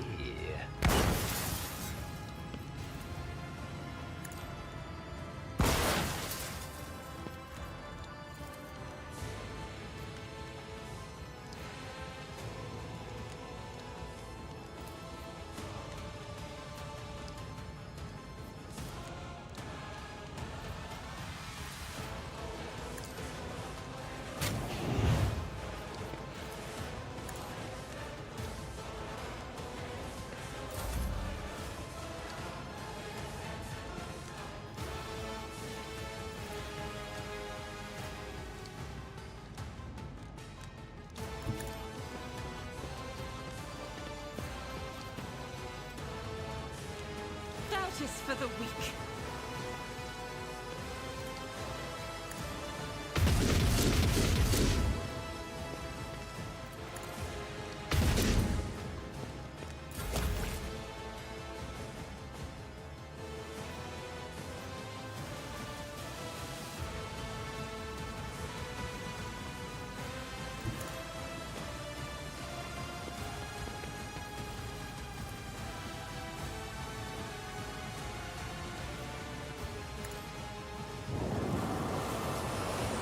Just out of range.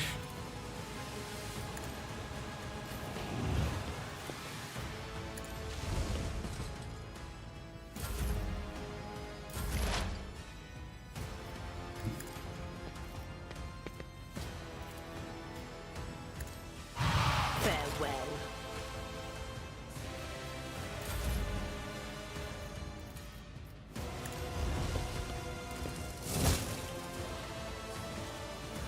What advice do you seek?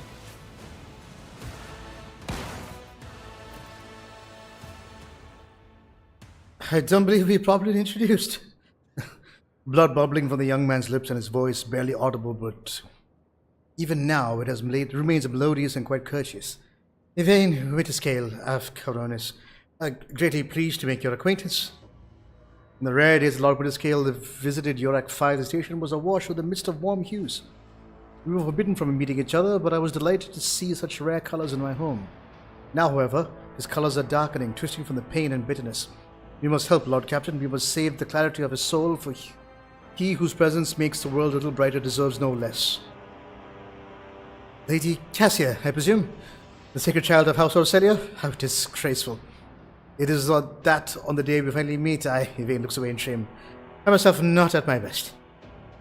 There's no disgrace in your predicament, Lord Witterscale. The Lord Captain and I met under similarly dreadful, tragic circumstances. Conserve your strength. You are wounded and need help. Wounded? I would have phrased it altogether differently. Tortured and maimed, perhaps. Have you ever had your eyes burnt out? This is my first time. I cannot say I recommend the procedure. It's either trying to make light of the situation or the growing delirious from the pain.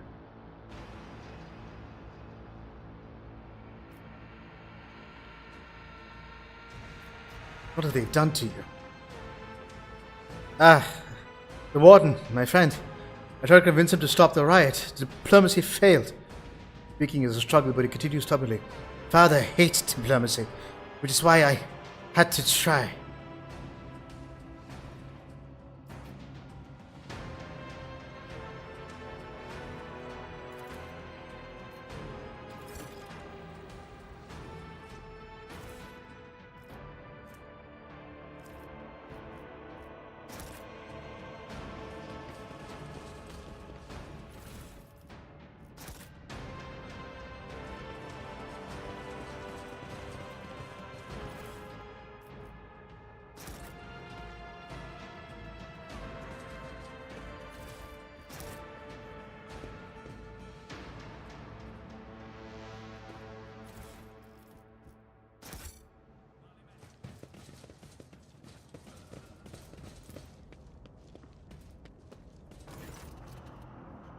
Your eye is drawn towards a shard of the enormous lens scattered around the broken device.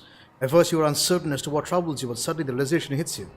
The glass shimmers in a unique way, just in the same way the shards of the unknown broken object you found near Theodora von Valencia's desk. What's the matter, Lord Captain? Why are you so interested in Abelard trails over and notices what you're looking at? Instantly makes the connection. By the Imperium saints, it cannot be. Adira bites her lips. I see it too. Whatever that thing in the study was, it was made from the same material as this junk. What?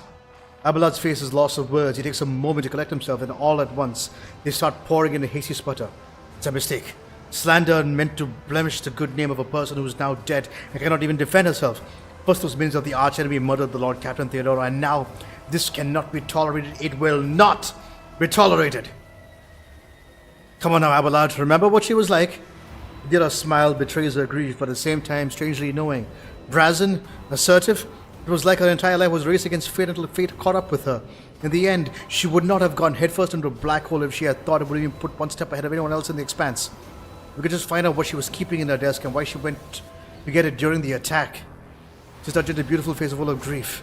How bitter it is to know that you were born from bad blood. Do not let this knowledge drag you into darkness. Sister's words ring with a genuine, sincere hope that you be blessed with a worthier fate.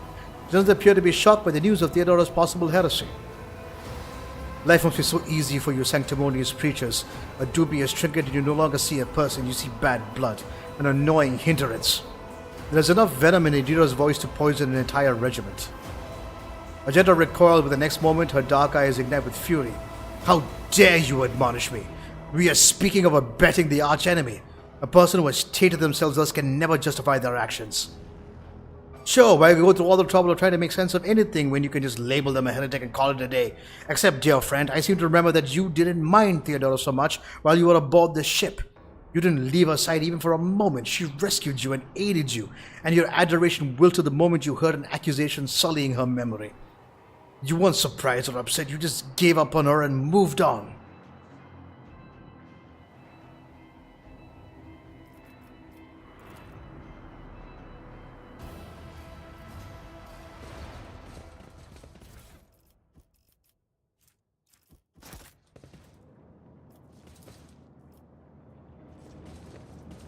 Patience? My nerves are frayed.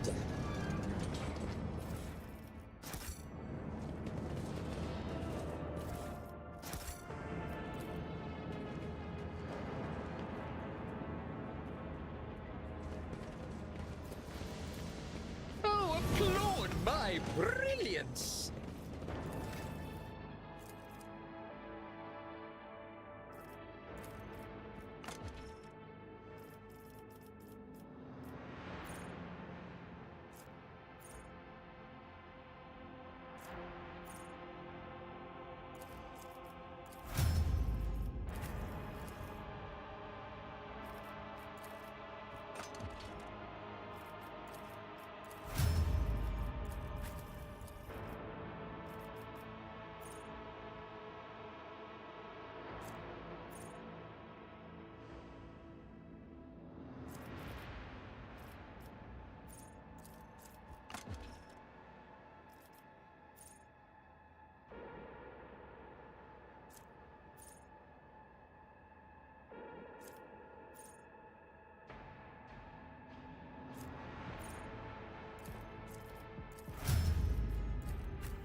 They will see.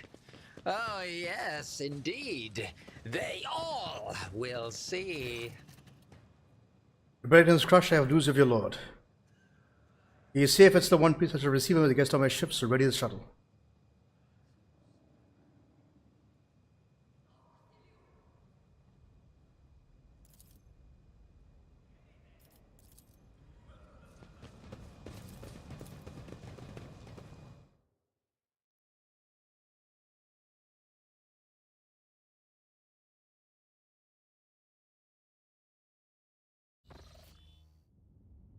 Permission to report, Lord Captain. Over the past few days, I have received several messages from different decks, complaining about anomalous behaviors of the ship's cogitating servitors. Machine spirits are restless and rebellious, and no tech litany or ritual pacification can rid them of this obstinacy. The tech priests can deal with the vessel systems, but the servitors, they make errors in their task, disobey orders, change the assigned ritual, sometimes downright freeze as if in a trance. A click comes through the Vox channel, followed by a weary sigh. Lord Captain, occurrences such as these are the causes of errors in the cogitated calculations, so have some other sensible explanation. I beseech you not to take after those who whisper of the ship being cursed or possessed. Judith joins the channel and chimes in playfully. Oh, don't start, old man. All these peculiar happenings have long since turned to local legends. A door slams shut, a lumen starts flickering. Folks have grown used to all that, so our resident ghost decided to up the ante. I'm telling you, things are only going to get worse from here. Detective Max inspected the servitors and concluded that they pose no danger. According to the service of Omnisire, such behavior is caused either by the echoes of the mind or completely eliminated. or by manifestations of the machine spirit's will. Nevertheless, the faulty servitors make the crew's task considerably more difficult, and High Factotum Janris Danrock would like to discuss how you should deal with their defective property.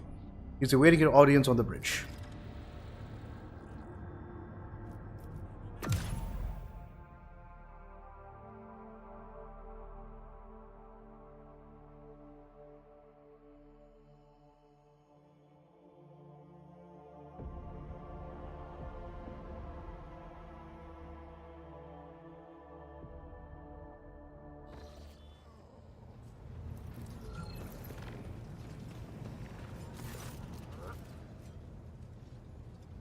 Pleasure to see you, Lord Captain. How may I be of assistance?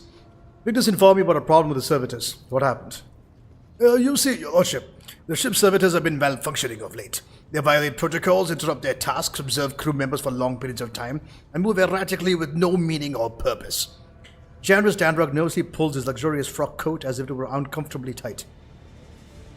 Had it been a routine technical fault, I would have decided the fate of the servitors myself, but I deemed it necessary to notify you.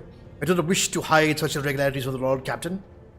If you wish to observe the servitors' unusual behavior before you decide their fate, this can be arranged. The majority of the defective units have been delivered to one of the storage compartments pending your decision. Wish to clear the servitors before deciding their fate? As you wish, Your Lordship. When his Lordship arrived at the scene, he found the servitors in the same position that they assumed after they had been corralled into the bay, all standing in a long, spiraling line facing the center of the strange formation. The moment his Lordship crossed the threshold of the bay gate, their bodies jerked into motion. All as one, as if obeying a command, the servitors turned to face Lord Captain. The technomats tasked with overseeing the defective units reached for their weapons. But then the servitors went still, as just abruptly, staring at his Lordship with vacant eyes. All present held their breath, disturbed by this sight. We waited for Lord Captain to speak. His Lordship, Nero Valencius, turned to me to announce his decision. The Lordship looked at me with unwavering resolve, and there was confidence that had wrenched me out of the nightmarish stupor that had me tensely observing the scene unfolding before me. The servitors saw their work. There was nothing in their behavior that Lord Captain found alarming.